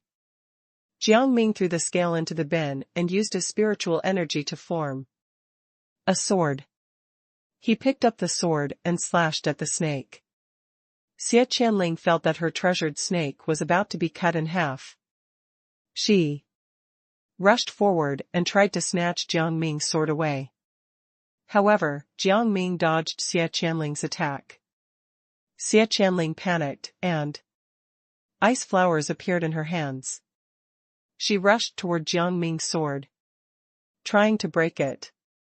However, the ice flower was useless against his sword. How is this possible? Xie Qianling was furious. Her entire body was emitting an icy light as she charged at Jiang Ming's sword. Her intention was very simple. She just wanted to freeze Jiang Ming's sword. This was her unique skill. Jiang Ming naturally would not let Xie Qianling get away with that. I did not plan to continue dodging so much. Would Xie Qianling actually go up against him?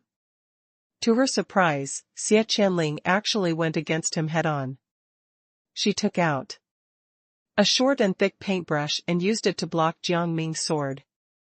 Jiang Ming found it unbelievable. What was Xie Qianling thinking? Then, Jiang Ming's sword collided with Xie Qianling's brush, and a beam of spiritual energy shot out. This spiritual energy drew a long beam in the air. Xikong Wu Yuan and the others were all knocked out by this long beam of spiritual energy. Seeing this, Jiang Ming changed his direction and started fighting Xie Qianling. Xie Qianling did not want to be outdone. She rubbed the brush in her hand and kept hitting Jiang Ming's sword.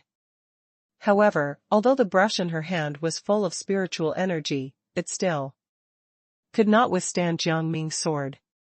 Not long after, Xie Qianling's brush broke into two. Her spiritual energy was also scattered out. How dare you? Xie Qianling watched helplessly as the brush turned into scrap metal, and she could not help but feel uncomfortable. This brush was like the snake she raised. They were both her treasures. Her tone had already changed. You were using this to use to fight me. It has nothing to do with me. Jiang Ming knew what Xie Qianling meant and retorted with a smile. Xie Qianling raised her hand and used her own spiritual energy to repair the brush. Then, she wrote the word die in the air. Her handwriting was so messy that Jiang Ming could hardly read it. As the word was formed, the word die was immediately directed at Jiang Ming. Xie Qianling quickly wrote a few more words, and those words flew toward Jiang Ming like bricks. Jiang Ming felt that this was a novel experience and slapped them back with his sword. Xie Qianling did not expect Jiang Ming to slap the words back. She was dumbfounded, but she quickly reacted and slapped the words right back to Jiang Ming. However, this time, Jiang Ming did not send the words back.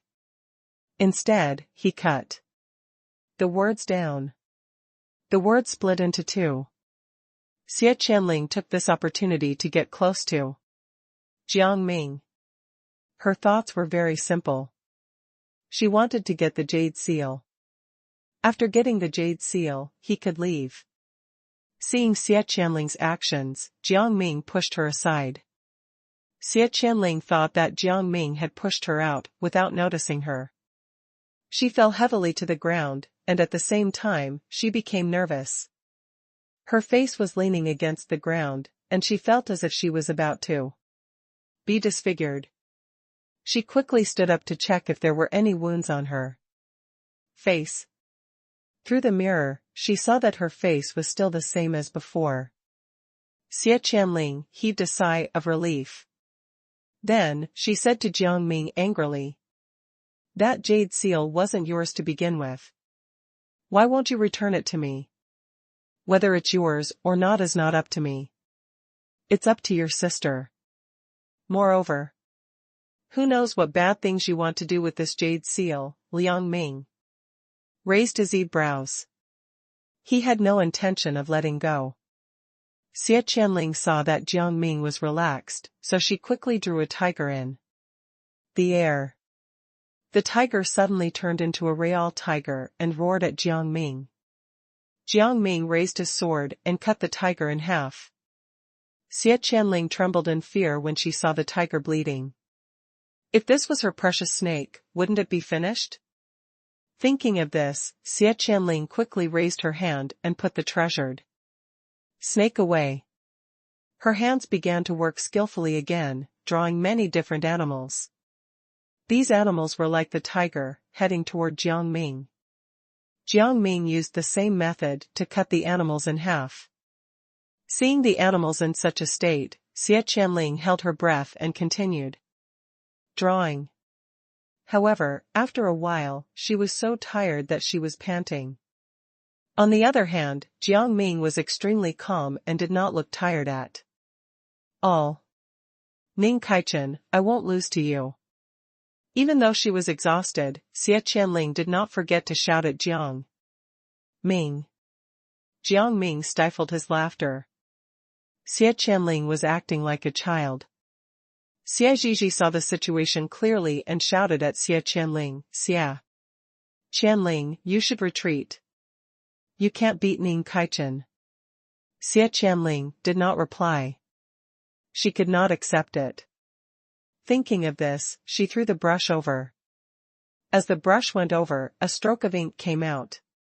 The ink and brush headed toward Jiang Ming. Jiang Ming took the brush and absorbed the ink, without hesitation. He wanted to try Xie Qianling's moves, but he did not know if he could do it. While Jiang Ming was thinking, his man had already moved. He copied Xie Qianling and wrote the word die in midair. The word die did not take shape, but it was divided into small words saying the same thing. These tiny words surrounded Xie Qianling. Seeing that the word had not formed, Xie Qianling wanted to mock Jiang Ming. But she did not expect this to happen. She held her breath and muttered all kinds of curses. She extended her left index finger and clenched her right fist. Jiang Ming was curious about Xie Qianling's actions. He gestured for the tiny words to move forward. Xie Qianling spun like a top, crushing the words into pieces. However, these words did not collapse at all. Instead, they continued to fuse together and became even stronger. This time, Xie Qianling did not succeed. She did not shatter the words. Xie Qianling pursed her lips tightly. According to the words she had transformed, these words could not be combined at all, nor would they become stronger. The words that Jiang Ming had created were even more powerful than the words that she had created. It was really wonderful. However, Xie Qianling was unwilling to admit defeat. She drew a brush in her hand, and the brush immediately appeared. This brush was different from the previous one. It was golden in color. Xie Qianling gripped the brush tightly and drew a horizontal line in the air. This horizontal line was colorful and flew toward Jiang Ming like a rainbow. Jiang Ming blocked it with his sword, and the rainbow rushed straight at the sword. Due to the line's colors, the blade of the saber also reflected rainbow colors. It was very beautiful. The others could not help but stare blankly at everything in front of him. Then, Zhu Aci was the first to react. When he saw Jiang Ming trying to block the rainbow, he immediately rushed toward Jiang Ming. Before Zhu Aci could go over, he was sent flying by the rainbow. What exactly was this thing? His arm was injured and bleeding profusely. Zhu Aci clutched his arm and stared at the rainbow in front of him. His injuries also attracted the attention of Jiang Ming and the others. Jiang Ming raised his chin and signaled Sikong Wuyuan to go save Zhu Aci. Sikong Wuyuan got the message and hurried toward Zhu Aci. He bandaged Zhu Aci's wound, but he realized that the bleeding would not stop. No matter what. Sikong Wuyuan was in a difficult position. Jiang Ming saw the situation on Sikong Wuyuan's side and realized that the situation was urgent. Just as he was thinking about it, Jiang Ming was suddenly filled with energy and pushed his sword out. The sword, along with Jiang Ming's technique, directly blocked the rainbow. The rainbow was connected to the sword, and it went straight to Xie Qianling. Xie Qianling hurriedly stepped to the side. The sword was just one step away from cutting her body. The rainbow had completely disappeared. She heaved a sigh of relief, then gritted her teeth and looked at Jiang Ming. Please, stop. Someone will die. Like this. This is what you wanted. Jiang Ming put his hands behind his back and sized Xie Qianling up. Die. Xie Qianling opened her mouth wide, and her body grew gigantic. Jiang Ming was impressed, but he did not forget to take countermeasures. He went forward and sent continuous waves of spiritual energy. A few of Xie Qianling's teeth were broken, and her blood splattered to the ground. She immediately went back to normal and covered her mouth. Xie Qianling had learned her lesson. She could not grow bigger. Once she grew bigger, her teeth would be broken. Shall we continue? Jiang Ming sized Xie Qianling up and rubbed his chin. Let's make peace. She clearly knew her own strength. Jiang Ming felt that Xie Qianling would probably continue to plot against him. So he secretly defended himself against her, but he still agreed to her request on the surface. Xie Zhizhi, you should go back to the mermaids. Xie Qianling knew that she could not get the jade seal back, so she turned her attention to Xie Zhizhi. Xie Zhizhi suddenly became tough and shouted at Xie Qianling, I can't go back to the mermaid clan. I can't do that in this life. I want to be with my husband. Hearing Xie Zhizhi's words, Xie Qianling was furious. She took a jade bracelet from her hand and threw it forward. The jade bracelet was instantly smashed into pieces. Xie Zhizhi became cold and indifferent, not caring about the jade bracelet in front of her at all. Xie Zhizhi, Xie Qianling said coldly. From now on, we are no longer sisters. Xie Zhizhi also threw the jade bracelet away and said with determination, so be it. Jiang Ming found it amusing to see the two of them so determined. Why were these two sisters acting like children playing house? Unexpectedly, Jiang Ming's expression suddenly turned cold, and he stared at one spot. A eunuch came over. He was solemn. Are you Ning Kaichen? His voice was high and shrill. He looked at Jiang Ming with a sneer. It was obvious that he was a little arrogant. Jiang Ming felt very uncomfortable and frowned. Who are you?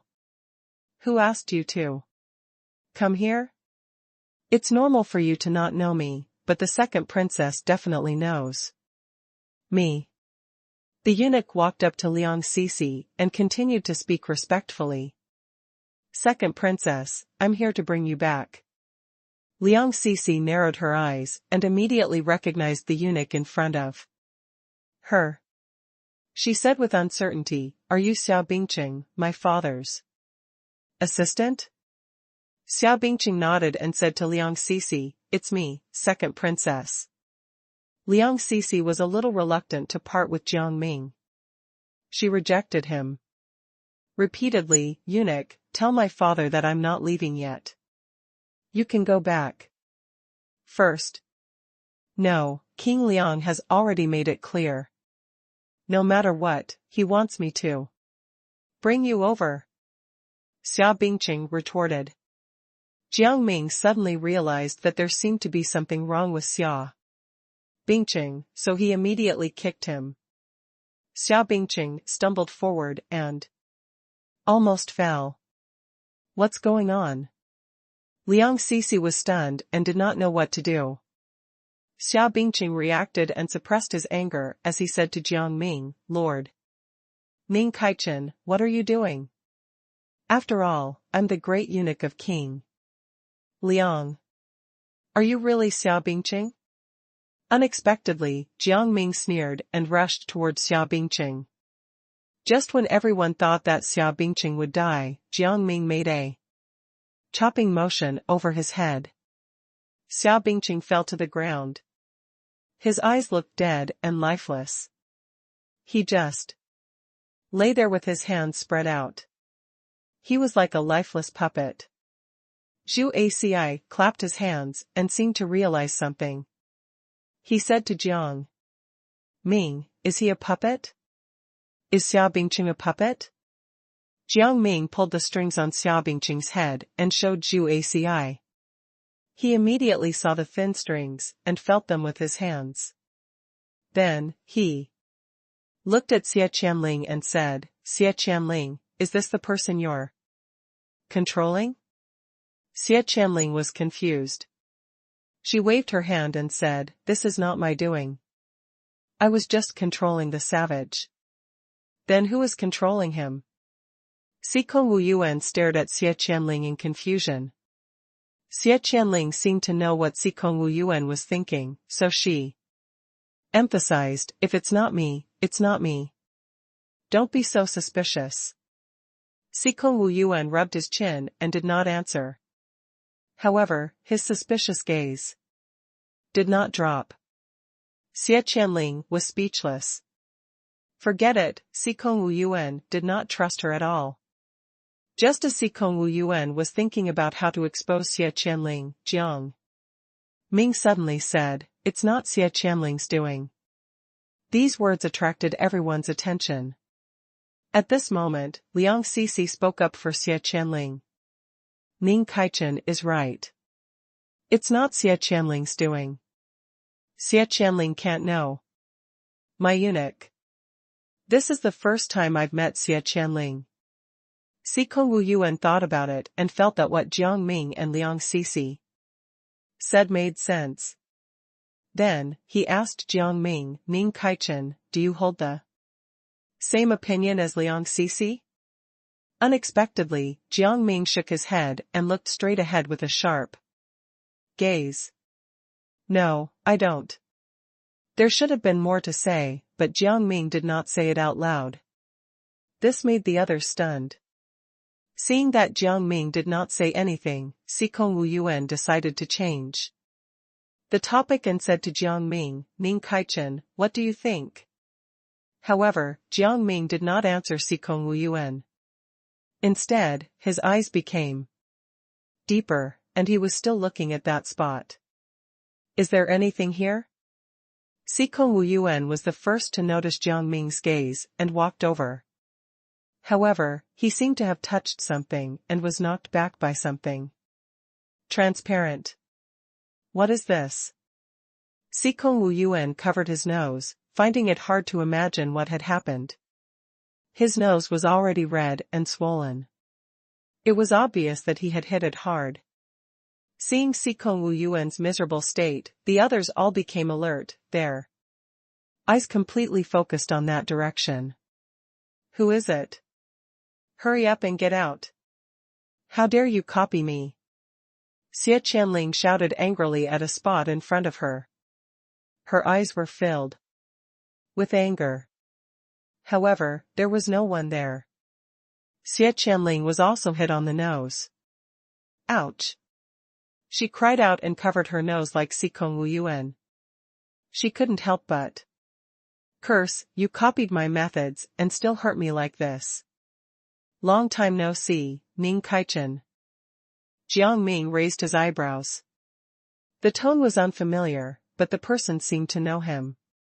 Where did this familiar stranger come from? However, before Jiang Ming could continue asking, that person revealed themselves. The word tiger was carved on his forehead, and he had a long and thin beard. His eyes were yellow, but they were as big as copper bells. His clothes were ordinary, but not cheap.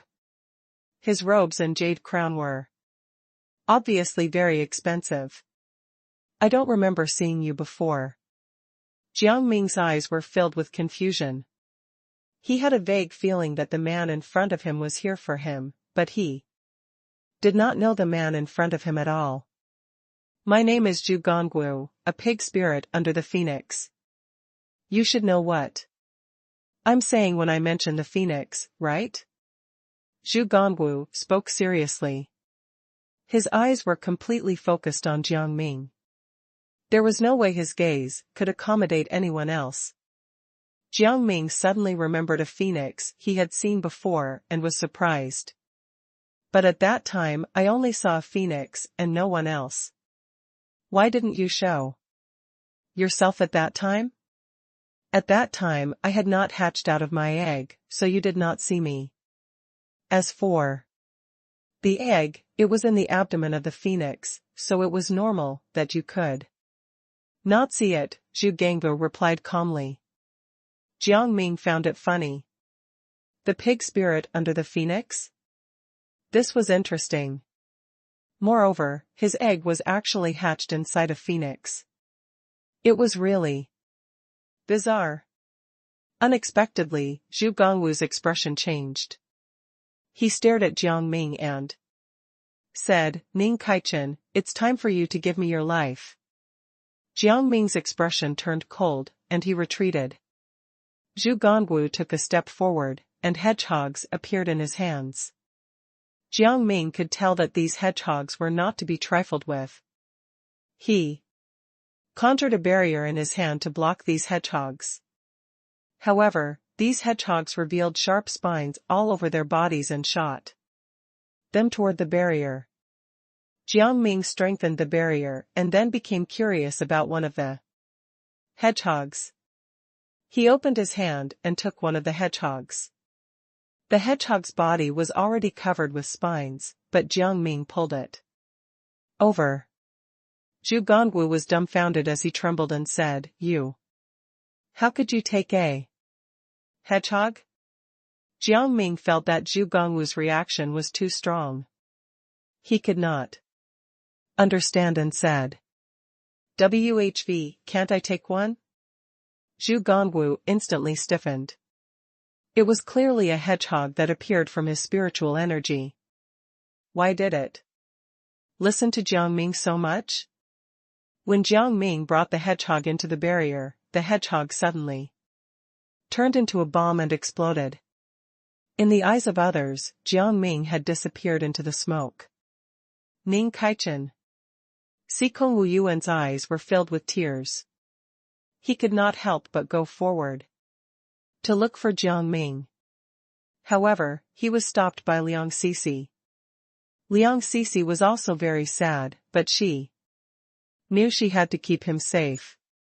Liang Sisi told Sikong Wu Yuan in her heart, Sikong Wu Yuan, the plan now is to get rid of Zhu Gongwu. After Liang Sisi's reminder, Sikong Wu Yuan immediately realized something and nodded. Right, we should get rid of Zhu Gongwu now. Zhu Gongwu did not expect his little hedgehog to achieve such a great feat. He was so happy that he could not help dancing. Just as Zhu Gongwu was still celebrating, Sikong Wu Yuan rushed over and threw a few punches. A huge amount of power was unleashed. Although Zhu Gongwu was excited, he also noticed Sikong Wu Yuan's actions. He raised his hand and conjured a shield in the air. The shield was a manifestation of spiritual energy and extended in all directions. It automatically blocked many attacks. Sikong Wu Yuan hurriedly threw out a few more punches, but Zhu Gangbu's shield blocked them all. He could not help but feel angry and helpless. As Ning Caichen's good friend, he could not even avenge him. Thinking of this, the sadness in Sikong Wu Yuan's eyes intensified. Seeing this, Liang Sisi patted his shoulders with both hands and continuously sent spiritual energy to Sikong Wu Yuan. Zhu Aci also arrived behind Liang Sisi and transmitted his spiritual energy to Sikong Wu Yuan through Liang Sisi. Zhu Gongwu was completely unmoved. He sneered and spread his arms. A horrendous virtual phoenix that seemed to be spreading its wings appeared behind Zhu Gangbu. At the same time, a huge wild boar appeared in front of him. The wild boar was still illusory, and there were many little pigs under it. Sikong Wuyuan's eyes were wide open. He had never thought that there would be such an illusion. The wild boar and Phoenix rushed toward him, forming a parallel line with his attack. Obviously, the two attacks did not collide. Instead, they brushed past each other. However, when Sikong Wuyuan's attack reached Zhu Gongwu, it instantly disappeared as if it did not exist. Sikong Wuyuan was in a terrible state. Zhu Gongwu's attack did not disappear. Not only that, but the situation seemed to have become even more troublesome. Those little pigs all rushed in front of Sikong Wuyuan.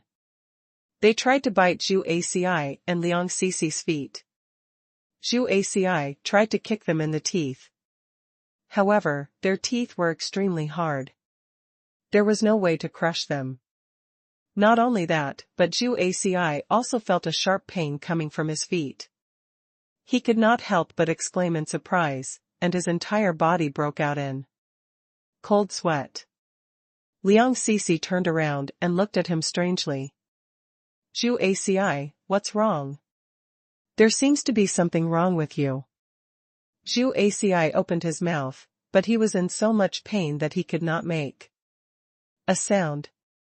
At this moment, Jiang Ming suddenly appeared behind Zhu Gongwu and strangled him to death. Zhu Gongwu thought that Jiang Ming was dead and was completely caught off guard. He could only stare at Jiang Ming in horror. Following Zhu Gongwu's death, the creatures transformed from spiritual energy also disappeared. However, Zhu Aci's pain did not decrease. Instead, it increased. Seeing that Jiang Ming was fine in front of him and Zhu Gongwu was dead, Zhu Aci fell down without any worries. Liang Cici and Sikong Wuyuan noticed Zhu Aci's condition and quickly rushed over to support him. Zhu Aci opened his mouth, wanting to say something, but he eventually fainted. Seeing Zhu Aci's situation from afar, Jiang Ming quickened his pace and walked toward Zhu Aci. Liang Cici and Sikong Wuyuan both called out to Zhu Aci anxiously, but Zhu Aci did not respond. What's going on? Jiang Ming did not know what to say. He noticed the wound on Zhu Aci's foot and roughly understood something. Liang Cici and Sikong Wuyuan did not know what was going on. They shook their heads. I saw what happened. Jiang Ming squatted down and carefully bandaged Zhu Aci's wound. His actions made everyone understand everything. Then, they followed Jiang Ming and said, "Can this injury be treated?" Jiang Ming was about to answer when Xie Qianling was kicked to their side. Her face was ashen, and she could not move at all. She could not get up from the ground. Although she had already fallen out with Xie Qianling, Xie Zhizhi was still related to Xie Qianling by blood. Seeing Xie Qianling like this, she quickly went up and shouted, "Xie Qianling, what's wrong?" Xie Qianling pouted, wanting Xie Zhizhi to leave, but Xie Zhizhi did not understand what she meant.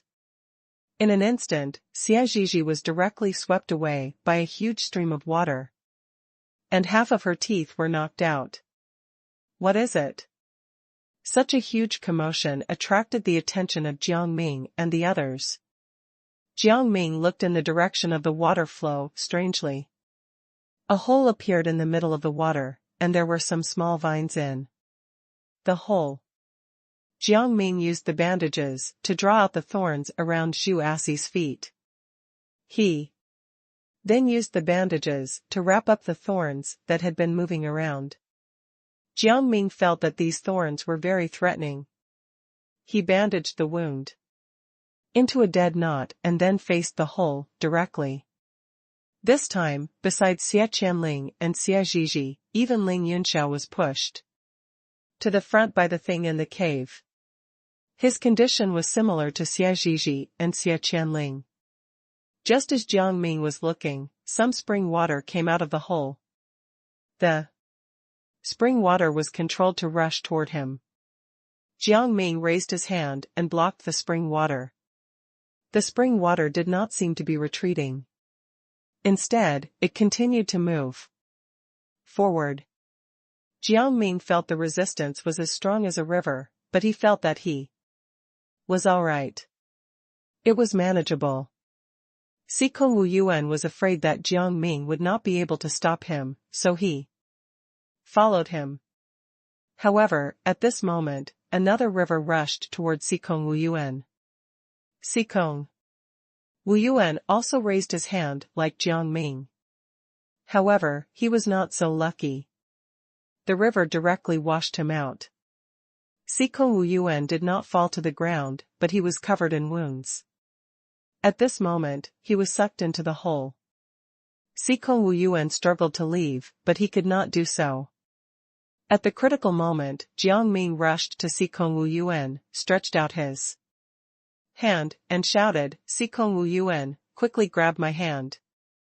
Sikong Wu Yuan quickly grabbed Jiang Ming's hand.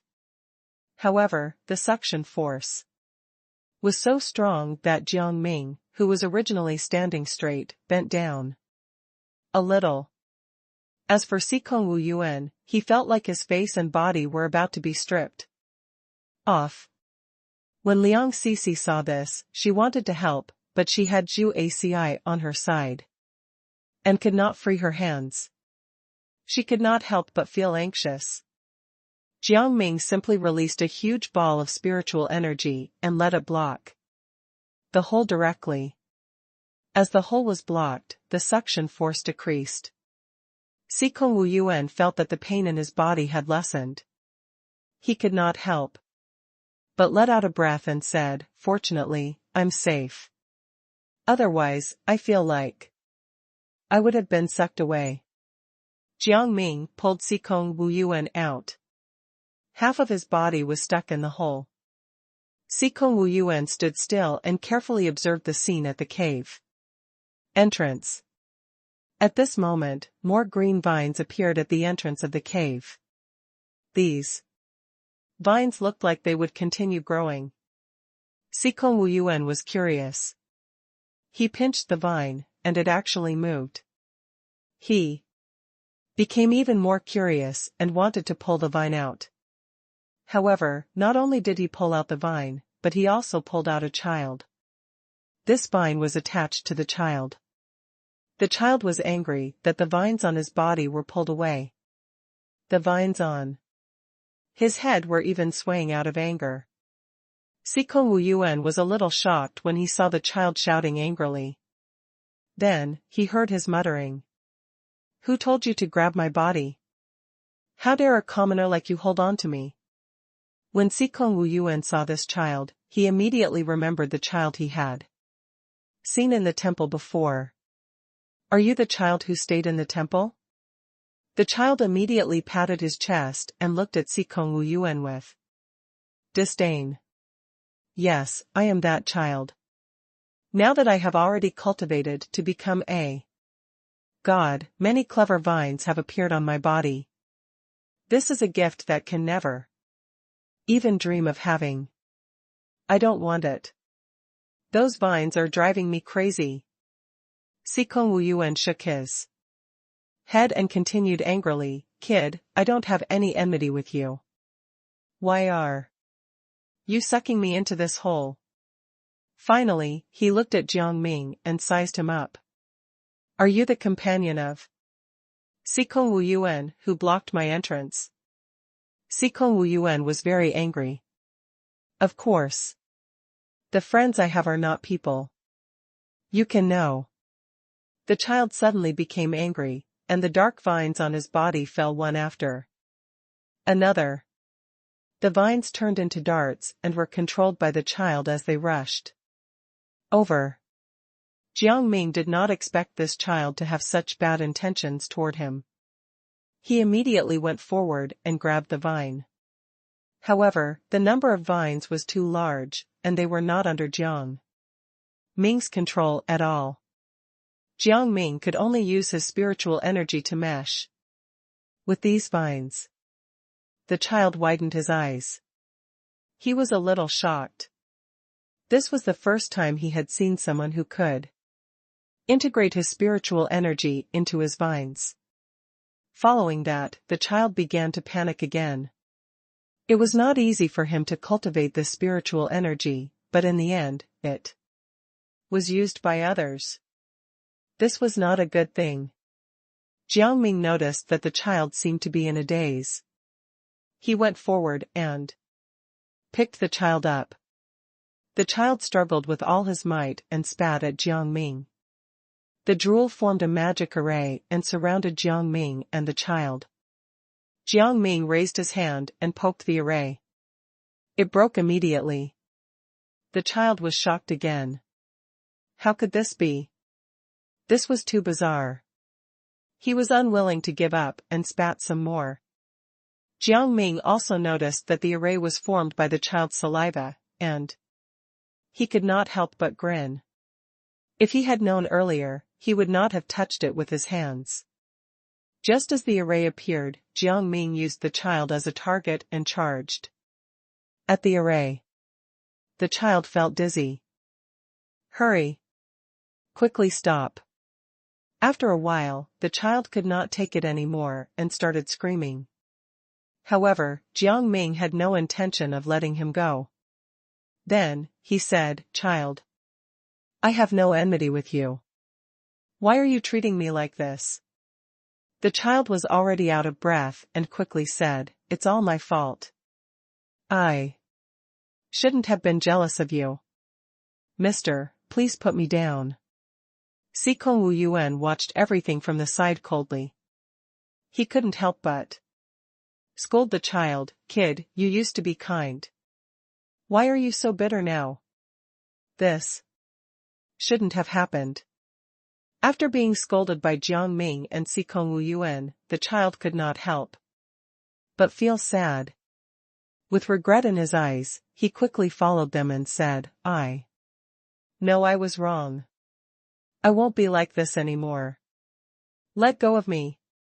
Jiang Ming's eyes narrowed. Then, he said to the child, "I can put you down. But you have to be obedient." "Of course, I'm very obedient." The child quickly agreed. Hearing this, Jiang Ming was skeptical, but he still put the child down. The moment he put down the child, he instantly transformed into a ferocious beast and bit at Jiang Ming. Jiang Ming was already a little vigilant. Seeing him like this, he immediately became angry and went forward to grab the child's neck. He sent all his spiritual energy toward the child, and the child immediately returned to his original state. The child looked at his hand in a daze. He never thought that he would actually return to his original form. He was furious, but he did not know what to do. He could only stomp his feet and shout, "Let me go. I'll bite you to death." As he spoke, he opened his mouth and tried to bite Jiang Ming, but Jiang Ming stopped him. Jiang Ming used his hand to press down on the child's mouth and held it tightly. The child screamed in pain, but he could not make a sound at all. He could only mumble. Sikong Wu Yuan suddenly remembered something and said to Jiang Ming, "Don't hold him, Ning Kaichen. He has a strange thing in his hand that will take you to strange places." Jiang Ming looked at Sikong Wu Yuan in confusion and asked, "Sikong Wu Yuan, what do you mean?" It was too late for Jiang Ming to ask. The child suddenly let out a cry and a beam of light shot out from his body. Sikong Wu Yuan quickly grabbed Jiang Ming's sleeve. The three of them disappeared. Ning Kaichen, Liang Sisi, could not help but panic. She went forward and wanted to grab Jiang Ming, but it was too late. When she arrived, they had already disappeared. When there was light in front of the three of them, Jiang Ming noticed that they were at the foot of a mountain. The surrounding forest was dense, and there were some shadows. Sikong Wuyuan looked around and couldn't help but feel a headache coming on. We actually came to this place. Before Jiang Ming could reply, the child said arrogantly, if you want to go back, get on your knees and beg for it. I can still let you go. Jiang Ming sneered and spanked the child thrice. The child cried out and then heard Jiang Ming's voice. What are you thinking about now? You're our hostage now. Jiang Ming could tell that the child was still arrogant, so he spanked him 3 more times. A brat like this had to be disciplined properly. The child did not expect to be spanked again and instantly pulled a long face. A sharp knife appeared in his hand, and he raised the knife and brought it down toward Jiang Ming. Before Jiang Ming could react, he saw the sharp knife coming at him. Sikong Wuyuan reacted quickly and snatched the knife away. The child immediately struggled and shouted at Sikong Wuyuan, Sikong Wuyuan, you traitor! Traitor! To think that we used to be in the same temple. Sikong Wuyuan rolled his eyes and said, I should have taught you a lesson back then. You've become a terrible child. The child was not convinced and said aggressively, then let's all die here and end this once and for all. He was completely frenzied. He wanted to see how Sikong Wuyuan and Jiang Ming could leave without him. We don't need you to leave. Jiang Ming chuckled and looked at the child. You don't think we have no other way to escape, do you? The child became nervous, but then he felt that Jiang Ming definitely did not notice it. He immediately became tough and said, impossible. Hearing Jiang Ming's words, the child's eyes widened, and he could not hide his surprise. Then, he said, how did you know? He covered his mouth again, hoping that Jiang Ming did not hear him. However, Jiang Ming had already heard him, so he did not care. Kid, that vine was shining just now. That vine is the one that helps people teleport, right? You must have sent everyone to the same place, right? After being exposed by Jiang Ming's words, the child immediately felt embarrassed and said to Sikong Wuyuan, are you going to watch me get insulted by this guy?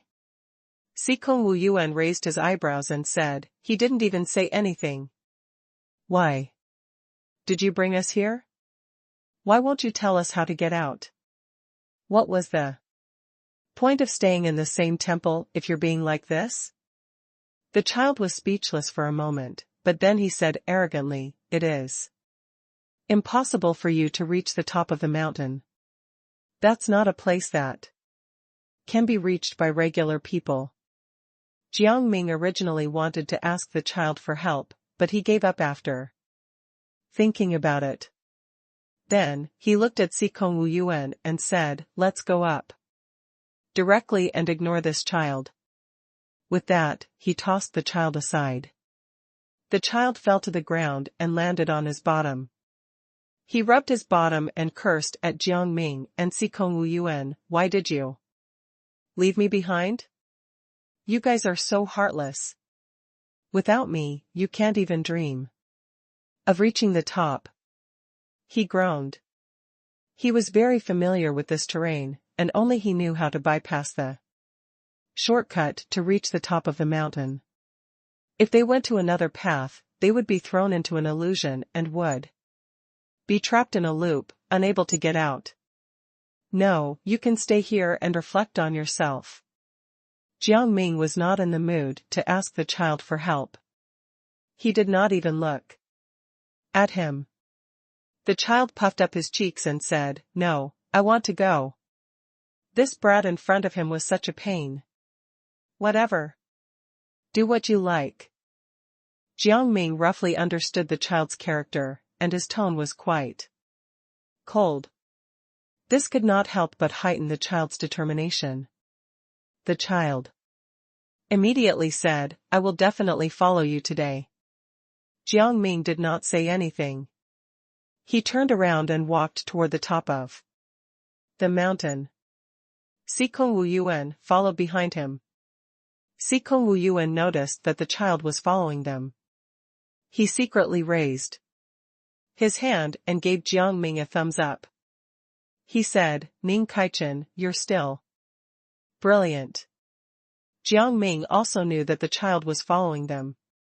He smiled and said, "Some children just need a little discipline." The three of them walked forward together. After a few steps, they reached a fork in the road. The child said proudly, "See, you still need me. You have to be careful.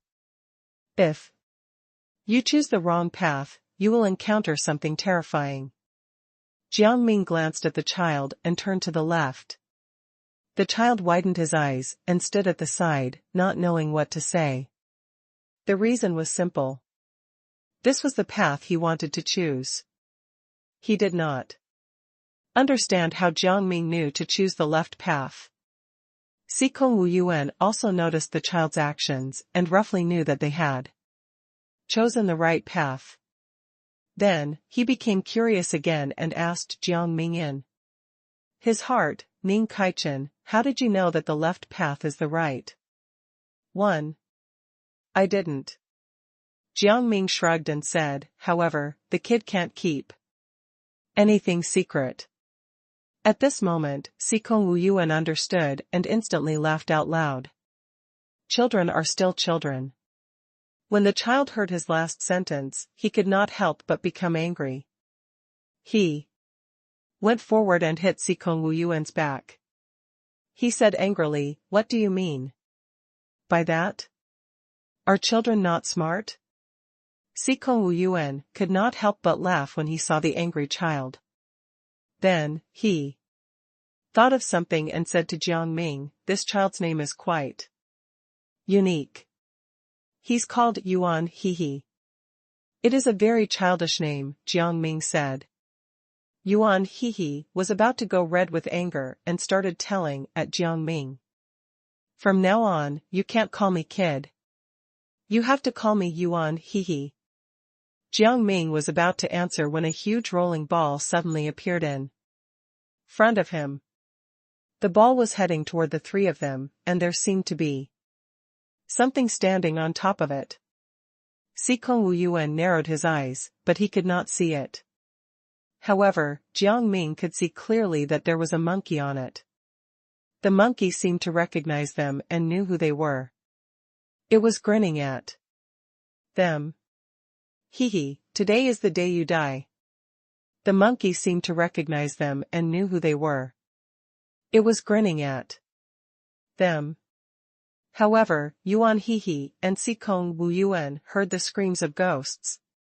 Sikong Wuyuan became vigilant, his eyes darting around.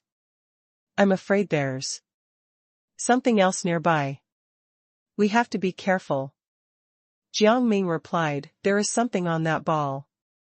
As he spoke, the ball had already rolled in front of them.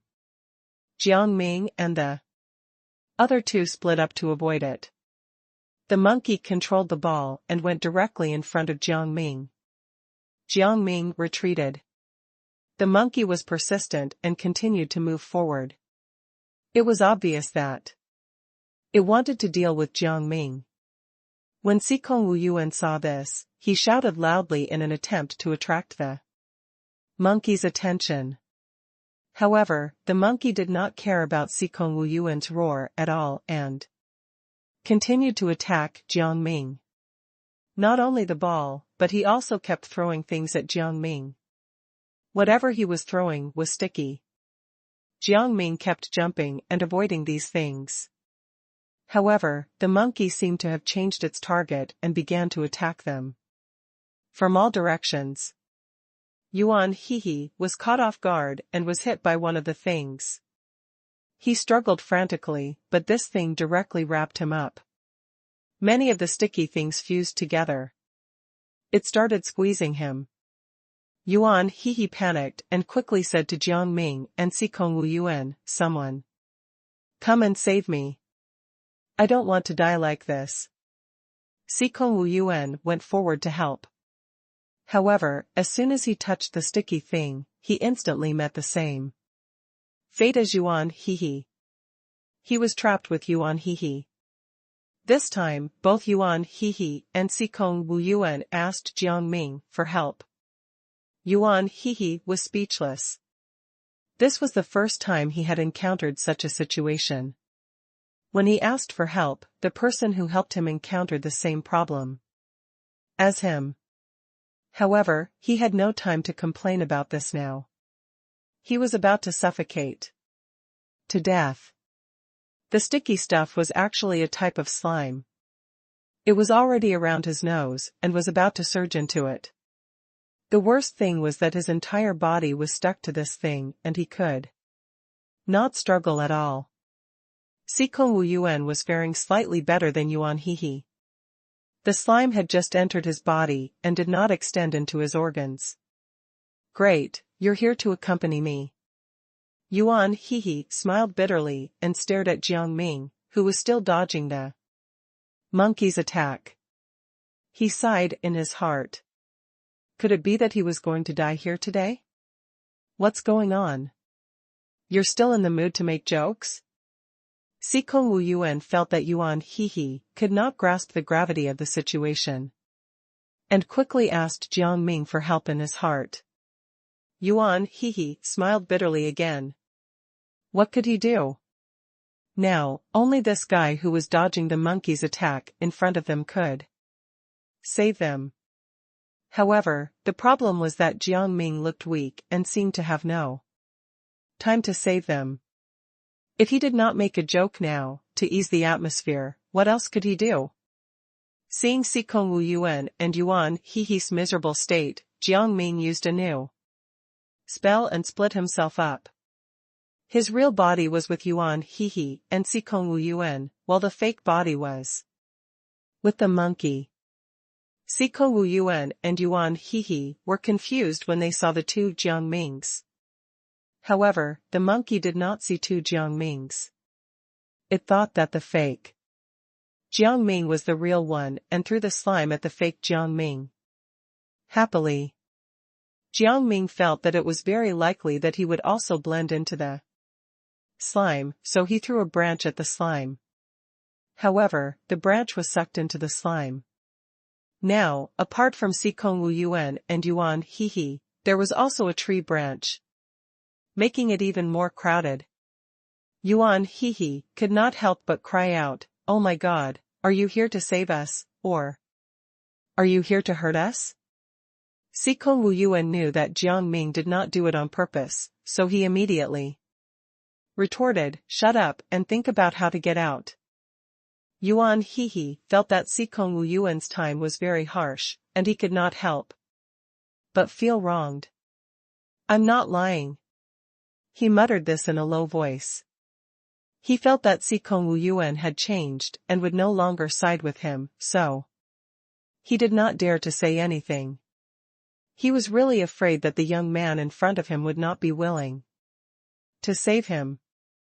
Seeing that everything would be integrated into the slime, Jiang Ming simply decided to take the risk and put his hand over it. Seeing his actions, Sikong Wu Yuan shouted, "Please don't, Ning Kaichen. If you get sucked in, no one will be able to save us." "That's right," Yuan Hehe quickly added. "You're our savior now. If you're gone, we're all doomed." "I know, but I think this is the only way for now." Jiang Ming did not listen to what Sikong Wu Yuan and Yuan Hehe had said and directly put his hand on the slime. Yuan Hehe immediately lost hope. He was sure he was going to die. Sikong Wu Yuan was thinking the same thing. He hoped his next life would be kinder to him. However, a miracle happened. Jiang Ming did not blend into the slime. Instead, he stood there intact. Sikong Wu Yuan and Yuan Hehe were stunned. What the hell? Did he have a special physique? Sikong Wu Yuan sized up Jiang Ming. He was a bit jealous. Yuan Hehe was delighted. It seemed that they were saved. Ning Kaichen was not an ordinary person. In the future, he would have to be nicer to Jiang Ming. Jiang Ming was also very surprised. He tried to pry open the ball of slime in front of him. He did not think he could break it, but with a light twist, the slime ball actually opened. Yuan Hehe, who was about to suffocate, suddenly breathed in fresh air. His eyes were filled with tears. He had finally survived. Sikong Wu Yuan, who had not shared Yuan Hehe's miserable state, was still emotionally stable. He then charged at the monkey. In his opinion, there was nothing more satisfying than beating up the culprit. However, the monkey also realized that the Jiang Ming in front of it was a fake. It immediately turned its head and faced Sikong Wu Yuan, who was attacking. The monkey was very calm. The moment Sikong Wu Yuan approached it immediately held him. Sikong Wu Yuan paused. What was the monkey doing? After a few seconds, he was immediately thrown out by the monkey. Sikong Wu Yuan was dumbfounded. How was he weaker than this monkey? The monkey suddenly shouted. Its hands were clenched into fists as it kept patting two lumps of red meat on his chest. The lumps suddenly grew bigger and bigger, and then little monkeys came out. One by one. Those little monkeys came toward Jiang Ming and the other two. They had lightning in their hands. Jiang Ming realized that he could not touch these little monkeys, so he quickly defended Yuan Hehe and reminded him, don't touch these little monkeys. They're full of electricity. Sikong Wu Yuan had also heard this. However, he had injured his ribs and could not move. Meanwhile, those little monkeys had already arrived in front of him. He immediately felt hopeless. Was he going to die now? He had such terrible luck. When Jiang Ming saw the little monkeys, he rushed forward and tried to help Sikong Wu Yuan. The little monkeys, on the other hand, sped up. Some of them headed toward Jiang Ming and Sikong Wu Yuan, while the others headed toward Yuan Hehe. Jiang Ming and Sikong Wu Yuan were still able to dodge, but Yuan Hehe was in trouble. Yuan Hehe's weakest point was his speed. He was not going to make it. Not long after, Yuan Hehe was electrocuted again and again. He felt as if his entire body was going numb. He heaved a sigh of relief. He had managed to escape at last. Jiang Ming was still relatively stable. He looked at the small river beside him and suddenly thought of a brilliant plan. He started cursing these little monkeys, attracting their attention. The little monkeys hated being yelled at the most, so they rushed toward Jiang Ming anxiously. Jiang Ming first put Sikong Wu Yuan aside and continued to yell, telling those little monkeys to stay away from Sikong Wu Yuan. Sikong Wu Yuan could not help but feel touched. At critical times, his good companions were still the most reliable. Yuan Hehe also saw all of this and felt some warmth in his heart. Jiang Ming had protected him earlier and was now facing the monkeys alone. He decided that he would treat Ning Kaichen well. From now on, he would not give Ning Kaichen any more trouble. At this time, Jiang Ming had already lured the little monkeys to the river. He deliberately cursed loudly. The little monkeys could not take it anymore and pounced on Jiang Ming. The moment he pounced over, Jiang Ming immediately disappeared. The little monkeys could not stop themselves, so they immediately went into the river one by one. Because of the water, the electric current instantly became even stronger. The little monkeys immediately jumped up and down in pain. Jiang Ming did not care about these little monkeys. Instead, he rushed toward Sikong Wu Yuan. Sikong Wu Yuan was injured. He had to take a look at him so that he would not delay his recovery. Beside Sikong Wu Yuan, an old man appeared. He held a jade scepter in his hand. The jade scepter was pointed at Sikong Wu Yuan's neck. Sikong Wu Yuan was shocked. He closed his eyes and wanted to rest, but now an old man was holding him hostage. He was really unlucky. Jiang Ming raised his eyebrows and said, "Who are you?" "I'm the slime cultivator. You injured my pets." "Alright, how can I get you to let Sikong Wu Yuan go?" Jiang Ming knew what slime cultivator meant, so he asked directly. "I'll make you pay with your life." The slime cultivator glared angrily. Jiang Ming was helpless. It was this sentence again. He seemed to have heard this sentence many times. "I don't have a life. Ask me something else." The slime cultivator thought for a moment and threw a dagger over. He immediately said, "Then cut off your tongue." Jiang Ming chuckled. The slime cultivator was hilarious. "Impossible. This is what you deserve." Seeing that Jiang Ming was so uncooperative, the slime cultivator became angry and punched him. Jiang Ming did not dodge. He clenched his fists and punched back. He was speechless. Was there something wrong with this old man's brain? Did everyone have to listen to him? "You are quite arrogant." The slime cultivator groaned in displeasure. He secretly controlled the big rock behind Jiang Ming to move toward him. Jiang Ming felt something coming from behind him.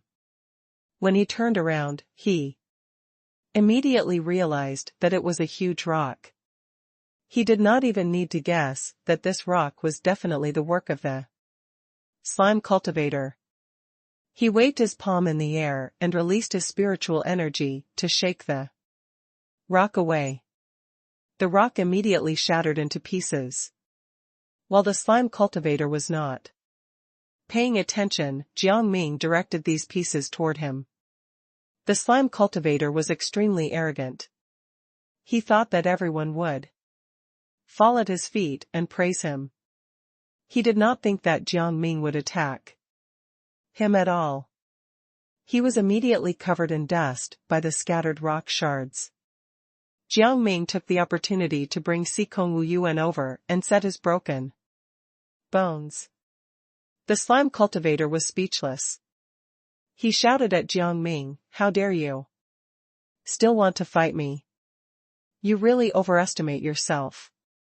As he spoke, before Jiang Ming could answer, he took a step forward and released many worms. These worms quickly crawled toward Jiang Ming. As they crawled, they released some pungent gas at the same time. Yuan Hehe almost fainted when he smelled the gas. He felt that his entire body was no longer under his control. It was as if he were in an abyss of suffering. He looked at Jiang Ming and wanted to ask him for help, but he felt as if his feet were filled with 10 pounds of lead. At this moment, those worms scattered, some of them moved towards Sikong Wu Yuan and Yuan Hehe. Sikong Wu Yuan had the same feeling as Yuan Hehe. He felt dizzy. This feeling allowed the worms to take advantage of him. Jiang Ming did not react at all. He could not help but feel strange when he saw the situation of the other two. Something seemed to have happened, but it also seemed like nothing had happened. What was going on with these two? However, the current situation did not allow him to ask more questions. Jiang Ming pulled Sikong Wu Yuan and Yuan Hehe up the tree. Seeing this, the slime cultivator laughed loudly and said with a mocking smile, "See. You guys are simply worthless. You can't beat me at all. Now you're forced to go up the tree." Sikong Wu Yuan shouted at the slime cultivator, "Old fool, shut your mouth. You Should wash your mouth out with soap. The slime cultivator immediately exploded. He controlled the worms to stack together and sent them to Sikong Wu Yuan. Although Sikong Wu Yuan's willpower was a little weak, he would rather die than submit. In any case, he would not submit to the slime cultivator. Jiang Ming originally wanted to check on Sikong Wu Yuan and Yuan He's situation first, but seeing how stubborn the slime cultivator was, he decided to focus on dealing with the worms. He felt that flames were the most terrifying to these worms, so he immediately conjured flames in his hand. However, those worms went straight for him and even absorbed the flames in Jiang Ming's hand. Jiang Ming watched helplessly as these worms absorbed the flames and was a little surprised. What were these worms? How could they absorb the flames? The moment the flames were absorbed, these worms did something else. They spat the flames back. Not only that, but the flames also carried tiny bolts of lightning. Jiang Ming understood. This was probably revenge for killing the monkey, but he was not to be trifled with. He raised his hand and grabbed these worms one by one and threw them out. He was completely unaffected. The slime cultivator was dumbfounded. What was going on? These worms were full of flames and toxic. Jiang Ming looked at his hand. For the first time, he felt that he was invincible. He actually avoided the damage of this worm. Yuan He shook his head and sobered up a little. Then, he saw the scene in front of him. He suspected that there was something wrong with his eyes and shook his head again. When he realized that nothing had changed, he was dumbfounded. What kind of mystical creature was Jiang Ming? It was simply out of this world. When he had thrown away most of the worms, Jiang Ming shot a bubble into the air, and the bubble exploded over the worms. The worms instantly fell to the ground in scattered pieces, unable to get up at all. A strange expression flashed across the slime cultivator's face. He threw the jade scepter over and directly arrived in front of these worms. The jade scepter emitted a green light that shone on the worms' bodies. Those worms immediately moved, as if they were about to come alive. Jiang Ming saw the function of the jade scepter and took it away. Seeing that the jade scepter had been taken away so easily, the slime cultivator was once again dumbfounded. What was going on? How could his jade scepter be taken away by Immortal so easily? However, immediately after, the jade scepter emitted a green light that shone directly on Jiang Ming's body, but it quickly fell back down. Jiang Ming was baffled, but the slime cultivator broke the jade pendant in his hand. You traitor! The jade pendant fell to the ground, but there was no crack. Instead, it automatically landed in Jiang Ming's hand. Jiang Ming looked at the jade pendant in his hand and was very confused. The jade pendant was white and shiny. He could not understand. How did this jade pendant end up in his hands? All of you are traitors. The slime cultivator's hands trembled in anger. The jade pendant was connected to the jade scepter and was also an extremely precious item to him. However, they had just accepted that this random man in front of them was their master. Jiang Ming roughly understood what was going on and placed the jade scepter toward those worms. Under the second illumination of the jade scepter, the worms completely came to life. However, those worms did not touch Jiang Ming. Instead, they went in front of the slime cultivator. The slime cultivator knew what these worms wanted to do, and he was instantly shocked as he quickly retreated. You traitors! Hurry up and leave, he shouted. I'm your master. However, what the slime cultivator said was useless. These worms did not listen to his words at all. Instead, they kept attacking the slime cultivator. The slime cultivator released slime balls one after another, trying to block the path of these worms, but these worms were not stuck at all. The worms started to jump like rabbits. They jumped with great strength and arrived in front of the slime cultivator. The slime cultivator's expression had completely changed. He mumbled something and immediately drew a circular pattern in the air, before disappearing. The worms were still there. Now that they had no target, they were wandering around aimlessly. Jiang Ming thought for a moment and threw the jade pendant over. The jade pendant absorbed all the worms.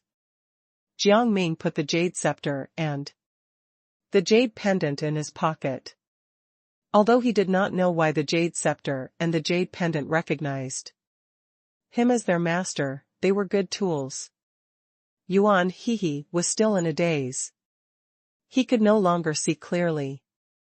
Jiang Ming examined Yuan Hehe and Sikong Wu Yuan and was stunned to find that they did not have any internal or external injuries. What was going on? Perhaps the jade pendant or jade scepter could help them? Jiang Ming was a little uncertain as he took out the jade pendant and the jade scepter. The jade scepter did not react, but the jade pendant shook automatically. He felt the jade pendant's reaction and immediately released it. The jade pendant emitted a bright white light that shone on Sikong Wu Yuan and Yuan Hehe. The two of them immediately looked better, and even the symptoms from before disappeared. Sikong Wu Yuan blinked tiredly and pounded his body with his hands. He felt much better. He looked up and noticed the jade pendant. He could not help but ask curiously, where did this come from? Jiang Ming put away the jade pendant and said with a faint smile, it came by itself. Huh? Sikong Wu Yuan was confused. Yuan Hehe shouted in shock, isn't this jade pendant the thing used to control worms? How did it get into your hands? Jiang Ming told him the whole story. Yuan Hehe could not help but feel jealous. Just by standing there, Jiang Ming was actually recognized as his master. His luck was really amazing. Just as he was about to say something, the branch suddenly snapped. Yuan Hehe fell to the ground and could not help but cry. When did he get on the tree? He realized that it was Jiang Ming who brought them up and could not help but regret it. He should not have said the wrong thing.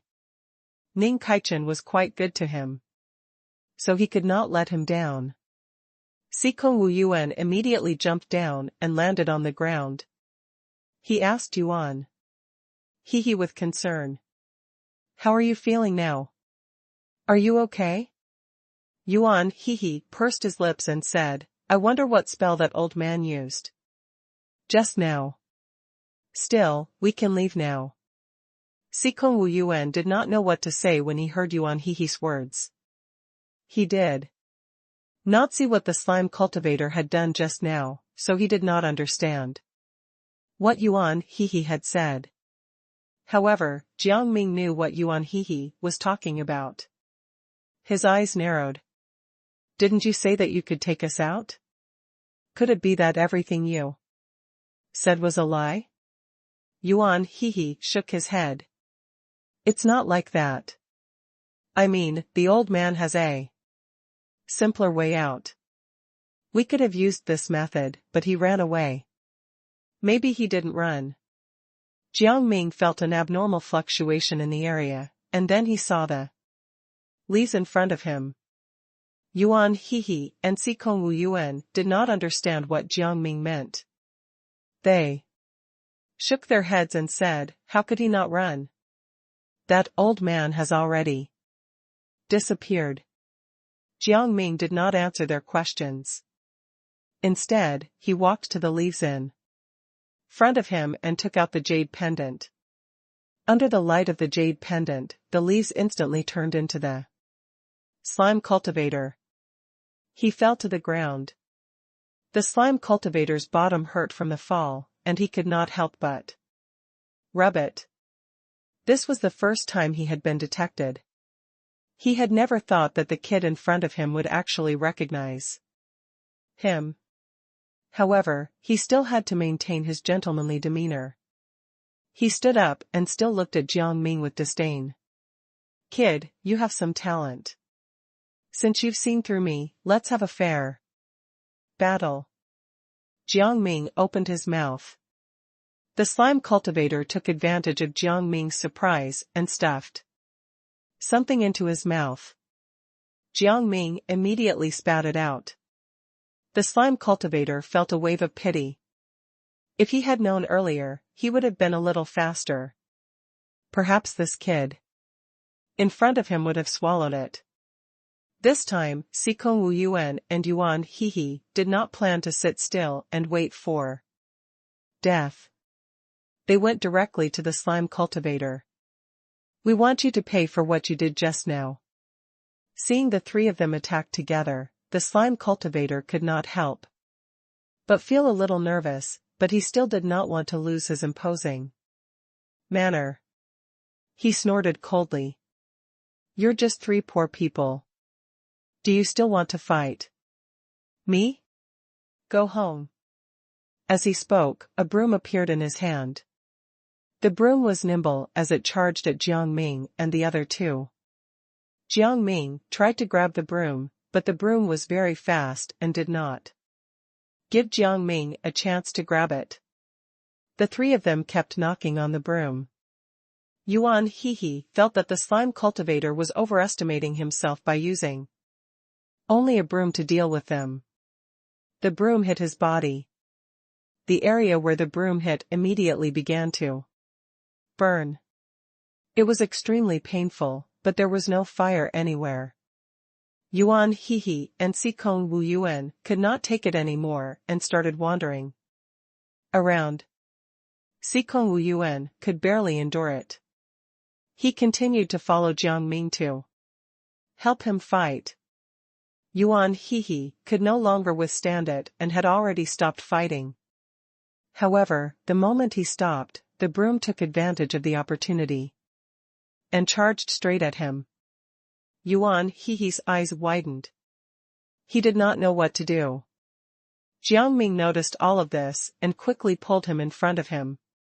He tossed out the jade pendant and released all the worms in it. Those worms quickly bit the broom, and the broom was instantly bitten clean. "My broom!" The slime cultivator wanted to cry. This was his second favorite magic tool, but it was gone just like that. If he had known earlier, he would not have taken out the jade scepter and jade pendant. Otherwise, he would still be enjoying the spiritual energy of the jade scepter and jade pendant. This time, you should surrender, without a fight. Jiang Ming looked at the slime cultivators and put away the worms. "If you're strong enough, fight me without magical tools." The slime cultivator felt like his lungs were about to pop out. "It's a waste not to use it." Jiang Ming shrugged. He did not fall for the slime cultivator's tricks at all. The slime cultivator narrowed his eyes, then spread his fingers and released a palm print made out of spiritual energy in the air. The palm print formed a mountain ridge and headed toward Jiang Ming. Jiang Ming was stunned. Those who did not know better would think that he was a legendary cultivator. He walked back.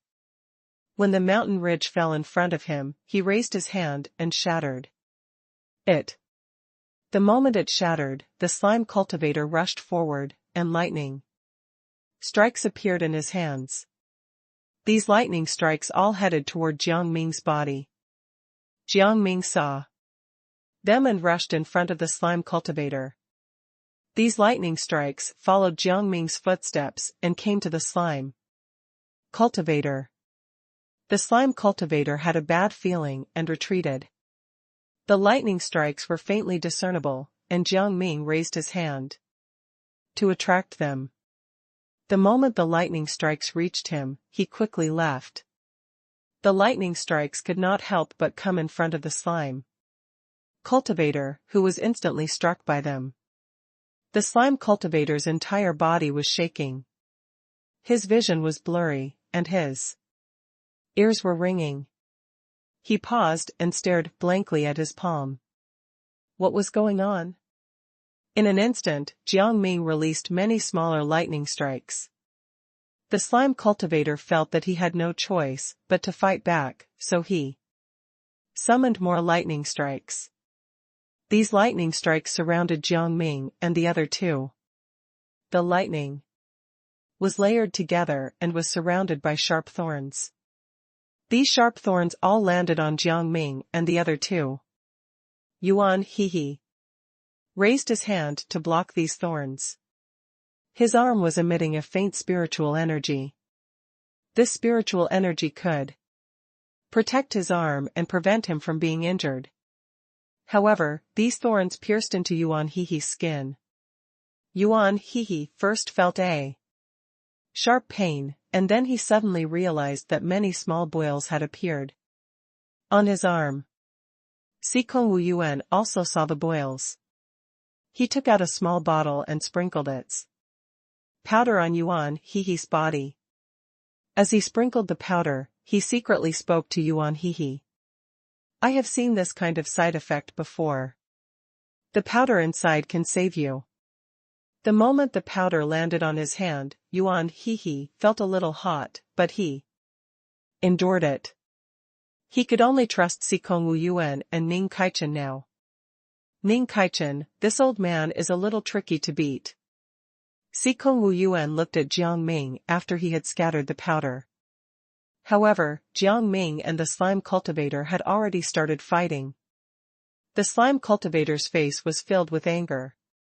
He was fighting with great difficulty. The jade pendant and jade scepter secretly increased Jiang Ming's strength. He knew the functions of the jade pendant and the jade scepter. The slime cultivator was foolish to have let them go. Gradually, the slime cultivator was unable to do anything and gradually fell into a disadvantage. Jiang Ming became more and more powerful. Just as the slime cultivator wanted to leave in the same way, Jiang Ming grabbed his sleeve tightly and refused to let him go. The slime cultivator immediately frowned. He had encountered a god of misfortune. If you take us to the top of this mountain, we'll let you go. Jiang Ming took the opportunity to raise his conditions. The slime cultivator was a little reluctant, but now that the knife was placed on his neck, he had no choice but to obey. All right. I'll listen to you. He took a deep breath and sighed. The moment he agreed, the slime cultivator was instantly covered by a cloak. The cloak wrapped around him, and he disappeared. It was so fast that Jiang Ming did not have a chance to react at all. Where did he go? He escaped so fast. Sikong Wu Yuan paused for a moment and then moved forward to look for Jiang Ming. Jiang Ming narrowed his eyes. Yuan Hehe suddenly thought of something and wanted to shout at Sikong Wu Yuan. However, before he could say anything, some black-robed men appeared in front of them. These men were wearing terrifying masks, and the corners of their mouths were slightly curled up. It was a terrifying sight. Jiang Ming felt that these people were not good people. He said warily, "Who are you?" The leader of the men in black approached Jiang Ming, clenched his fists, and bowed to Jiang Ming. "We are from the Temple of Clear Wine. Our temple master, Chinsiki, wants to see you." I don't remember meeting any Chinsiki. Jiang Ming felt that Chinsiki might have something to do with the disappearance of the slime cultivator, so he was unhappy. This was obviously to save the slime cultivator. However, this person was persistent and said, "How can you say that? He is your friend." Shinseki admires you, Lord Ning Kaichen, so he asked us to invite you. Sikong Wu Yuan left and came over to help Jiang Ming. Jiang Ming did not understand what was going on, but he felt that it was better to follow Sikong Wu Yuan's instructions. He immediately followed the man in black and said, Sikong Wu Yuan's words are my words. The man smiled and said, it's good that you're willing to come with us. Yuan Hehe stepped forward and stood between Jiang Ming and the man in black. He said to Sikong Wu Yuan, we can't follow him. There's something wrong with these men in black. Sikong Wu Yuan looked at Yuan Hehe strangely and said, do you know them? Yuan Hehe gritted his teeth and cursed. Not only do we know each other, but we've also interacted with each other before. Shinseki doesn't have good intentions. Unexpectedly, these men in black completely stopped Jiang Ming and the other two. Since soft tactics did not work, they might as well use force. Besides, they did not want Yuan Hehe to insult Shinseki. The three of you can't leave even if you wanted to. I won't let you leave. Jiang Ming stood in front of the three of them and planned to fight again. He had already fought so many people. It did not matter even if he lost. The leader of the men did not expect Jiang Ming to be so aggressive. He could not help but take a few steps back. Then, he said fiercely to Jiang Ming, Shinseki is the best in the world, and he's very skilled in martial arts. If you kill us, Shinseki will avenge us. Is that so? As a disciple of the Temple of Clear Wine, isn't he afraid of trouble? Jiang Ming sneered. He ran over, rushed forward, and broke one of their arms. His arm was broken into pieces, but the person did not make any sound. Instead, he looked at his arm coldly. Jiang Ming could not help but be curious. Could it be that this person did not feel pain? When the other men in black saw that their companion was injured, they immediately stepped forward and surrounded Jiang Ming. I think you should just die here. The leader of the men in black frowned and spat out a black pearl from the corner of his mouth. White light shone on it again and coated it. With the support of the black-robed man's spiritual energy, those sleeves immediately flew toward Jiang Ming. Jiang Ming took out a dagger and tried to cut off his sleeve, but he could not cut it at all. Not only that, but the dagger broke. Jiang Ming only had one dagger. After thinking for a while, he decided to use the dagger fragments to attack these men in black. When these men in black saw this, they felt that Jiang Ming was a little self-righteous. They could not help but laugh. Just these fragments? What else can he do to us? Jiang Ming did not get angry. Instead, he threw the fragments out. The fragments brushed past the men and flew far away. One of the men immediately burst into laughter and said, "That's all? You're hilarious." At this moment, one of the fragments turned around and cut the carotid artery of a man in black. The man's neck immediately bled non-stop. The other men stepped forward one after another, wanting to seal the wound. But they could not do so at all. More and more blood flowed out of the wound. The man soon bled to death without closing his eyes. Another companion died, and the leader of the men suddenly became angry. His eyes were red, and he slashed at Jiang Ming with his sword. Jiang Ming saw the attack clearly. When the sword came forward, he turned around and kicked the sword away. Then, Jiang Ming changed his mind. When the sword was automatically thrown at the man, he went forward and took it back. The man thought that he was going to be hit by the sword. When he saw Jiang Ming's actions, he could not help but be stunned. Then, he looked at Jiang Ming tentatively and said, Ming Kaichen, what are you doing? Don't tell me you want to make peace with us? The other men hurriedly said, this is impossible. You killed our comrade, so you have to pay with your life. Yuan Hehe stopped Jiang Ming and said, Chinsiki killed so many people. Why did not you pay for their lives? Why should Ming Kaichen pay with his life? Sikong Wu Yuan had originally thought that these people were not all bad, but after hearing Yuan Hehe's words, he suddenly felt that these people were not good people at all. He also stood in front of Jiang Ming and shouted at these people, as long as I, Sikong Wu Yuan, am here, I will not let you hurt Ming Kaichen. As he said this, he immediately blew on his palm. The patterns on his palm immediately produced long lines that bound the men. The men did not think that these long lines were anything special. The previous man quickly picked up his sword again, wanting to cut these lines. However, it was impossible. They could not cut these lines at all and were even tied together by the long lines. Yuan Hehe took a step forward and beheaded all of them.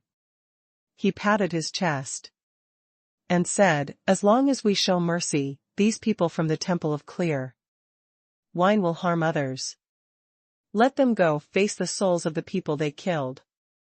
Jiang Ming could tell that Yuan Hehe seemed to be very hostile toward these people. He asked curiously, did these people kill your family? Why do I feel like you hate them? Yuan Hehe told Sikong Wu Yuan and Jiang Ming about how these people had exterminated his cousin's entire family. Sikong Wu Yuan immediately felt bad. I thought they would treat us better. I did not expect them to be such ruthless people. Jiang Ming also said, I think we'd better go to the top of the mountain. It's really unlucky to have met people from the Temple of Clear Wine. Exactly. After all the bad luck we've encountered, we should really retreat. Yuan Hehe snorted. If it was not for the fact that he was kind, he would have buried everyone in this temple with his family. Then, he stretched. I'm already a little tired. Let's find a place to rest later. Yuan Hehe glanced at the sky. The sky had indeed darkened. Jiang Ming was also a little tired. Just this first round alone had consumed a lot of his physical strength, and he wanted to drink some water. Sikong Wu Yuan seemed to have read Jiang Ming's mind. He then placed a bottle in front of Jiang Ming and asked, do you want some water? Where did you get it from? Jiang Ming found it strange. It was the first time he saw Sikong Wu Yuan carrying water. Yuan Hehe did not want to be outdone either. He took out his treasured water bottle and said, I also brought some. Sikong Wu Yuan looked at them and said, monks like us need to drink more water, so we must bring water when we go out. Where do you want to go? At this moment, an unfamiliar voice sounded. Jiang Ming sighed. He was so used to this. He did not know what the mysterious person wanted to do. He was curious. A handsome man walked in front of them. He had a mole between his eyebrows and a smile on his face. He did not look like he was here to fight. Instead, he looked friendly. Before this person could speak, Yuan Hehe pointed at him and said, you don't have to look. This person is the leader of those people just now. His name is Chinsiki. This person did not refute him. Instead, he smiled lightly and said, that's true. Thank you for introducing me to them. Why haven't I seen you for so long? Yuan Hehe sneered. Are you here to die? Chinsiki opened a folding fan and gently tapped it on his palm. There was a smile in his eyes. How could I be here to die? I'm here to invite you to my temple as guests. Just now, some of my people died terribly. They were not innocent. Won't you follow me so I can repay you? In response, Jiang Ming refused. No way. Give up. No matter what, he still had morals, and Yuan Hehe could be considered their good friend now. The enemy of a friend was also their enemy. Yuan Hehe was touched. He then said to Shinseki fiercely, "Did you hear that? Hurry up and get lost." Shinseki laughed and said to Jiang Ming, "Ning Kaichen, you will regret not coming with me." Do you really trust Yuan Hehe? Jiang Ming frowned. He felt that Shinseki wanted to tell him something, but he did not want Yuan Hehe to know. However, Yuan Hehe said nonchalantly, "How about this, Ning Kaichen? You guys can have a chat alone. I know I'm not doing anything wrong. Let's see what Shinseki wants to do." Thank you so much, Shinseki said gratefully. Please follow me, Master Ning Kaichen. Jiang Ming did not want to doubt Yuan Hehe. Thus, he did not move forward and avoided Shinseki. Let's just leave and ignore him. His words shocked everyone. Sikong Wu Yuan could not understand. He took a step forward and said to Jiang Ming in his heart, "Ning Kaichen, to be honest, if it were me, I might follow Shinseki. After all, we haven't known Yuan Hehe for a long time. Maybe we can find some ideas by chatting with Shinseki. He doesn't want to clarify the matter with Yuan Hehe. He just wants to get something from me," Jiang Ming said unhurriedly and then snapped his fingers. The folding fan on Shinseki's body immediately flew into Jiang Ming's hand. He looked at the folding fan and saw the words "Jade Pendant" and "Jade Scepter" on it. Shinseki's intentions were revealed. Shinseki saw the folding fan and touched his body. Realizing that there was no fan, he immediately became a little angry and said, "Lord Ning Kaichen, why are you taking other people's things? Return the item to me as soon as possible." Jiang Ming threw the fan over and said mercilessly, "I won't give you the jade pendant and scepter. They've already recognized me as their owner. It's useless even if you take them away." Hearing this, Shinseki suddenly wanted to kill Jiang Ming. He took out a whip and threw it at Jiang Ming. The whip was extremely long and had some fine thorns. The thorns were densely packed, and it was painful to be hit by them.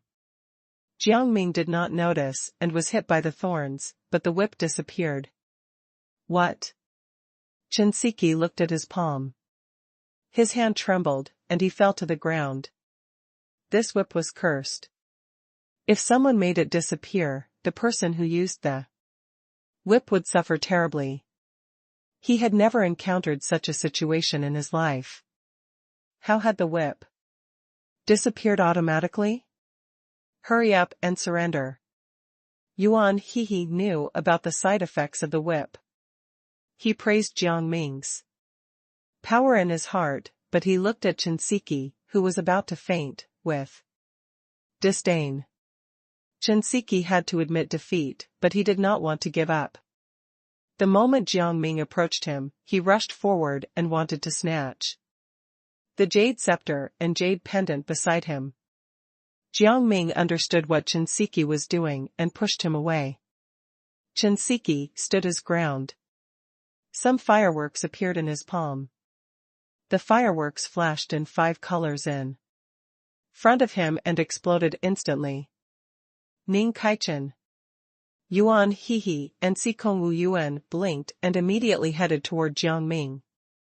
However, Jiang Ming's body had already exploded. This was the second time Sikong Wu Yuan had seen such a thing. He could not help but pray that Jiang Ming would be safe. However, he felt that there was no way to escape this fight.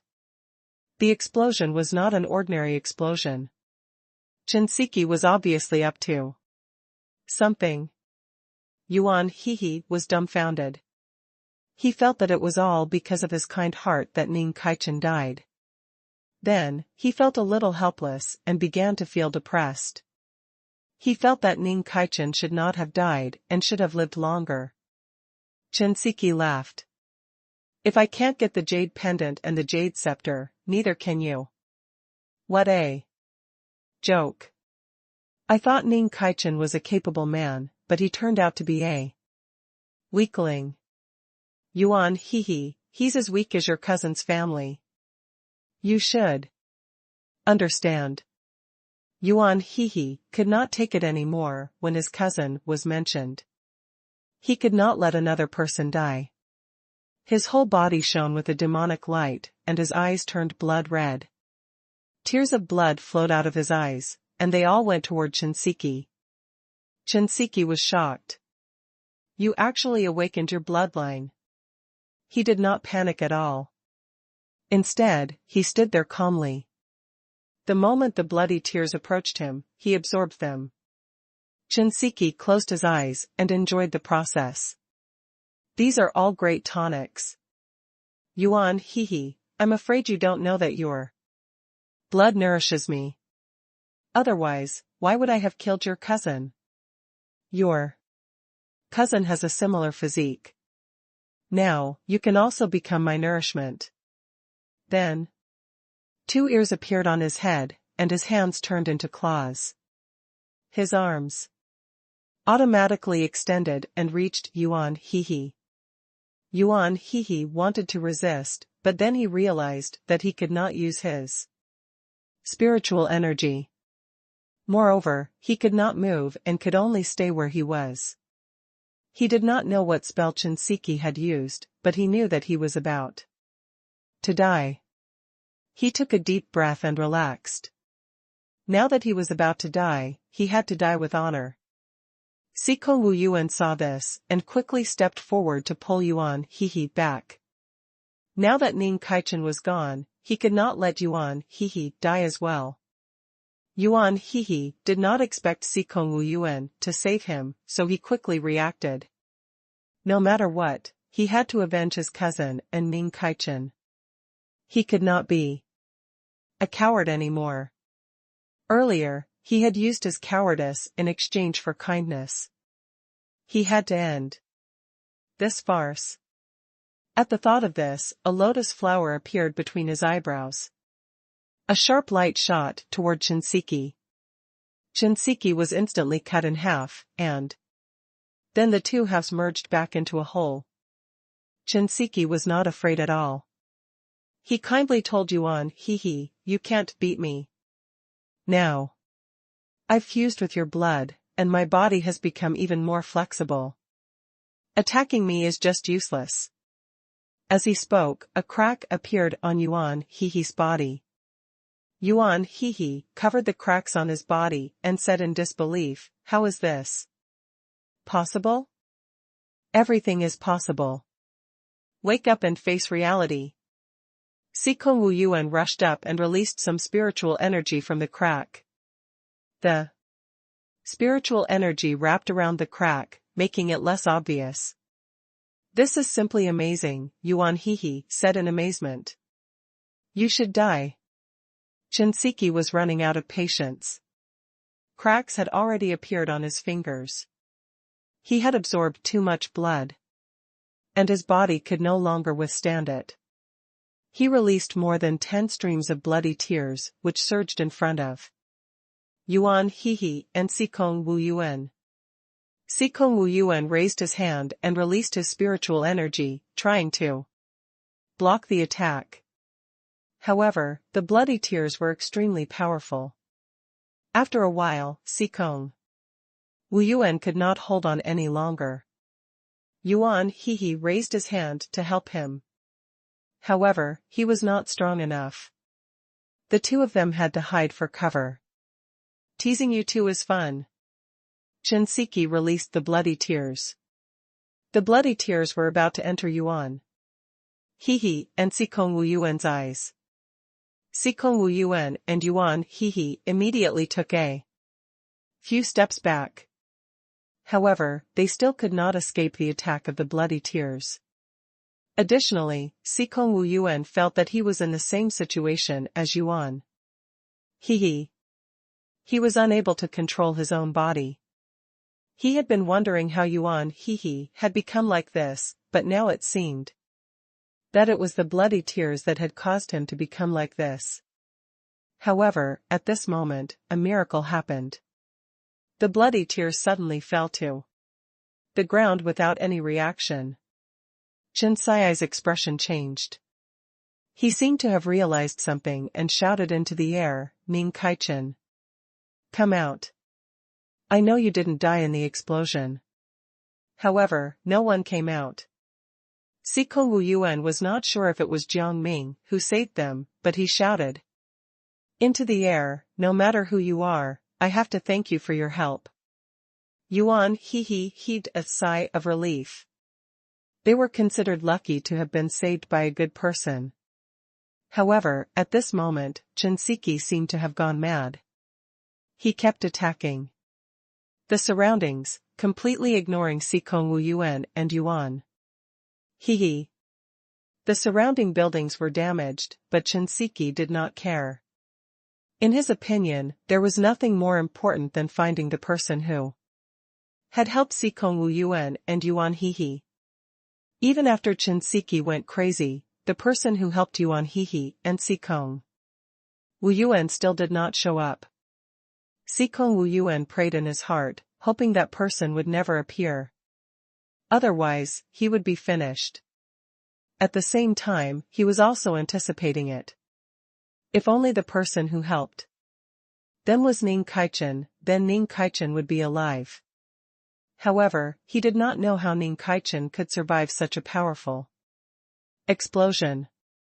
Sikong Wu Yuan thought about it, and in the end, he felt a little upset.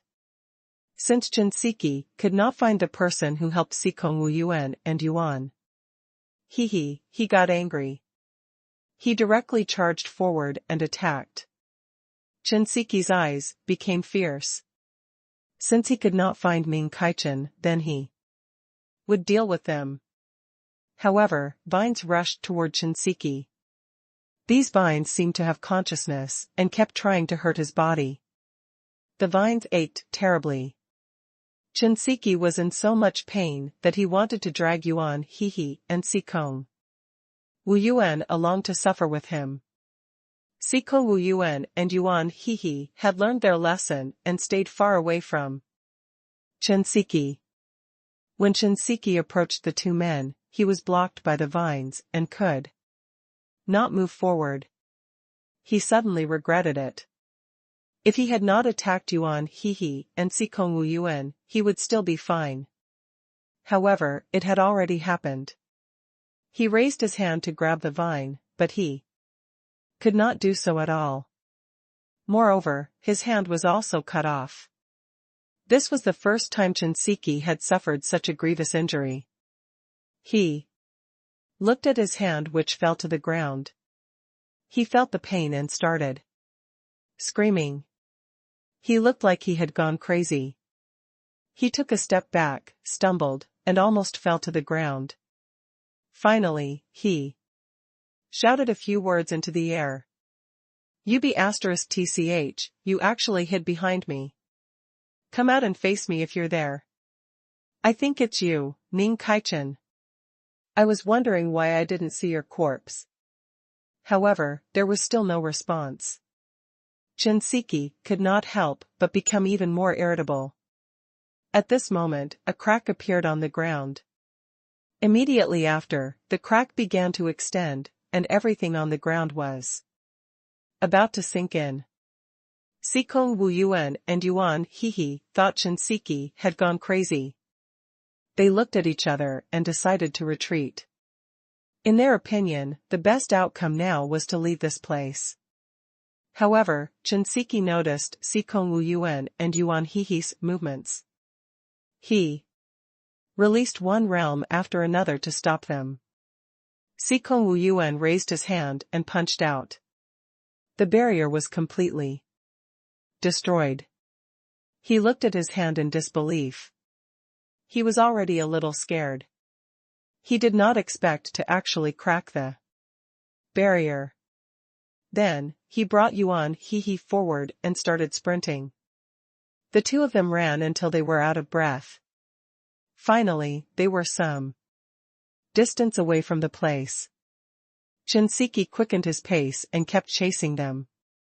He was about to explode. He felt that Ning Kaichen was teasing him. He really could not understand how Ning Kaichen could come back from the dead. The explosion had a side effect, which was that it would restrict a person's spell techniques. He was already on the verge of being unable to take it anymore. His hands kept gathering spiritual energy forward. Within the range of this spell, buildings collapsed.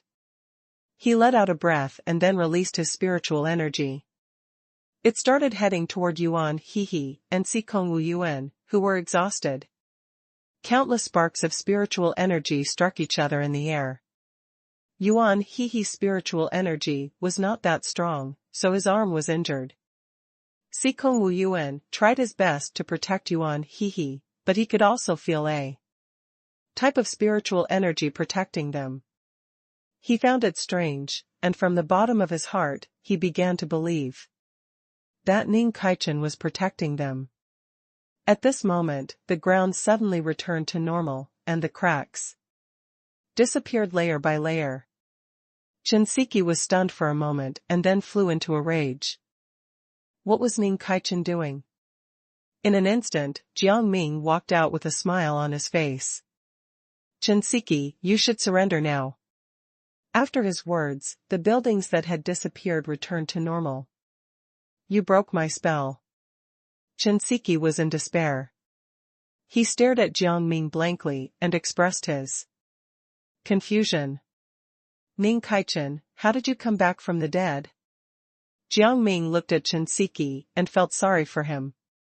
I wasn't killed by the explosion at all. Your spell wasn't that strong. Those words hit Shinseki hard. He could not believe it. He kept muttering to himself, impossible. This is simply impossible. Seeing Shinseki like this, Jiang Ming did not continue attacking him. Instead, he looked at him and said, you can leave now. He felt that Shinseki did not have a chance to cause a lot of trouble, so he might as well just let him go. He was not a ruthless person. Shinseki was unwilling to give up. He stepped forward and wanted to grab Jiang Ming's collar, but Jiang Ming dodged. He frowned. As the master of the Temple of Clear Wine, you're being ridiculous. He did not understand what Shinseki was doing. He thought Shinseki was crazy. Shinseki let out a sigh of relief. He knew that he had completely failed. He knelt in front of Jiang Ming and said, Ning Kaichen, I hope you can become the master of the Temple of Clear Wine. Jiang Ming paused. This caught him off guard. Weren't they enemies just now? Why was he giving up his position? He had no interest in being the master of the Temple of Clear Wine. I think you're more suitable to be the master of Temple of Clear Wine. Shinseki could not understand that he had been rejected. He quickly said, you are the most suitable person for this position. I am willing to be your subordinate or your colleague. I'll tell you the truth. I don't want to be the master of this temple, and I don't want anyone to force me into taking up such a position. Seeing that a tactful rejection did not work, Jiang Ming simply rejected him directly. You're the master, Shinseki said stubbornly. If you don't want to be the master, you can just quit. He used to think that he was the one who could govern the temple properly, but after seeing Ning Kaichen's behavior, he suddenly felt that he was useless.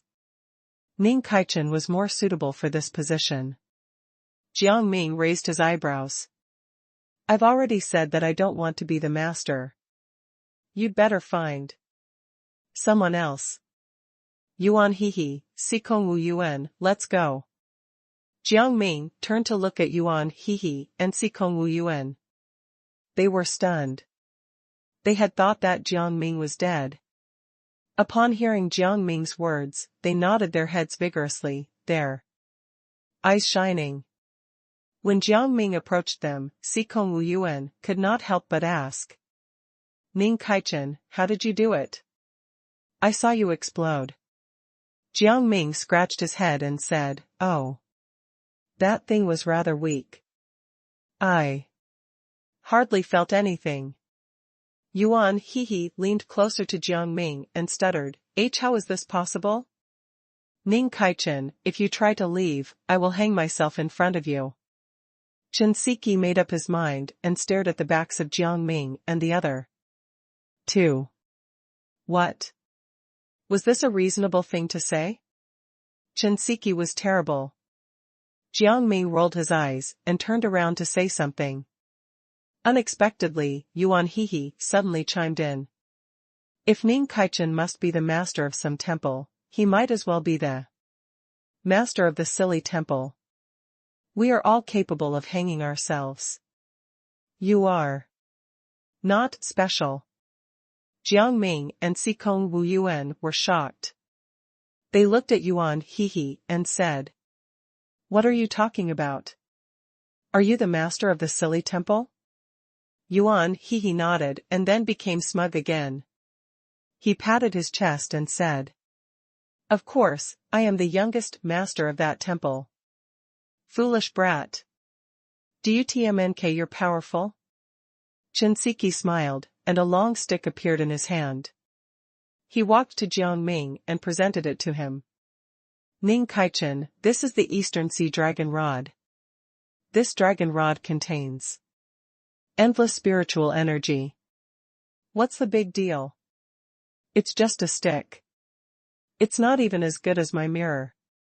Yuan Hehe pretended to be arrogant and took out a floral mirror from his pocket. Jiang Ming and Sikong Wu Yuan could not help but widen their eyes. How could Yuan Hehe have such a feminine item? Had the world become so liberal? Following that, Yuan Hehe tapped his palm on the mirror again. A flower on the mirror seemed to come to life. It came out on its own and wandered around Jiang Ming and Sikong Wu Yuan. Sikong Wu Yuan stretched out his hand and touched the flower. The flower immediately turned into a flower girl, and the other flowers also turned into flower girls. They surrounded Jiang Ming and Sikong Wu Yuan and even walked forward to dance around them. Jiang Ming felt a headache coming on. What was the point of this? Shinseki sneered and rolled his eyes. I thought you would come up with some powerful moves. Unexpectedly, Yuan Hehe smiled sinisterly and shouted at Jiang Ming, Lord Ning Kaichen, you have to watch carefully. After saying that, the flower girls suddenly changed their direction and surrounded Shinseki. Shinseki looked at the flower girls carefully. Then, many slaps landed on Shinseki's body. Shinseki wanted to fight back, but he could not. Not only that, but his hands also started to hit themselves. Jiang Ming and Sikong Wu Yuan were confused. How powerful were these flower girls? Yuan Hehe took the opportunity to stand in front of Jiang Ming. He smugly said to him, Ning Kaichen, are you willing to be the master of the silly temple? This mirror will definitely be yours.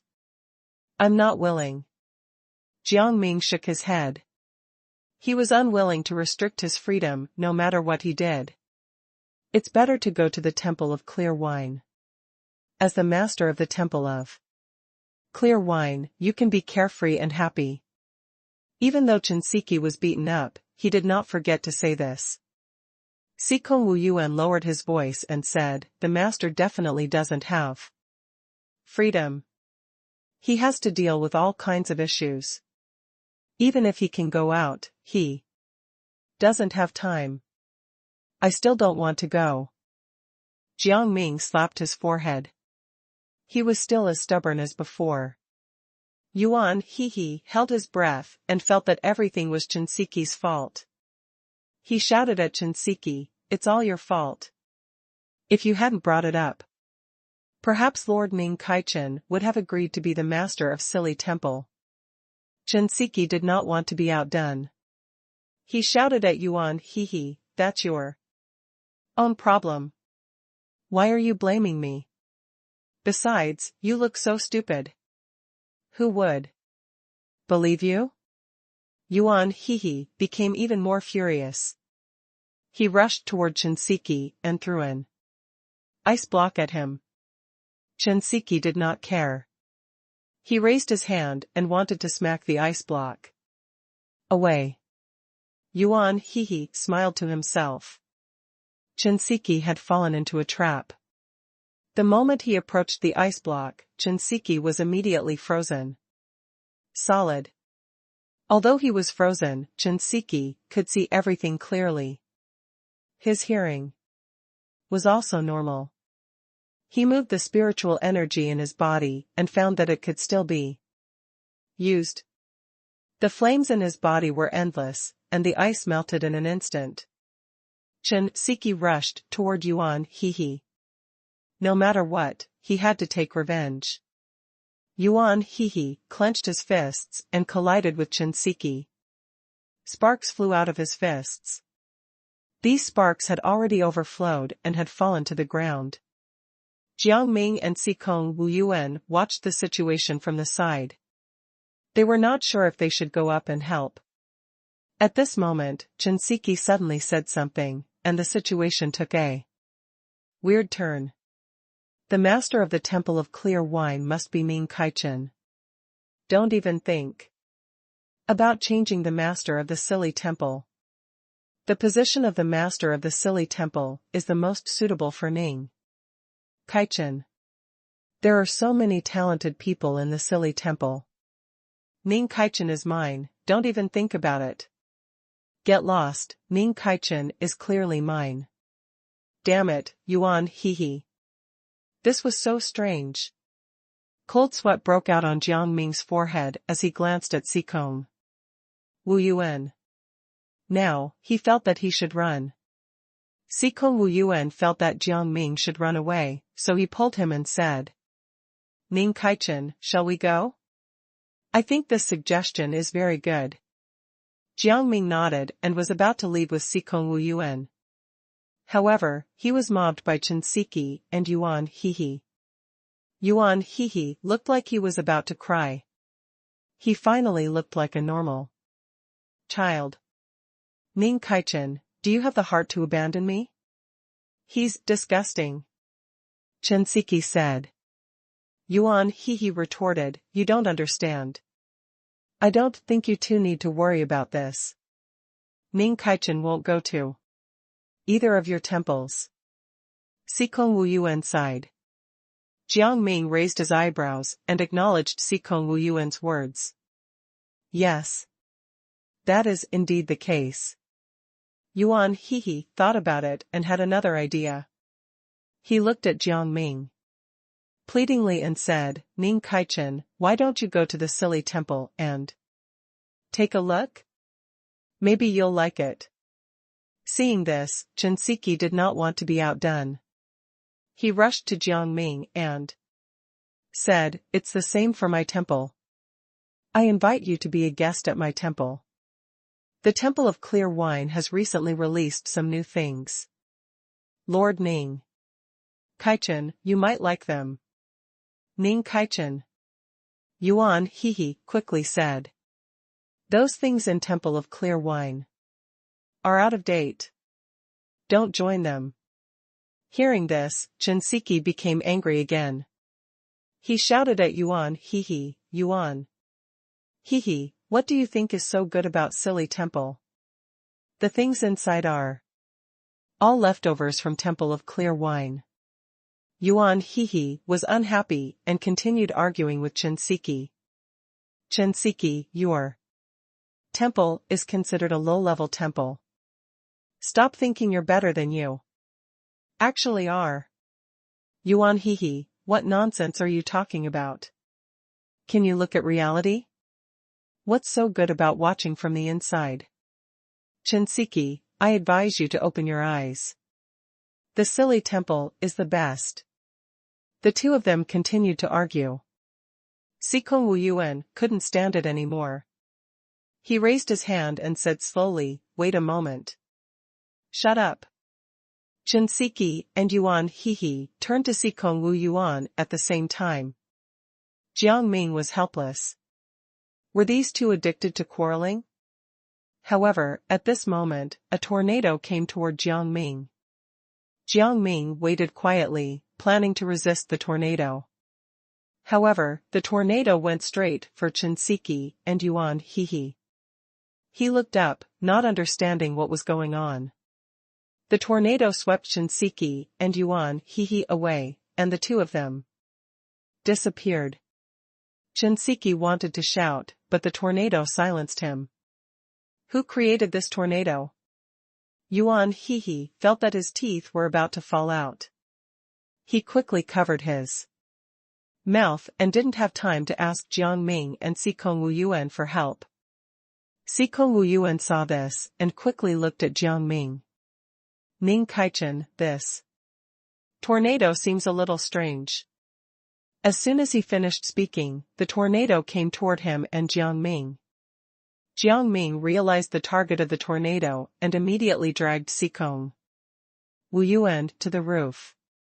Then, the tornado followed them. Not only that, but the tornado formed a strong magnetic field and a strong suction force, which was bound to suck Sikong Wuyuan and Ning Kaichen in. Sikong Wuyuan felt that his feet were a little out of control. His eyes suddenly became empty, and he unconsciously walked toward the tornado. Jiang Ming held on to Sikong Wuyuan tightly. However, Sikong Wuyuan still wanted to return to the tornado. He even wanted to drag Jiang Ming over. Jiang Ming did not understand Sikong Wuyuan's behavior, but he also felt that it was the tornado's doing. He decided to go to the source. After thinking for a while, he followed Sikong Wuyuan's movements and went to the site of the tornado. The strange thing was that this tornado seemed to have no effect on him. He could not feel any magnetic field at all. Sikong Wuyuan obediently walked into the tornado, while Jiang Ming clenched his fist and punched the tornado. The tornado instantly stopped swirling and shattered on the ground. The others were also saved, and Sikong Wuyuan also returned to normal. Yuan Hehe let out a breath and looked around. Someone must have tampered with this place. I don't know who wants to harm us. At this moment, a huge cage came toward them. They were caught off guard and were trapped in the cage. At the same time, a square grid suddenly appeared on the ground.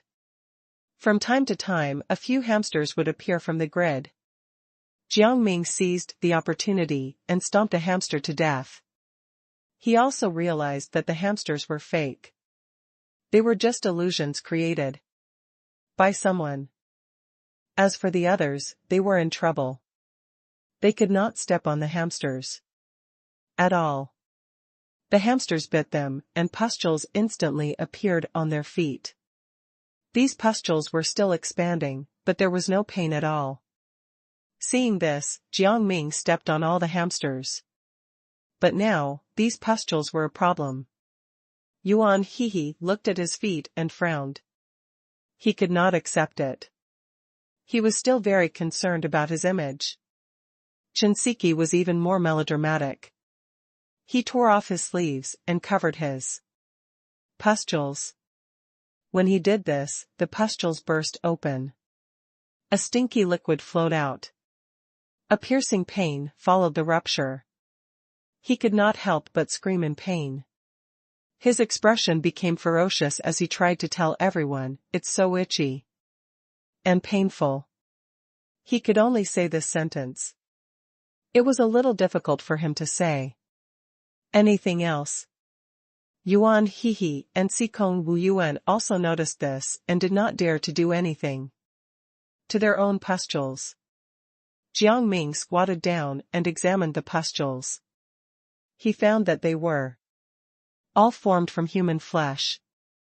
Then, he thought for a while and said to Sikong Wu Yuan, "Didn't you have a bottle of medicine before? It's just powder. Let me try it." He felt that the symptoms were similar to the previous ones. Sikong Wu Yuan looked at Jiang Ming strangely and asked, "Will this work?"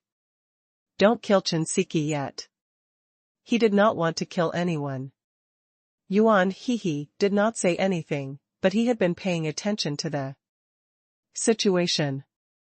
He had his own selfish motives. Chen Siki was like a lab rat now. If Chen Siki was fine, then his pustules could be cured. He really hoped that this powder would work. "I can't take it anymore," Chen Siki whined, "Give it to me." Sikong Wu Yuan did not say anything else and handed the bottle to Jiang Ming. He sprinkled the powder over Chen Siki's pustules. Miraculously, Chen Siki's pustules disappeared without a trace. Chen Siki's heart was tense when he was sprinkling the powder, but when he saw that the pustules were gone, he became excited again. "At least I didn't make the wrong call. If I had made the wrong call, I would have lost my life." Yuan Hehe quickly followed Jiang Ming and said, "Use it on me too. I don't want to have these pustules." However, there was not much powder left in the bottle, and Jiang Ming could not help but feel troubled. Now, Yuan Hehe and Sikong Wu Yuan were both in the same position, so it was not good for him to choose one over the other. However, he felt that it should be given to Sikong Wu Yuan. After all, it belonged to Sikong Wu Yuan. After thinking for a moment, Jiang Ming simply poured the powder into his hand and smelled it. After figuring out what kind of material the powder was made of, he gave it to Sikong Wu Yuan. "How could you let him use it?" Yuan Hehe said angrily. "If you let him use it, won't I die?" Sikong Wu Yuan felt that Yuan Hehe was being unreasonable. He said angrily, "This is obviously mine. Isn't it normal for me to use it?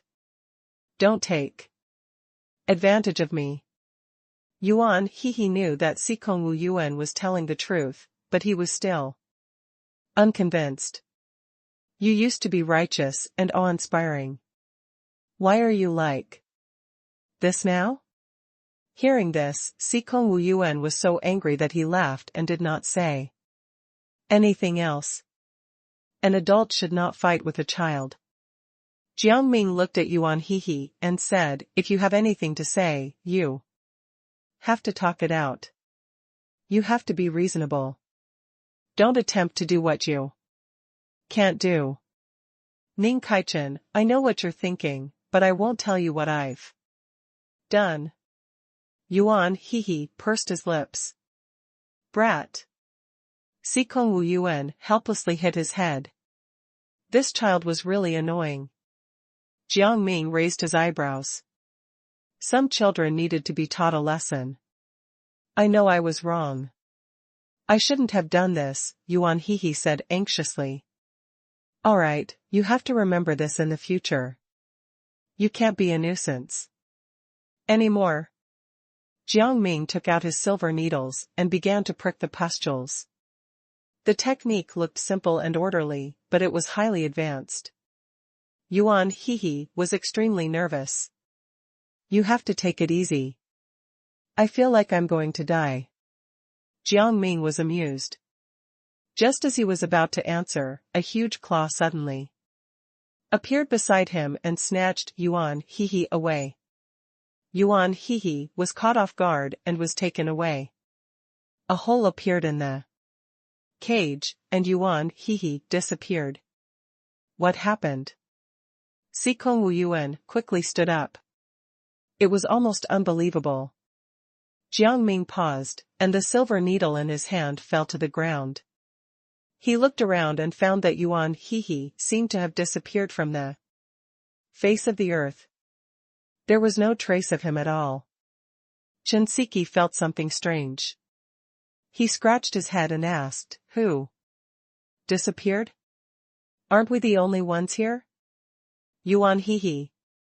Have you forgotten who Yuan Hehe is? Jiang Ming was curious and checked Shinseki's expression. Yuan Hehe? Shinseki did not seem to recall Yuan Hehe at all. Who is Yuan Hehe? He asked. Yes, Sikong Wu Yuan piped up. Who is Yuan Hehe? Jiang Ming was in disbelief. He looked at him again and asked, "What are you talking about? Didn't you just call for Yuan Hehe?" This was crazy. An entire person was deleted from their memories. Just as he was thinking of a plan, a handkerchief suddenly fell to the ground. Jiang Ming sensed it and took a step back, avoiding the handkerchief. The pattern of the handkerchief was very strange, and it carried a bloody smell, which made Jiang Ming very uncomfortable. Then, he noticed that Shinseki and Sikong Wu Yuan both had the same handkerchief. He could not help but suspect something. Could it be that Shinseki and Sikong Wu Yuan's amnesia was related to this handkerchief? He did not know where this handkerchief came from. He stepped forward and stepped on the handkerchief. The handkerchief actually struggled as if it were alive. Seeing that it could not break free, it emitted light again. Jiang Ming felt that there seemed to be something wrong with the light. He lifted his foot and continued to push back. However, the handkerchief came at Jiang Ming again. Jiang Ming felt that the handkerchief would not let him go, so he simply waited for the handkerchief to rush in front of him and tore it apart. The moment it was torn apart, the handkerchief lost its power. The other handkerchief also noticed this and immediately rushed toward Jiang Ming. At the same time, Sikong Wu Yuan and Shinseki followed the handkerchief and attacked Jiang Ming. Jiang Ming did not expect the two of them to become puppets. He immediately called out their names, hoping that they would regain consciousness. However, these two people seemed to be controlled and did not make any sound at all. Fortunately, Shinseki did not have much spiritual energy, so Jiang Ming did not have to struggle too much. However, he could not hurt his opponent, so it was difficult for him to fight. Shinseki. He tried to find out how Sikong Wu Yuan and Shinseki were being controlled. But he could not find anything. Not only that, but Sikong Wu Yuan suddenly fainted and lay on the wooden board. Sikong Wu Yuan! Jiang Ming could not help but shout. As Jiang Ming shouted, Sikong Wu Yuan was taken away. It was the same claw that had taken Yuan Hehe away. Who was controlling it? Jiang Ming roared into the air, feeling a little upset. However, the ground suddenly split apart, and the cage that trapped them immediately bounced away. Jiang Ming glanced at the cage and used his spiritual energy to shatter it. He did not want to be trapped in this cage anymore. This time, Shinseki fainted and closed his eyes. Jiang Ming walked forward and examined Shinseki. He found that there was a time-effective medicine in his body. Before Jiang Ming could continue his inspection, Shinseki was also taken away by the claw. However, this time, Jiang Ming was careful and shattered the claw with one strike. Then, Jiang Ming heard a scream and finally pulled the claw back. A bear appeared in front of Jiang Ming and Shinseki. It looked like it was being controlled. It did not have any energy, but it obviously regarded Jiang Ming as a Bad guy. Shinseki thought that the bear was on their side. He knelt down in front of the bear and said, I will listen to you. Please tell me what to do. Jiang Ming felt incredulous. Was the bear behind everything? Why did Shinseki listen to this bear? Seeing Shinseki's actions, the bear roared, clapped its hands, and danced. Jiang Ming was confused, but he was also secretly checking Shinseki's body language. He realized that Shinseki seemed to understand what the bear was saying and attacked Jiang Ming. Jiang Ming and Shinseki started fighting. He realized that he could not call out to Shinseki with words, so he decided to let him feel some pain to wake him up. Shinseki's body was already covered in multiple wounds, but he still showed no signs of waking up. Instead, his fight with Jiang Ming became more and more intense. While Jiang Ming and Shinseki were fighting, the bear did not stay idle. It raised its paw and slapped Jiang Ming. Jiang Ming had been paying attention to the bear's movements. Seeing that the bear was like this, he decided not to fight with Shinseki and just kicked the bear away. The bear fell to the ground and closed its eyes. As soon as the bear died, Shinseki returned to normal. He seemed to know what he had done. He quickly followed Jiang Ming and said, Ming Kaichan, I'm sorry. I was controlled just now. I didn't mean to attack you. Shinseki, do you know what happened? Jiang Ming looked at him strangely. I don't know. Shinseki nodded. It felt like my body was moving without my permission. Then it seems that the others are in the same situation as you. I just don't know where they are now. Jiang Ming could not help but feel a headache coming on when he saw the dead bear. It was really a wave after another. Now, he could not find anything. The bear suddenly came back to life, but it was subservient to Jiang Ming. It seemed to have lost its previous arrogance. Jiang Ming thought for a moment. Do you know where Yuan, Hehe, and Sikong Wu Yuan went? He asked. The bear clapped its hands, and its eyes darkened. A pale yellow circle appeared around it. Jiang Ming felt that this circle would tell him why Sikong Wu Yuan and Yuan Hehe were missing, so he immediately walked into the circle. However, a purple glow appeared. Shinseki did not dare to go up to the circle. When he wanted to go up, the purple light had already disappeared. Bright lights appeared in front of Jiang Ming. Jiang Ming looked around and found himself in a room. There was no furniture in the room. Only a single lamp was in this room. However, he did not see the person he wanted to see. He was the only one here. Jiang Ming felt that he had been tricked by a bear. He clenched his fists tightly and prepared himself. He heard laughter, and a monk appeared in front of Jiang Ming. He was wearing both gold and silver, and his pupils were dark green. He held a string of prayer beads in his hand and kept fiddling with it. Who are you? Why did you take Sikong Wu Yuan and Yuan Hehe away? Jiang Ming could not help but feel confused when he saw this unfamiliar face. Where did this enemy come from? Because you're too strong. I don't want anyone to be stronger than me. The monk held a blade of grass in his mouth and counted the prayer beads in his hand faster and faster. Jiang Ming was speechless.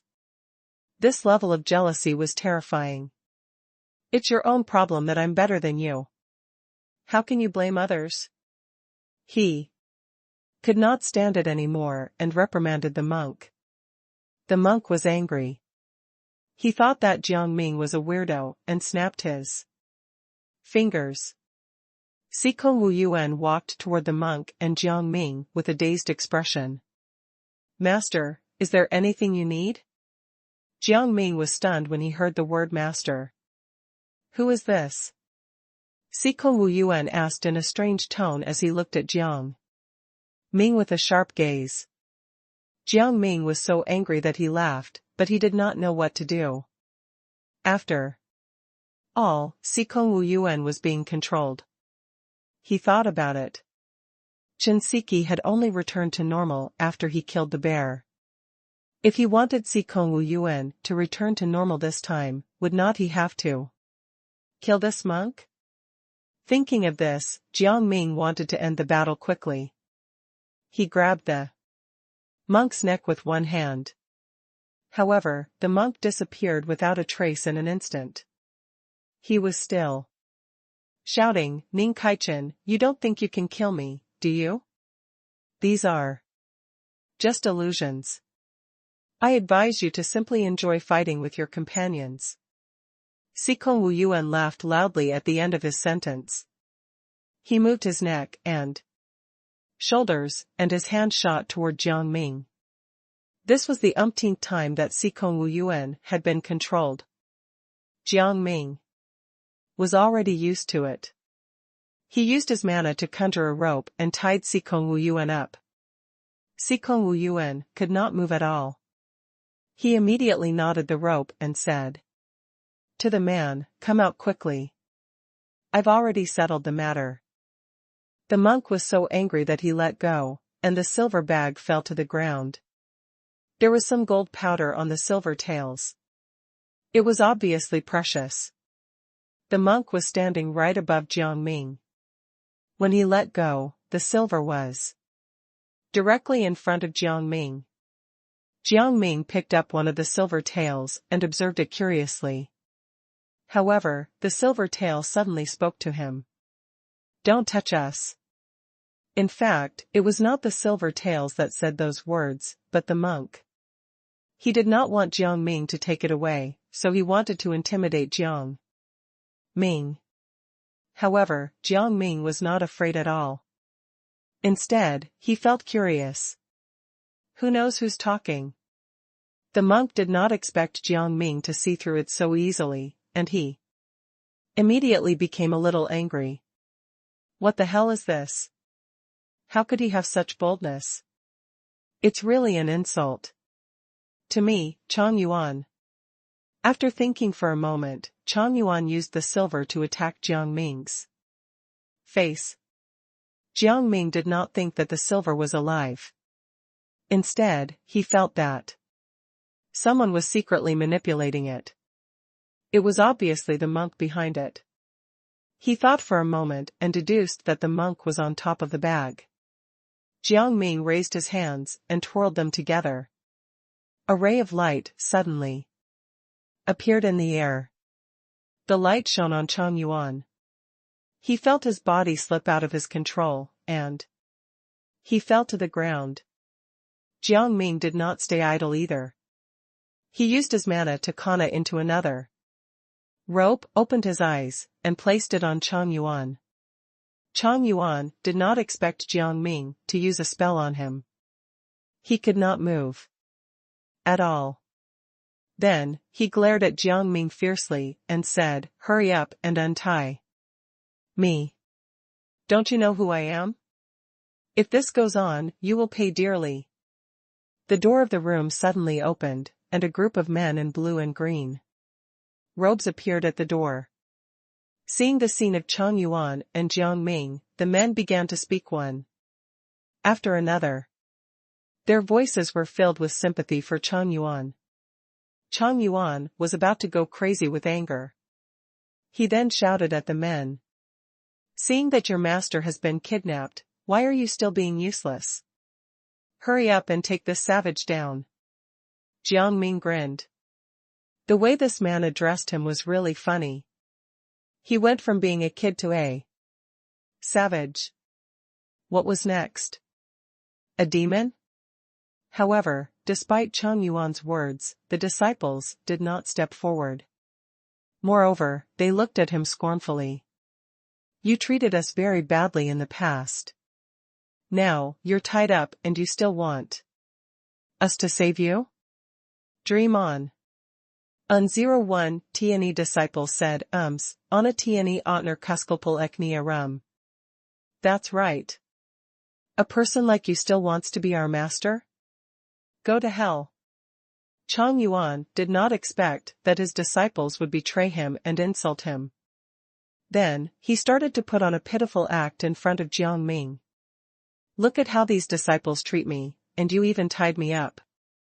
This is really tragic. What do your disciples have to do with me? Jiang Ming was speechless for a moment. Then, he patted Chang Yuan's shoulder and said, now, you should tell me Yuan He's location and Sikong Wu Yuan's treatment method, right? You've already become my hostage. No one will come to save you. However, at this moment, a man in red robes appeared in front of Jiang Ming. He waved a long whip in his hand and swung it at Jiang Ming. Jiang Ming grabbed the long whip and slapped the man in red. The man narrowed his eyes and took out a jade pendant from his hand.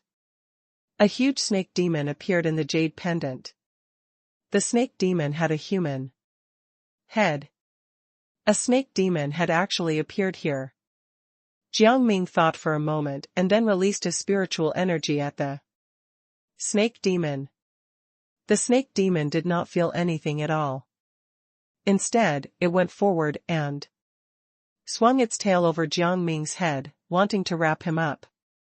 Jiang Ming saw through the snake demon's thoughts and grabbed its tail. However, he found that the snake demon's tail was surprisingly slippery. He could not hold on to it at all. If he did not pay attention, the tail would almost hit him. He realized that this snake demon could not attack in a normal way. Jiang Ming immediately changed his strategy and attacked the other parts of the snake demon. Chang Yuan's eyes sparkled. Su Lingyu saw that the snake demon seemed to be helpless against Jiang Ming, so he immediately strengthened her spiritual energy. Jiang Ming was toying with the snake demon, letting her tail wrap around him. By the time the snake demon reacted, it was already too late. Her entire body was tied into a knot. Su Lingyu quickly went forward to help his pet. However, Jiang Ming did not give him the chance to do so. When he came forward, Jiang Ming directly pulled him down and dragged him to the ground. Then, he tied him up with a rope and thoughtfully pushed him to Chang Yuan Dao's side. Jiang Ming immediately said, the two of you are quite the team. I'll tie you up the same way. Chang Yuan was instantly enraged. He said to Su Lingyu, to think that you were my most promising disciple. Now, you've been turned into this state by an ordinary mortal. How embarrassing. What does it matter if I am immortal?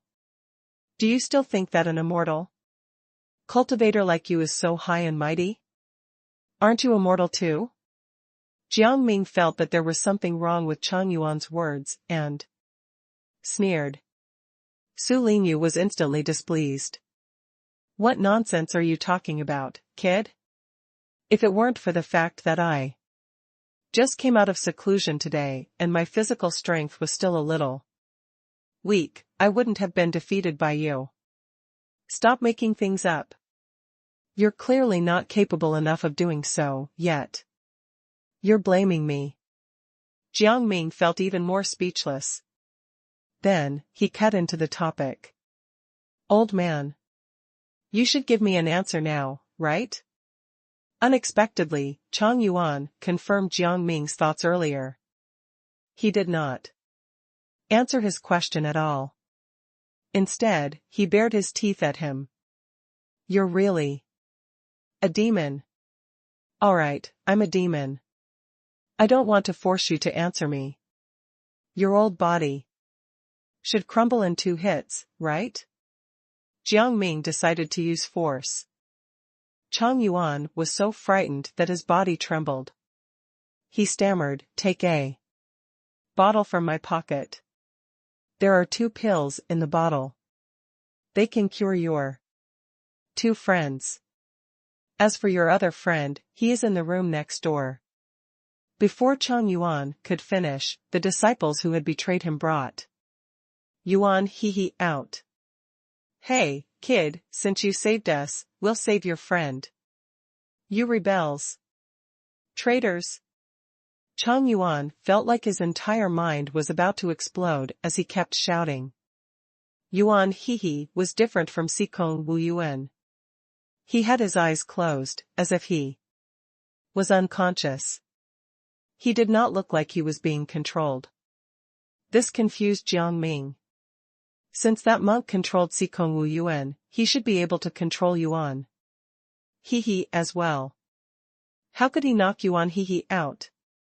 Chang Yuan could see Jiang Ming's confusion. He said in frustration, this child's physique is different. I can't control him at all.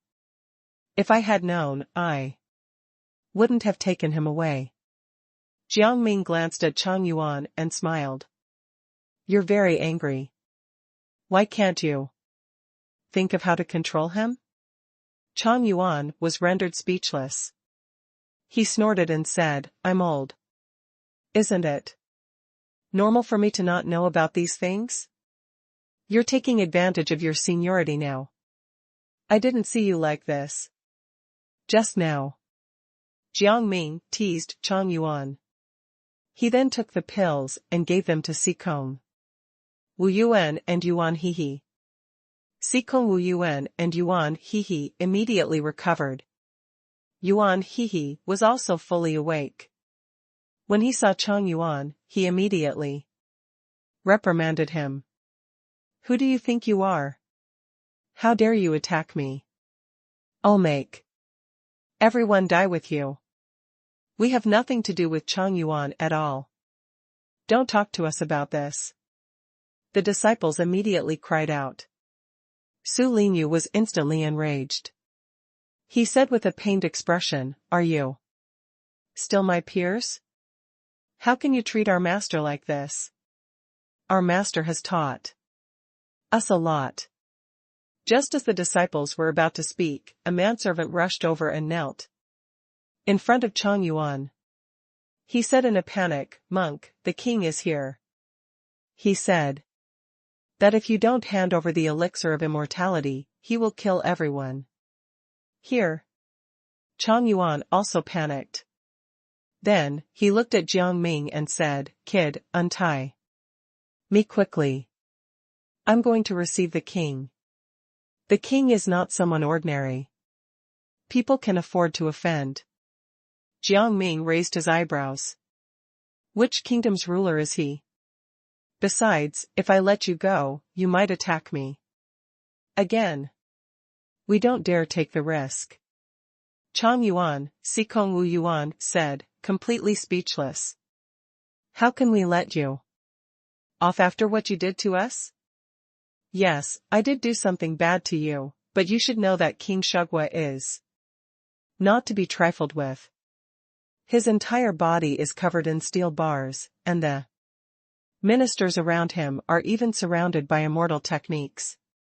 His entire person grew up in an environment that was nourished by spiritual energy. You guys can deal with me, but can you deal with him? This is interesting. I want to meet this person. Jiang Ming did not look worried at all. Instead, he was curious. Before they could finish speaking, half of the wall in the room collapsed. Immediately after, a fully armed person appeared in front of him. His armor was dazzling, and people could not open their eyes. Jiang Ming roughly knew who the person in front of him was. It was probably King Shugwa, whom Chang Yuan had mentioned. When King Shugwa saw this scene, he could not help but be shocked. He immediately scanned the people around Chang Yuan and immediately locked his eyes on Jiang Ming. Humph. He snorted and said disdainfully, Are you the one who kidnapped Chang Yuan? He could not find Chang Yuan at first, so he was a little aggressive. Knowing Chang Yuan's situation, he was instantly enraged. No one could bully Chang Yuan. Only he could bully him. Your Majesty, what kind of kidnapping is this? This is just a counterattack. Don't tell me you're being unreasonable? Yuan Hehe could not stand it anymore. He pursed his lips. You impolite child, what are you doing here? Eunuch, go slap him. King Shagwa pursed his lips in displeasure and immediately looked at the servant beside him. When the eunuch realized that he was being watched, he immediately shrank back and stepped forward in fear, wanting to kill Yuan Hehe. Yuan Hehe understood what was going on. He grabbed the eunuch's arm tightly and slapped him. You still want to hit me? Have fun trying. He kicked the eunuch out with contempt in his eyes. King Shagwa was dumbfounded, but he did not immerse himself in it. He immediately rushed to Yuan Hehe, grabbed his neck, and threw him out. Yuan Hehe's head hit the rocky wall, and blood flowed out from the back of his head. The blood came back together and then automatically flowed back into Yuan Hehe's body. Yuan Hehe opened his eyes, but he seemed to have changed into a different person. Blood and tears flowed out of his body. The blood and tears seeped into the king's body. King Shagwa narrowed his eyes. He felt intense pain and used his spiritual energy to force out blood and tears from his body. Jiang Ming took the opportunity to strike the king's chest. King Shagwa looked gloomy. He also wanted to slap Jiang Ming back, but Jiang Ming did not give him the chance to do so. He directly kicked his vital spot and cut off his left ear.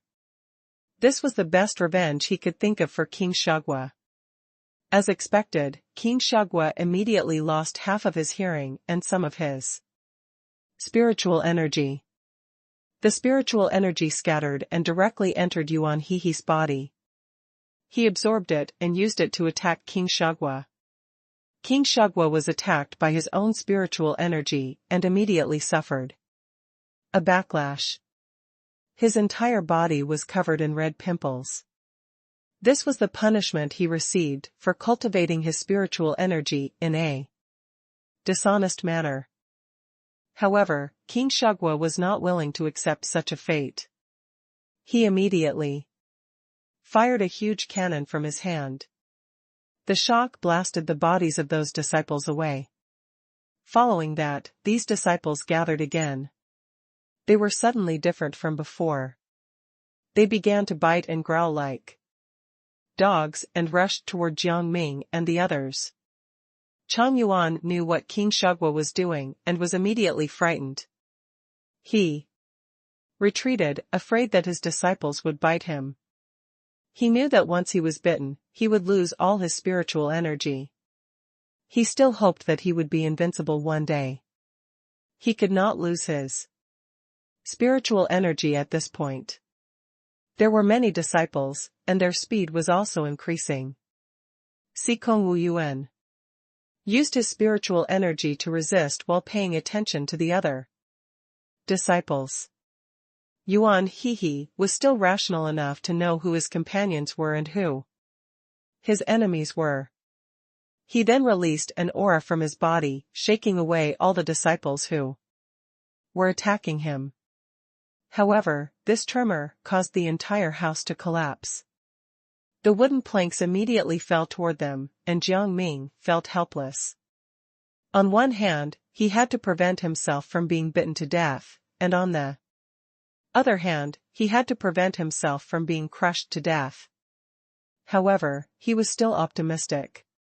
He took out a few balls. Those balls wrapped around him, Sikong Wu Yuan, and Yuan Hehe, bringing them to a safe place.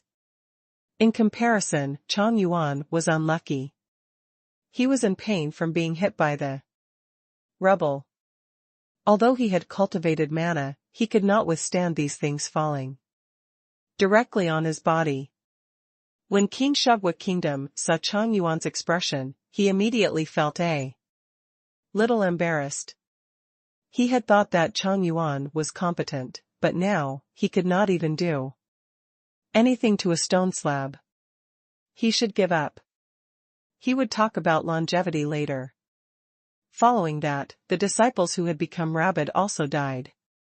King Shagwa waved his sleeve and led his servants to a safe place. Now, only his men and Jiang Ming were left. He suddenly had a bold idea. He smiled and went up to Jiang Ming. I'm king Shagwa, but you can call me Li Nanchu.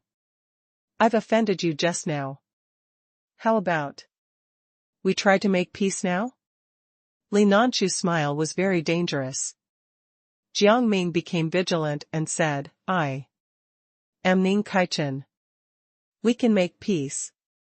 Now that everything is over, we will leave. Don't go. I don't think you're familiar with this place. Why don't you come to my palace for a chat?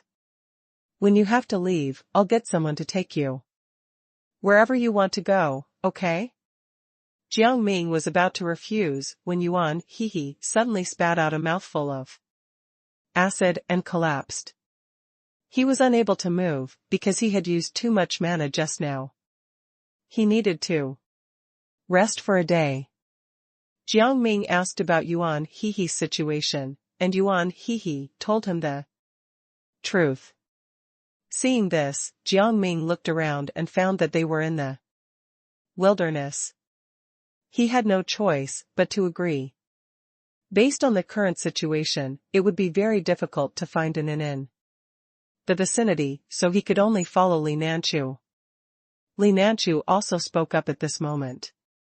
Look, your friend can't move. This place is too remote. If you don't follow me, your friend won't be able to get effective help. Sikong Wu Yuan was silent for a moment and decided not to speak. He did not know what decision to make. He felt that Li Nanchu did not have good intentions. However, based on the current situation, they could only do as Li Nanchu said. Li Nanchu secretly tossed some smoke grass over. The moment the smoke grass disappeared, a green-blue cloud of gas suddenly appeared in the world where it was. That color turned purple-red. Li Nanchu could not help but narrow his eyes. This was a characteristic of people with long lifespans. As long as he ate the heart of such a person, he would be immune to illnesses. It seemed that he had made the right decision to let Ning Kaichen stay in his palace. He finally made the right bet. This time, he really did not need Chang Yuan anymore. Sikong Wu Yuan felt uneasy when he saw this strange expression. He knew that this was a phenomenon caused by the smoke grass. However, this thing was usually used by old people, and it was used to see how long they could live. Why did the smoke grass appear before them now? However, there was one thing he was sure of. This was definitely Li Nanchu's doing. He might be up to no good. Jiang Ming also saw the strange phenomenon. He could not help but take another look at Li Nanchu. It was obvious that Li Nanchu was behind this. No wonder he had invited them just now. It turned out that he had evil intentions. He just did not know what his exact intentions were. They would deal with whatever came their way. He wanted to see what Li Nanchu could do to them. At the thought of this, Jiang Ming was even more determined to follow Li Nanchu to his palace. Li Nanchu clapped his hands and hurriedly ordered the servants to prepare a few palanquins. The palanquins were luxurious, with drinks and snacks inside. There were many cushions in them. Jiang Ming leaned on the cushions, sipping his tea and eating his snacks. He suddenly felt that the king's life was quite good, but he did not want to be a king. He felt that being a king was too restrictive. A eunuch bent down for Jiang Ming to step on. Jiang Ming jumped down directly, instead of stepping on him. When they boarded the palanquin, Li Nanchu had already gotten someone to Prepare the courtyard. After getting out of the car, he asked someone to carry Yuan to a room in the courtyard. Then, he said to Jiang Ming, Lord Ming Kaichen, if you need anything, please let me know. There will be a banquet later. Please have a good rest here. Li Nanchu then left. Jiang Ming secretly set up a barrier. He felt that Li Nanchu would probably arrange for someone to monitor them. He was right. After Li Nanchu left, he instructed the secret guards to watch over Jiang Ming and the others. When Jiang Ming set up the enchantment, he created an illusion inside.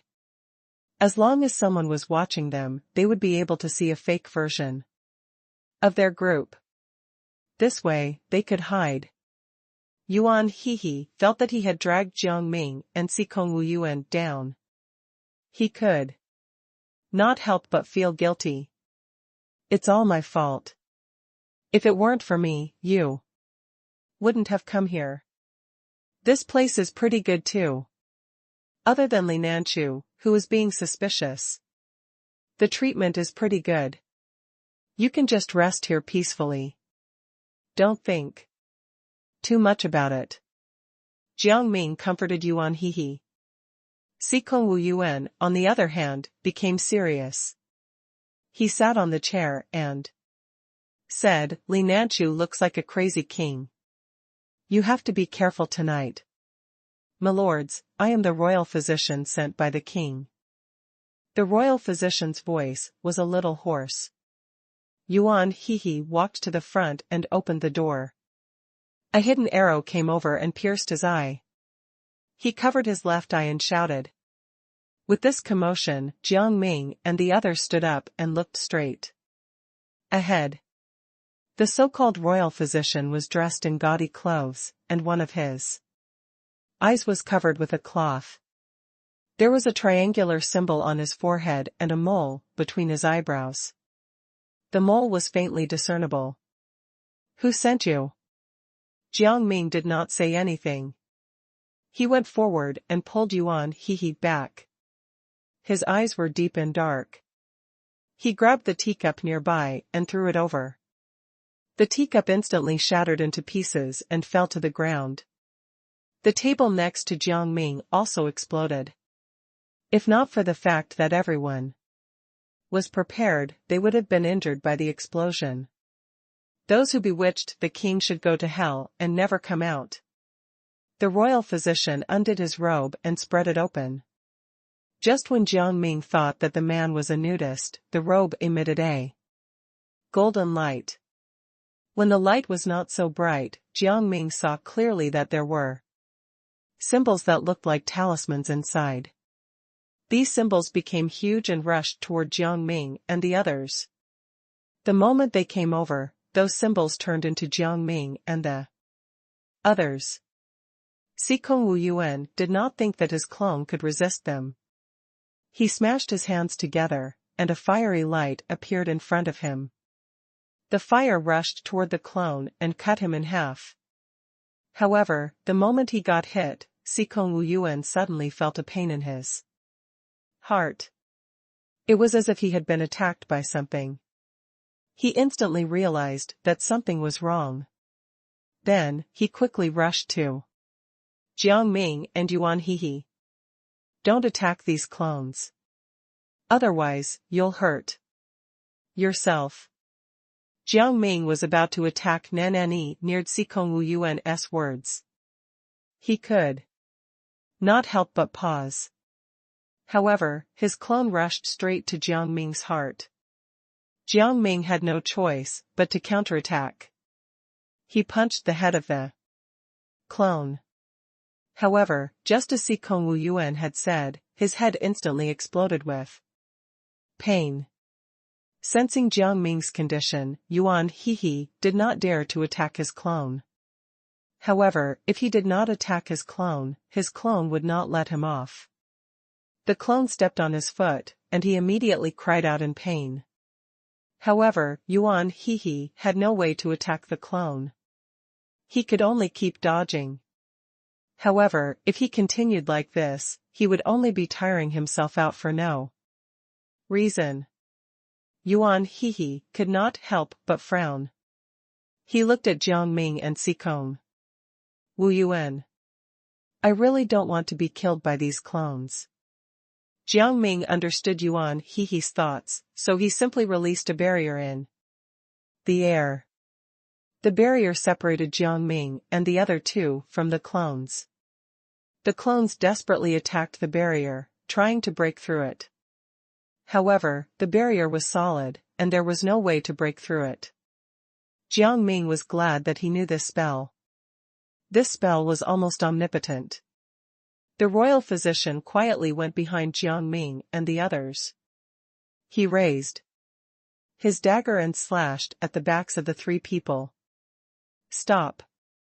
A stone rushed toward the dagger and knocked it away. Clang. With the sound of the dagger falling, Jiang Ming and the others turned around and saw the royal physician. When the royal physician saw this, he panicked and drew the dagger to his hand. He threw the dagger at Jiang Ming's eyes. Jiang Ming caught the dagger. Yuan Hehe was still covering his eyes. When he saw this, he stretched out his index finger and made a ray of light land on the royal physician's eyes. He understood. No matter what, he had to make this royal physician pay with his blood. He had to pay with his eyes. The royal physician had been looking at Jiang Ming the whole time and did not notice that his eyes were immediately cut open by the light. Ah! The royal physician helplessly covered his eyes. Xiaofani. The man who threw the stone walked over. Xiaofani, you sinner! You came here without permission and hurt my guests. Take him out to the sun. This voice was very familiar. Jiang Ming looked over and saw that it was Li Nanchu. His eyes flashed. Li Nanchu's arrangements were quite quick. He was notified immediately. Still, it did not stop Jiang Ming from removing the barrier and letting Li Nanchu's people see everything. Just as Jiang Ming was thinking, Li Nanchu had already walked up to him. Lord Ning Kaichen, I've offended you just now. I hope you won't be angry. His tone was kind, and there was a deeper meaning in his words that others could not figure out. It's fine. It's not a big problem. Who is this? Jiang Ming looked at Xiaofani, who was tied up. Xiaofani lowered his head, his eyes filled with stubbornness. This stubbornness contained a determination to kill. When the guards carried him to Jiang Ming, Xiaofani suddenly struggled and rushed toward Jiang Ming, trying to cut his carotid artery. Jiang Ming saw through Xiaofani's thoughts and cut his carotid artery first. Blood immediately spurted out and splattered all over his body. Jiang Ming felt that Xiaofani's death was not worth it. The others were stunned. Jiang Ming looked at Li Nanchu. Li Nanchu took the opportunity to say, he's just an ordinary official. If he's dead, it's fine. Then, he said apologetically, Lord Ning Kaichen, it was my fault. Please forgive me. I will strengthen your defenses. No worries. Jiang Ming sat down and pointed at Yuan Hehe. My friend's eye is injured. What should we do now? Li Nanchu felt a little awkward and quickly called for the servants to look for the actual royal physician. However, when the royal physician saw the eye, he shook his head and said, Lord Yuan Hehe may be blind in that eye for the rest of his life. Not only does this eye contain internal injuries, but it also contains a certain amount of poison. It's really difficult to completely cure it. Hearing this, Yuan Hehe immediately broke down and shouted at the royal physician. Then what use do we have for you? The most important thing for you now is to cure me. Jiang Ming understood Yuan Hehe's feelings. He immediately patted his shoulder, signaling him to calm down. He went forward to check his eye. The injury was indeed as the royal physician had said, but Jiang Ming felt that it was not incurable. He told Yuan Hehe his opinion. Yuan Hehe was delighted. How can I save my eyesight? He asked seriously. I don't want to go blind in this eye.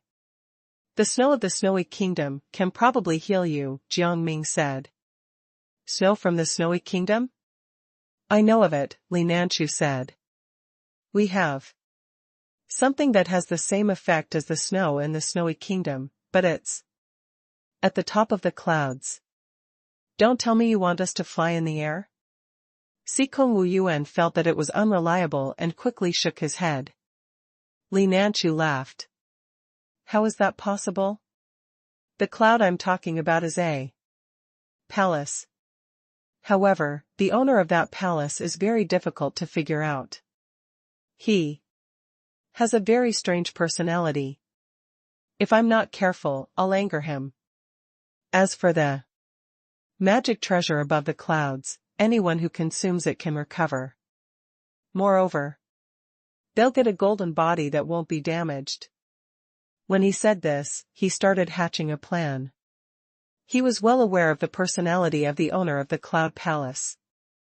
He hated it when people coveted his treasures. This was actually great. When the master of the Cloud Palace killed Jiang Ming and the others, he would be able to obtain Ning Caichen's heart. After eating the heart, he would have an unlimited lifespan. Jiang Ming caught the scheming look in Li Nanchu's eyes, but he did not say anything. No matter what, he should go to the Cloud Palace to take a look. If it was a lie, he could escape completely. He did not believe that the three of them could not defeat a person in the clouds. Where is this place? He looked at Li Nanchu and asked seriously. Li Nanchu laughed. The Cloud Palace is right beside the palace. It's only 100 meters away. Back then, the owner of the Cloud Palace, Bai Heyu, thought that my neighborhood was the best, but because he had a big fight with me, he built his palace some distance away. I still advise you not to go to the clouds. That is not a place where ordinary people can step into. I understand. Jiang Ming nodded. I'm going to change my clothes. Please go and deal with other things. Li Nanchu did not want to stay any longer and turned to leave. His plan had already been set into motion. He was sure that Ning Caichen would definitely go, so he just had to wait for Bai Heyu to kill Ning Caichen. After taking a shower, Jiang Ming planned to have a good rest while the others went to their respective rooms to rest. However, in the middle of the night, he could not fall asleep no matter what. He kept tossing and turning. At the thought of this, he stood up and walked out of the door. As he walked out, he happened to meet Li Nanchu, who was also outside. Li Nanchu smiled faintly. Could it be that you can't sleep either? Why did you come out? Jiang Ming also smiled. I remember that your room is very far from here. Why did you think of taking a walk here? It's really a coincidence. I didn't want to walk this way at first. However, I was in a daze and ended up here. In the end, you came out too. That is indeed a coincidence. Jiang Ming felt that Li Nanchu must have had other intentions for coming here in the middle of the night. In reality, Li Nanchu did have other intentions, but he felt that they were good intentions. He felt that someone wanted to take Jiang Ming's heart away, so he could not sleep peacefully. He came here to see if Jiang Ming was still okay. Since it's such a coincidence, why don't you come with me, Lord Ning Caichen? The scenery here is quite good. I've hired some gardeners to plant all kinds of flowers here. Sure. Jiang Ming wanted to know what Li Nanchu was thinking, so he agreed. Immediately, they turned a corner and arrived at an abandoned palace. Li Nanchu's eyes were filled with sorrow. That palace used to be where I lived. Back then, I was not favored and was often bullied. Now that I've finally achieved something like this, I have no regrets in my life. I didn't expect you to have such a sad background. I feel sad for you. Jiang Ming pretended to look at Li Nanchu sympathetically. Haha. Li Nanchu laughed. However, he narrowed his eyes and looked at the wall. There seems to be something on that wall. Jiang Ming looked over and saw a crow cawing. He grabbed the crow and plucked one of its feathers. There was a very small piece of paper on the feather with a few words written on it. Kill Ning Kaichen. Jiang Ming was speechless. What does it say? Li Nanchu was especially curious. He leaned over involuntarily, wanting to read the note. Jiang Ming stuffed the note into his hand and said, "Look at it yourself." After reading the note, he could not help but laugh out loud. Yes, the people who want to kill me line up from the main entrance to here. Jiang Ming forced a smile, feeling frustrated. There was really no one else who had such bad luck. I don't know who wants to attack you. I'll get someone to settle this matter. Don't worry. No need. There will always be new people who want to kill me. Jiang Ming plucked another feather from the crow. The crow cried out in pain, and the sound echoed nearby. At this moment, countless crows suddenly charged at him. Jiang Ming stepped on the surrounding stones and jumped up. He sharpened his hand with his mana and slashed down. The crows cooed and pecked at Jiang Ming. Jiang Ming stepped forward without hesitation. He grabbed a crow's beak with one hand and threw it to the ground. He did that to more crows. A pool of blood formed. The blood was absorbed by something unknown. After a short while, the crows turned into withered corpses. When Li Nanchu saw this phenomenon, he could not help but turn pale and tell Jiang Ming about it. Jiang Ming was a little worried. Then, he saw a bloody shadow coming towards him, but it did not look like a human or a ghost. Jiang Ming responded calmly and launched attacks one after another, trying to cut the blood shadow. However, this blood shadow could not be cut off at all. Instead, it emitted a blood-red spiritual energy. However, when it came to Jiang Ming, he was completely fine. Just as Jiang Ming was feeling puzzled, he suddenly felt as if his blood was flowing and being controlled. He immediately understood the tragic state of those crows. Li Nanchu pretended to be nervous. Ning Kaichen, he said to Jiang Ming. Be careful. Be careful. However, even though he said that, he did not take action. In his opinion, he could not wait for Ning Kaichen to die. Jiang Ming did not know who was secretly playing these tricks. He accidentally discovered the stone in the blood shadow's body and immediately grabbed it. However, he could not take out the stone at all. The stone seemed to have solidified on the blood shadow's body. Jiang Ming tried his best, but he still couldn't take it out. The blood shadow seemed to be angry. It immediately hammered its chest like a gorilla and then hammered Jiang Ming. Jiang Ming used his fists to block the blood shadow's attack, but the blood shadow's hands could suck blood. The moment his fist approached him, Jiang Ming felt that the blood in his body had decreased. He realized that this blood shadow was a malignant tumor and immediately took a step back. However, he still wanted to use the barrier to seal it up. However, the blood shadow was not physical. The barrier could not stop it at all. It immediately came out and rushed toward Jiang Ming. Jiang Ming felt helpless.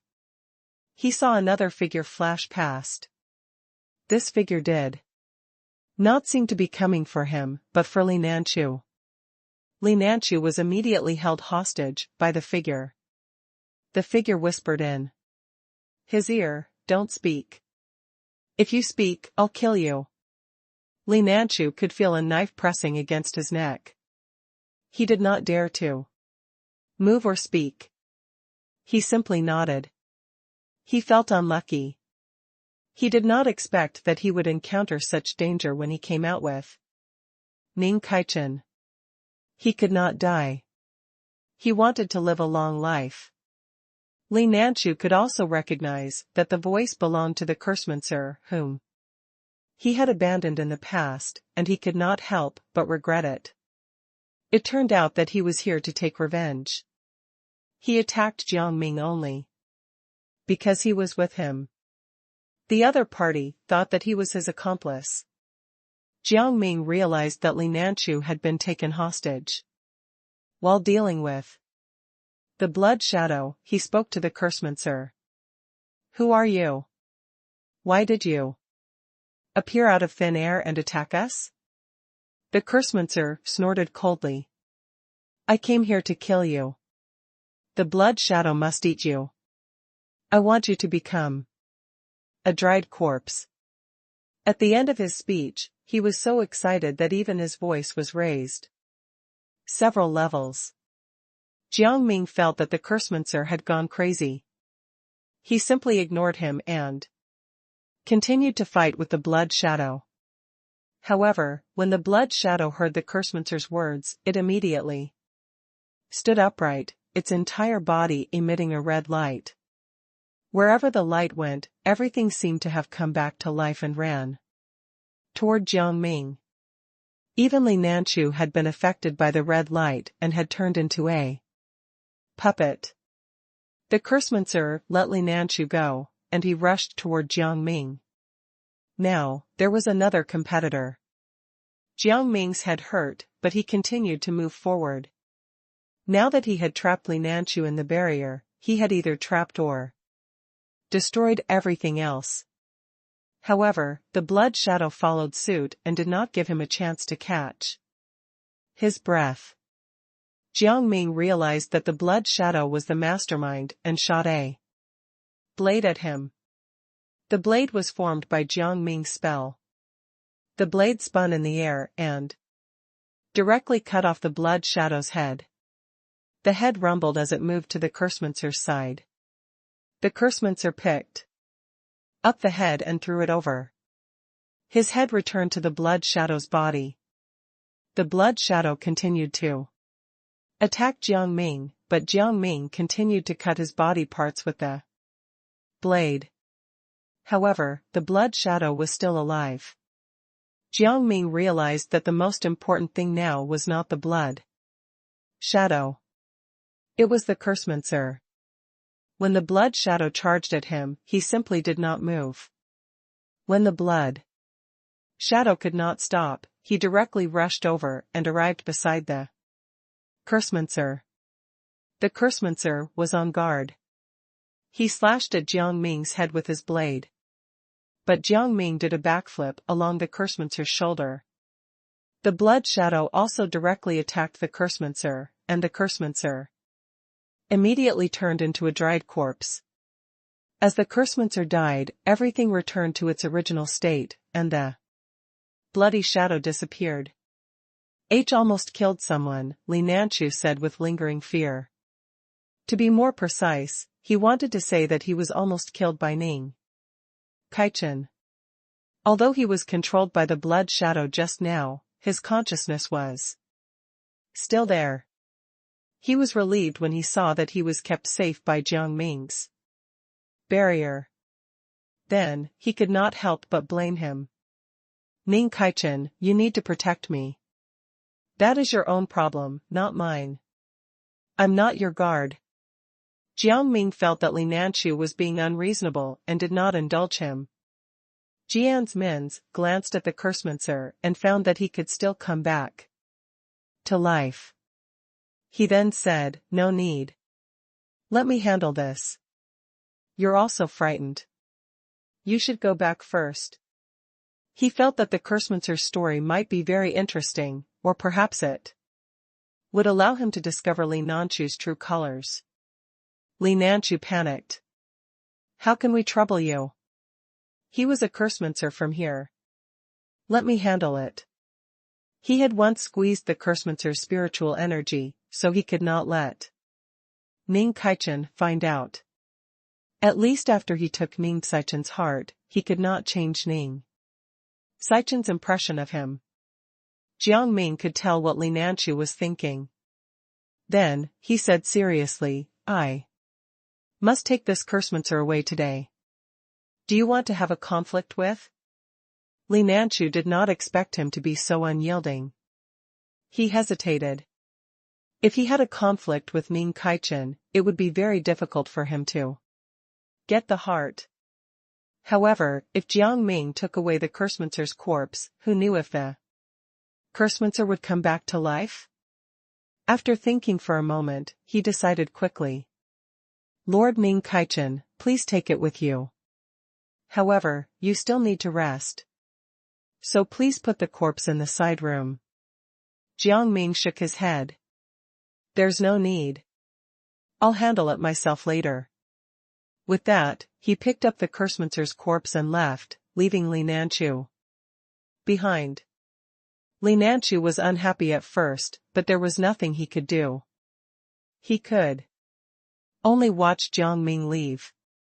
After Jiang Ming had left, he called for the secret guards to get rid of the Cursemaster completely. The secret guards left quietly. When Jiang Ming came back, the others were also awake, as if they had been waiting for him. "Why aren't you sleeping?" Sikong Wuyuan's face was filled with fear. "I saw a strange phenomenon in the sky and even had a nightmare. There should be danger approaching. I felt it too. I was feeling uneasy, so I sat here." Yuan Hehe picked up his teacup, his eyes filled with nervousness. Sikong Wuyuan looked at Jiang Ming and suddenly stood up. He walked up to Jiang Ming and grabbed his robes. There was a blood stain on it. "What happened?" He looked up at Jiang Ming. Jiang Ming told Sikong Wuyuan what he had just said, and Sikong Wuyuan was shocked. "This is really a fortuitous encounter. Where is the Cursemaster?" He looked around, but there was no sign of the Cursemaster. Jiang Ming tapped his palm, and the Cursemaster's corpse immediately appeared in front of everyone. Yuan Hehe was shocked. His face turned green, and he stammered, "I know this person. What is his name?" Jiang Ming struck while the iron was hot. "He's Qing Shiqing." Yuan Hehe gulped and vaguely remembered how ruthless Qing Shiqing was. Sikong Wuyuan immediately stood up and almost fell down. "Hurry up and throw the corpse away. We can't let this thing endanger us," he muttered to himself. The others were confused, but Jiang Ming sensed a hint of danger. Before he could ask further, Qing Shiqing suddenly came to life. His eyes were so bright and full of bloodlust. "Is he undead?" Jiang Ming groaned. How many more times did he have to deal with zombies?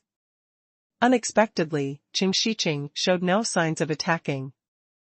Instead, he went forward and knelt down. "Sir, please save me. I really don't want to be controlled by this worm." As soon as he said this, Jiang Ming roughly understood everything. However, Yuan Hehe found it strange. "Aren't you a Cursemaster? How could someone give you a worm?" "I remember that. All Cursemasters have a unique skill in the beginning, which is that they won't be corrupted by such worms." Seeing that he had been seen through, Qing Shiqing wanted to leave, but he was pulled back by Jiang Ming. Qing Shiqing turned around to slap him. Jiang Ming grabbed Qing Shiqing's hand and dragged him to the ground. Qing Shiqing screamed in pain, and a trace of panic flashed across his eyes. I was wrong. Please let me go, Lord Ning Kaichen. I didn't do anything bad to you. Why are you treating me like this? Jiang Ming asked reluctantly. Again, I seem to have saved you. Qing Shiqing took a deep breath and said helplessly, the bones in my body have to be absorbed by someone with strong abilities. Only you can absorb them. Now. I'm actually not a cursemancer. The cursemancer is actually my brother. I beg you, please save me. I will do anything to repay you. Sikong Wu Yuan was dumbstruck at his words. What kind of nonsense was he spouting? You want Ning Kaichen to save you? Yuan he asked. You really think too highly of yourself. I advise you to manage your expectations. Qing Shiqing coughed and then cowed out heavily. He continued to cough until he started spitting out blood. It was all my fault. I hope you won't blame me. I was wrong. Jiang Ming did not have a saint's heart. He waved his hand and said, you can go. I originally wanted to ask about other people. Now it seems that there's no need.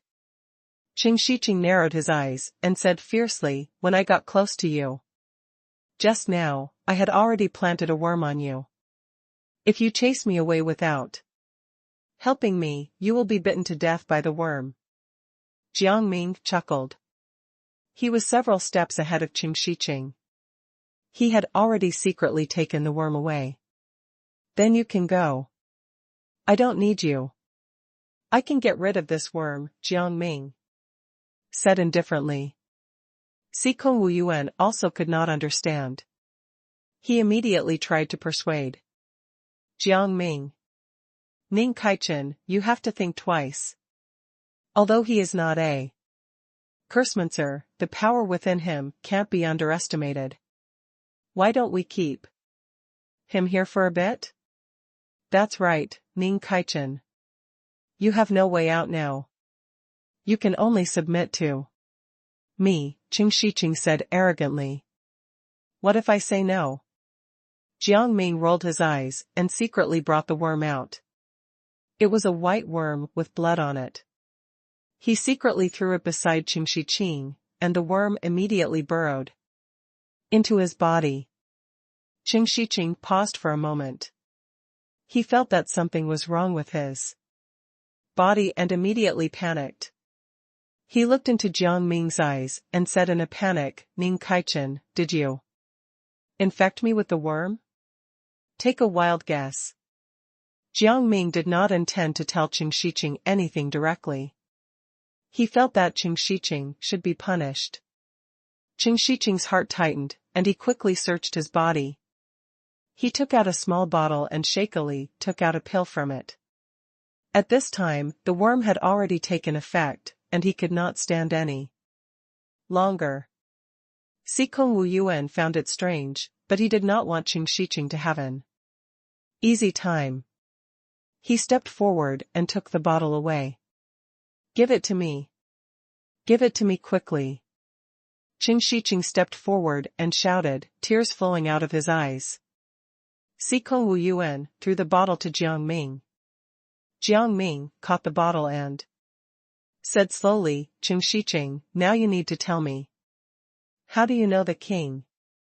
Here? The king dreams of living forever. I took my brother's identity and tricked him into becoming his cursemancer. Qing Shiqing was on the verge of breaking down. His voice was trembling. Strangely. He wants to be immortal? How does he hope to achieve this? Jiang Ming raised his eyebrows. He guessed that Li Nanchu had asked him to stay because of this. However, he did not know what had attracted Li Nanchu to think that he could become immortal through such underhanded means. He ate a lot of hearts and killed a lot of people. Can you give me the medicine quickly? I really can't take it anymore. I'm going to die soon. Qing Shiqing's eyes were already brimming with tears, and he did not feel good. He really shot himself in the foot. If it was possible, he would not have tried to hurt Ning Kaichen. Seeing Qing Shiqing's pleading look, Jiang Ming threw the bottle to him.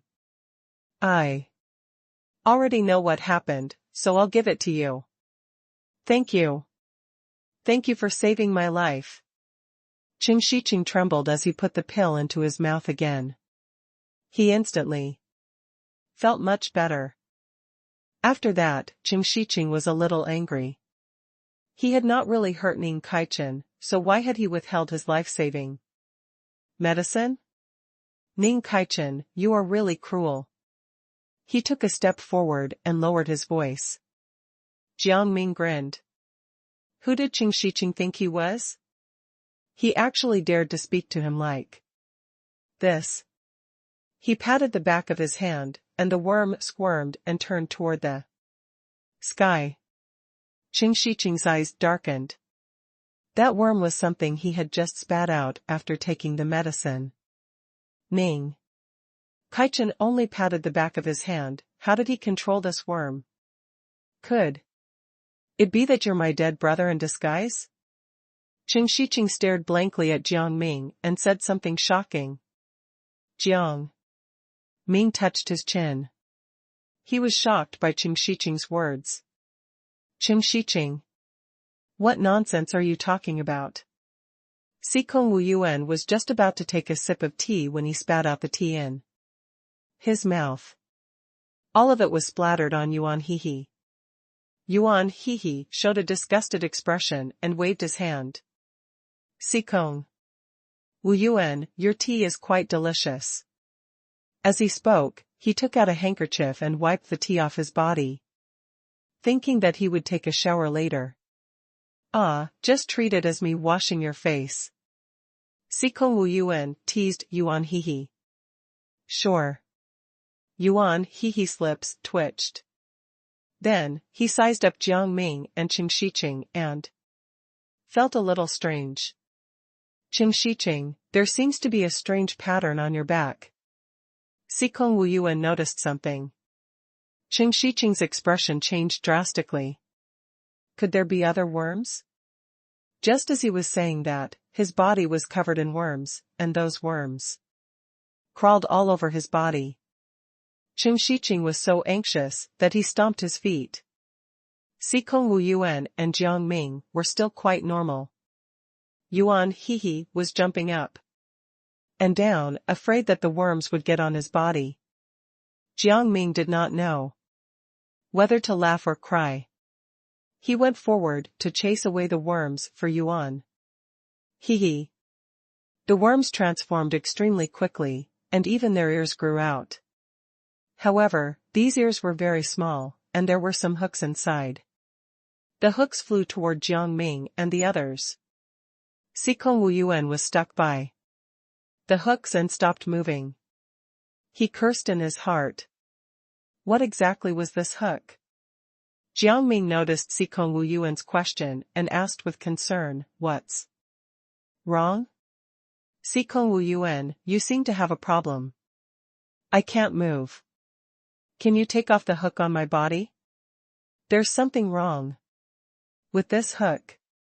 However, before Jiang Ming could answer, a paper figure appeared in front of Sikong Wu Yuan. Sikong Wu Yuan did not notice the paper figure. His arm was immediately covered in bloody scratches. Yuan Hehe saw that there were also paper figures behind him, so he pulled Sikong Wu Yuan to stop them from taking any chances. However, the paper figures were above their heads in an instant and were about to blow their heads off. Yuan Hehe felt his head throb. He suddenly wondered if one of the paper figures was Sikong Wu Yuan. When Jiang Ming saw the paper man slashing at Yuan Hehe, he immediately pulled him over. Isn't that Sikong Wu Yuan? Yuan Hehe asked Jiang Ming with a confused look. Why did you drag me here? Aren't you going with Sikong Wu Yuan? When Sikong Wu Yuan heard this, he immediately slapped his head. What are you thinking about? I'm here. That's not me. They're paper figures. But where did they come from? He blew at his wound and watched as the paper men attacked them again. You are still in the dark. The paper figure was sent by Ning Kaichen, who is beside you. Jiang Ming was not happy with such a fabricated story. He cut the paper man with one hand and rushed to Qing Shiqing. Say that again. What did you just say? Qing Shiqing originally wanted to distance himself from them, but he didn't expect that the others didn't seem to suspect Jiang Ming. Instead, they just stared at him. He couldn't help but feel scared. Sikong Wu Yuan pursed his lips. Why don't I remember Ning Kaichen using a spell like this? Besides, will the paper figure attack its master? Yuan Hehe stepped on Qing Shiqing's foot and cursed. You're so stubborn. I really hate people who talk nonsense. Sikong Wu Yuan did not forget about the remaining paper figures. He quickly stepped forward and threatened Qing Shiqing. The most important thing for you now is to make these paper figures disappear. Otherwise, I will take your life. As he spoke, he took out a handful of prayer beads. When the prayer beads approached Qing Shiqing, the prayer beads suddenly grew larger and trapped him. The prayer beads are trapping people? Qing Shiqing was dumbstruck. You are the abbot of that temple. Sikong Wu Yuan burped and tightened his beads. Qing Shiqing felt very uncomfortable. His face instantly turned purple. Then, he turned to Sikong Wu Yuan and requested, I'll take back these paper people now. First, let go of the prayer beads on my body. We can discuss things. Who knows if you will suddenly change your mind? You should take back some of the paper figures first. Sikong Wu Yuan looked at Qing Shiqing with disdain. They could not take any hardship, and they still wanted to attack them. They were overestimating themselves. Now that Sikong Wu Yuan had been dealt with, the paper figure did not dare to act rashly. Jiang Ming and Yuan Hehe sat up and drank tea again. They were just waiting to watch a good show. However, what surprised them was that Sikong Wu Yuan actually had such a powerful move. They had really underestimated him. I'll accept it now. Qing Shiqing was already so tired that he could not take it anymore. He directly put away those paper people. Seeing this sincerity, Sikong Wu Yuan no longer restrained Qing Shiqing and directly took back the prayer bead. Qing Shiqing changed his attitude and threw something at Sikong Wu Yuan's wound. Jiang Ming saw it clearly. It was the other worm, it could probably enter the wound. Jiang Ming flew over and intercepted the worm. How is this speed possible? Seeing that his trick had been broken, Qing Shiqing was instantly furious. He slammed the table with his hands extremely loudly. You still want to do something to us? Sikong Wu Yuan was speechless. He threw out the prayer beads again. However, this time, Qing Shiqing threw out some smoke grass. The surrounding smoke curled up. When it dissipated, he had already left. What a coward. He saved an ingrate. Yuan Hehe pursed his lips, feeling extremely displeased. Then, he found that there was another paper figure still there. He hid in a corner, shivering as if he were unconscious. Sikong Wu Yuan walked up to him, but the paper figure did not attack him. He was immediately curious. Why aren't you following your master? What are you doing here? Sikong Wu Yuan felt that something was amiss and patted his shoulder. The paper figure stammered. Lord Sikong Wu Yuan, please take me away. He knelt at Sikong Wu Yuan's feet. Sikong Wu Yuan took a step back and pushed the paper figure away. This paper figure is quite independent. He has a unique personality, Jiang Ming said teasingly. However, the paper figure suddenly stood up and turned around. He transformed into a boorish man. The man had a thick, curly beard. He looked very happy. How did you break away from Qingxiqing? Yuan Hehe looked at the boar and pondered. The boar was a little confused. I really don't understand how Qingxiqing's spell worked. I don't know how I can have my own consciousness. Jiang Ming sized up the boar and found a pearl on him. Then, he took the pearl away. The pearl was light yellow, and there was an especially small worm wrapped inside. This worm seemed to be dead. It was not moving at all. Lord Ming Kaichen, this pearl seems to be maintaining my consciousness and energy. The boar's voice suddenly became weak, and even his tone became much fainter.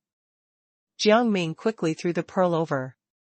The pearl went straight into the boar's body as if it was a part of him. The boar immediately recovered. Everything is finally okay now, he said, waving his hands and legs like a madman. He clapped his hands, and a hole suddenly appeared in front of him. The hole was like a vortex, but it did not pull them in. Jiang Ming smelled a special fragrance that he had never smelled before. This strange fragrance surrounded him, and layers of fragrance remained near him. Do you smell any strange fragrance? He looked around and asked the others. There's no fragrance. Yuan Hehe was confused. Sikong Wu Yuan sniffed carefully and found that there was no fragrance either. Are you okay? Where did that fragrance come from? He looked at Jiang Ming and found that the latter seemed to be looking at something. His eyes were shining, and he followed him. However, when he looked over, Sikong Wu Yuan realized that there was nothing there at all. Jiang Ming, however, saw a butterfly. The butterfly was colorful with some white spots on it. The butterfly brought him into the vortex. When the butterfly entered, a white light appeared in the vortex, as if a door had been opened. Sikong Wu Yuan pulled Jiang Ming back and told him, Ming Kaichen, what are you doing? There might be something bad in this vortex. Jiang Ming thought for a while and then shook his head. I think it's safe inside. The butterfly is guiding me in the right direction. What butterfly? Was there a butterfly? Sikong Wu Yuan seemed to have thought of something. Then, he narrowed his eyes and said, could it be the butterfly technique? What is that? Jiang Ming was curious. The butterfly technique can allow you to dance like a butterfly. Also, there are countless treasures in that vortex. If you are lucky, you can get close to the treasure and become its owner. I was acting weird just now. I just realized that there's nothing wrong with the vortex. Sikong Wu Yuan seemed to be in a trance. He then walked toward the vortex. However, Jiang Ming saw that something strange was about to come out and pulled him back. Sikong Wu Yuan was confused and turned to look at Jiang Ming. The mirror shattered into pieces, and all the fragments were in front of them. Yuan Hehe could not help but cry out in pain even though the shards hadn't touched them. This phenomenon was very strange. Jiang Ming went forward to check on Yuan Hehe. However, at this moment, Sikong Wu Yuan also started acting strange. He kept turning left and right before he fainted. Why did you two faint? Jiang Ming paused for a moment. It had to be a problem with the fragments. However, he found it strange. Why was he fine? He walked to the fragments and wanted to pick one up. Sikong Wu Yuan and Yuan Hehe suddenly stood up and walked toward the fragments. Jiang Ming felt that the two of them were going to do something bad, so he simply released a barrier to stop them. Unexpectedly, the two of them subconsciously moved forward, not caring if they would get hurt. Jiang Ming felt that it was all the vortex's fault, so he simply punched the vortex. The boar's expression changed. He knelt on the ground and said, "Please don't punish me. I'll make them return to normal." He had intended to make the three of them his puppets, but Ning Caichen's punch had destroyed his vortex. It seemed that he had to confess now. Otherwise, when he was discovered, he would die. Before Jiang Ming could reply, he had Sikong Wu Yuan and Yuan Hehe return to normal.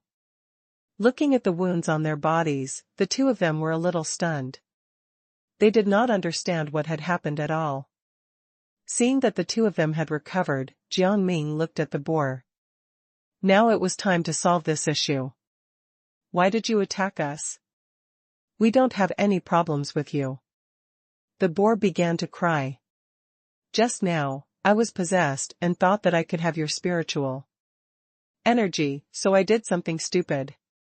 Please don't hurt me." "So, it was you." Sikong Wu Yuan could not take it anymore. He stepped forward and kicked the boar down, frowning slightly. "Don't you know that you almost killed us? I lost consciousness just now. If it wasn't for Ning Caichen, we would have died. Please spare me. I won't be like this again." The boar kept begging for mercy. "All right, then chop off your hand." Yuan Hehe snorted coldly and said to the boar. The boar's expression changed drastically. He stammered, but his hands did not move. "Hilarious. Is this how you show sincerity?" Yuan Hehe mocked him. Jiang Ming stared at the boar, coldly. It would not be an overreaction to chop off both of his hands. At this moment, someone suddenly knocked on the door. Jiang Ming glanced at Yuan Hehe and Sikong Wu Yuan, hid the boar, and shouted. "At the door. Enter." The person who came was an old man with a straight figure and sunken eyes. "Lord Ning Caichen, I'm a subordinate of King Shagua. I've come here for some matters. My name is Zhang Xiaojing. You can call me Mr. Xiaojing." "Lord Ning Caichen, one would like to invite you to the moonlight banquet." Zhang Xiaojing smiled happily, his eyes shining. When he met Jiang Ming's gaze, his eyes became even more passionate. "Mr. Xiaojing?" Jiang Ming glanced at Zhang Xiaojing and looked at him strangely.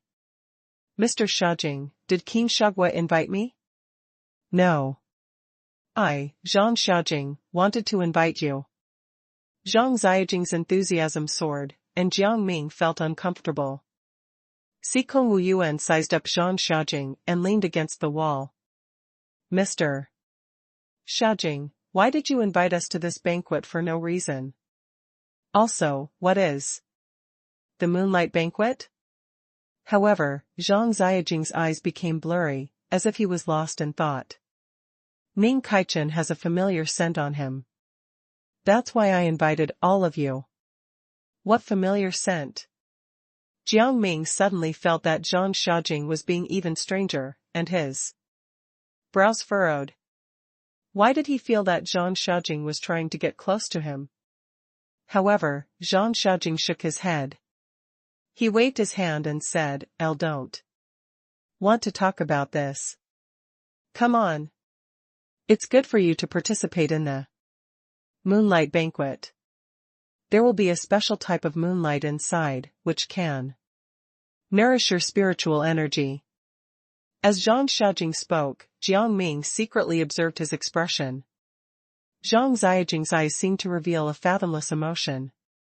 What other benefits does the moonlight banquet have? Jiang Ming thought for a while and asked. He felt that Zhang Xiaojing was talking nonsense. Zhang Xiaojing could not help but pause. How about this? If you want to go to the moonlight banquet, I can take you to the treasure pavilion that I built. There are endless treasures inside. You can have fun and choose a magic treasure. As he said this, he felt proud of himself. Jiang Ming raised his eyebrows and felt that what Zhang Xiaojing said was not very believable, so he immediately rejected his offer. Zhang Xiaojing could not help but hold his breath. At this moment, Yuan Hehe also spoke. Nothing you said sounded convincing. Forget it. You can leave. He felt that Zhang Xiaojing was up to no good. Think Yuan Hehe is right, Sikong Wu Yuan said. You should leave now. Zhang Xiaojing could not help but cough.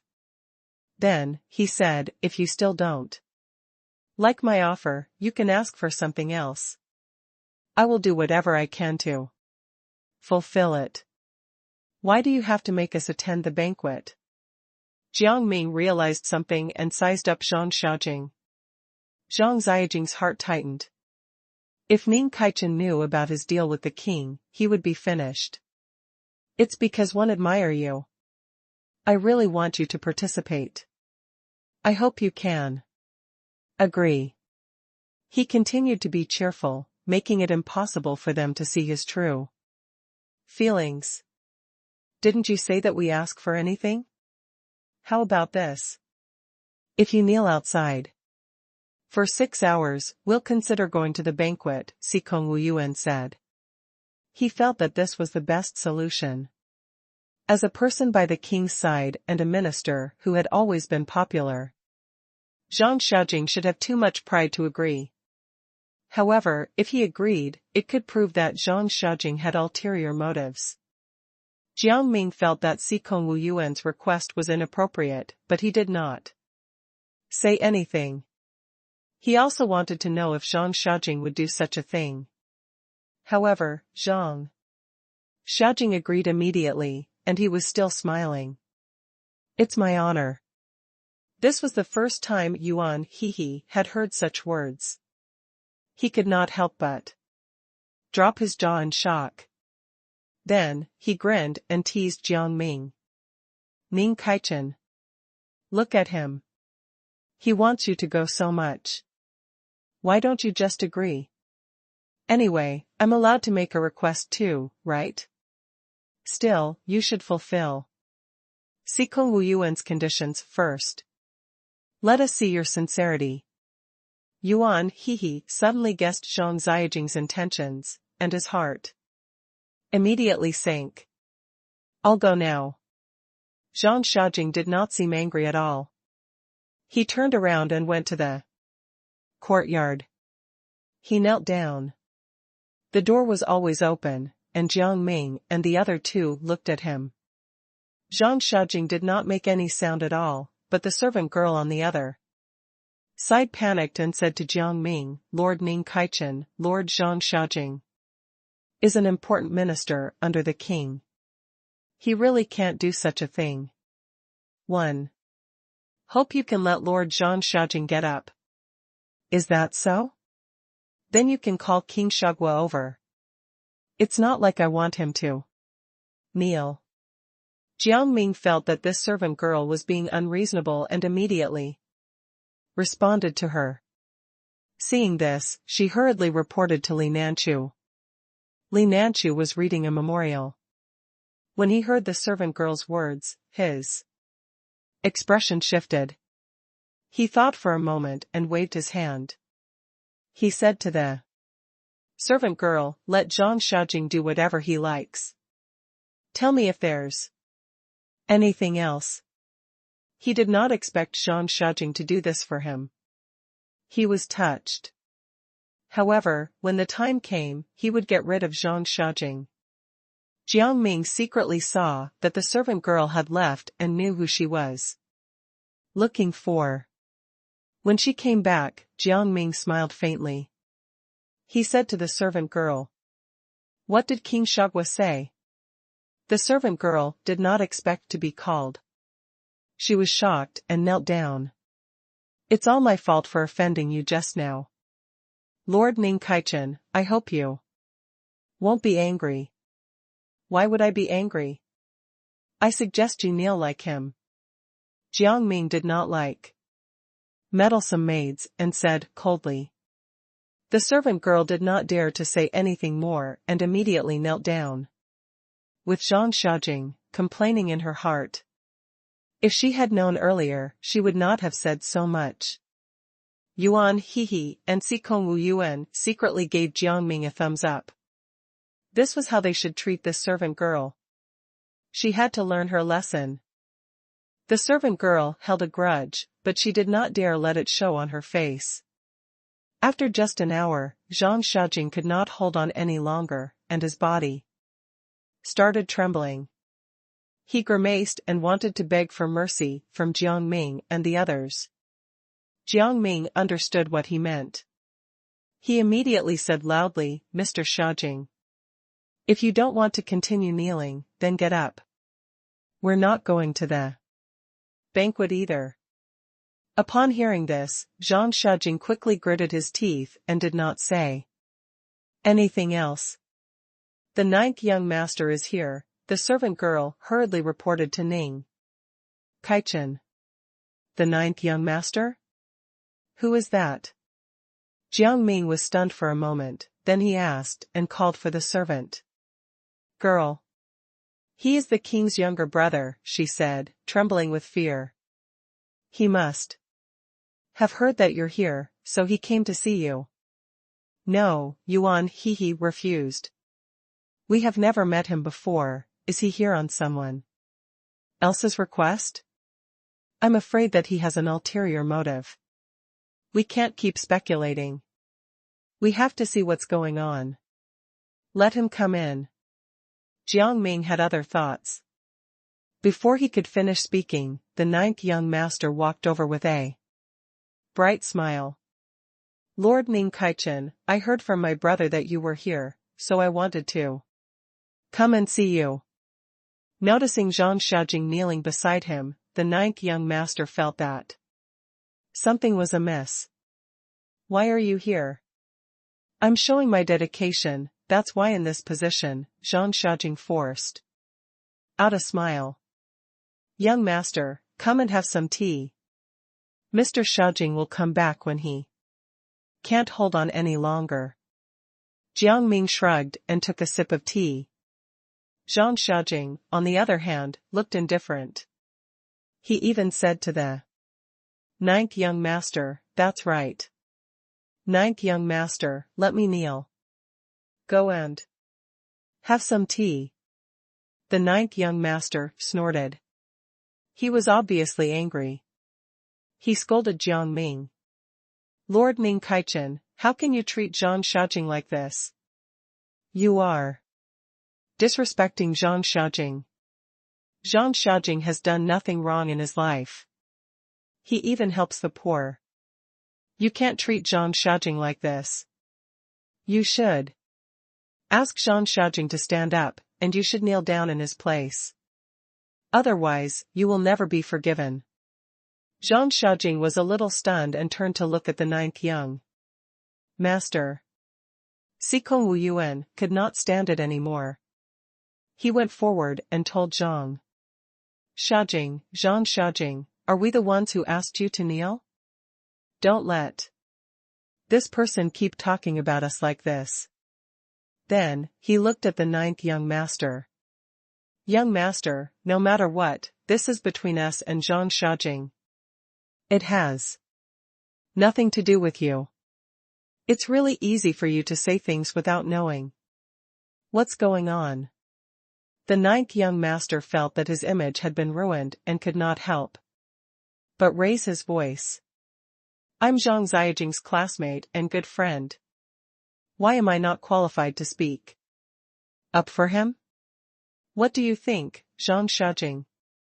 The ninth young master seemed to be smiling, but he did not have any intention of giving in to Sikong Wu Yuan. What do you mean? Sikong Wu Yuan asked. Young master, aren't your words very rude? Seeing that the two of them were about to quarrel, Jiang Ming could not stand it any more and walked over. There's nothing to say, young master. You can ask Zhang Shajing about the details. Don't pin the blame on us. The ninth young master rushed forward and wanted to slap Jiang Ming. Lord Ning Kaichen, you've gone too far. Jiang Ming saw the ninth young master's movements clearly and grabbed his arm with one hand.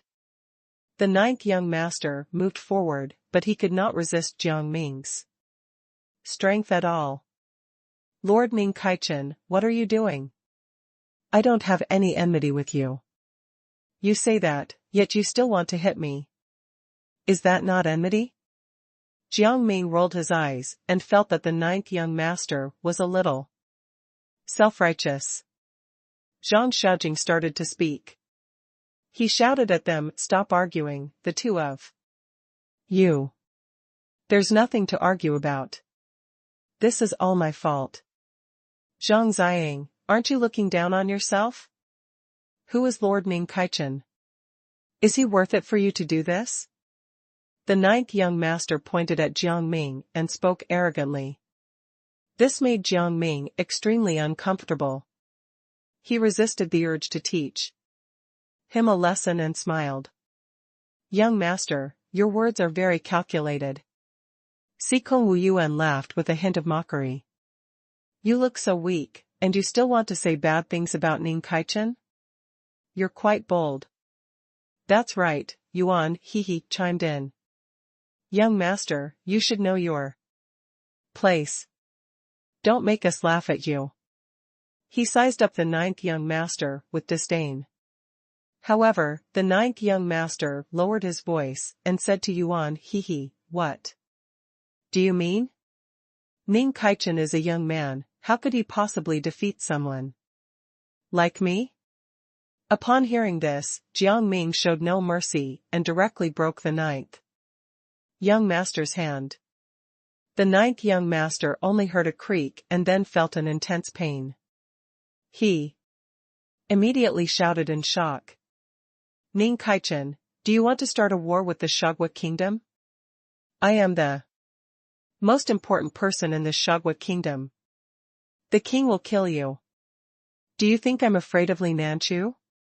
Or do you think that you're important enough to make Li Nanchu fight me? Should we call him over?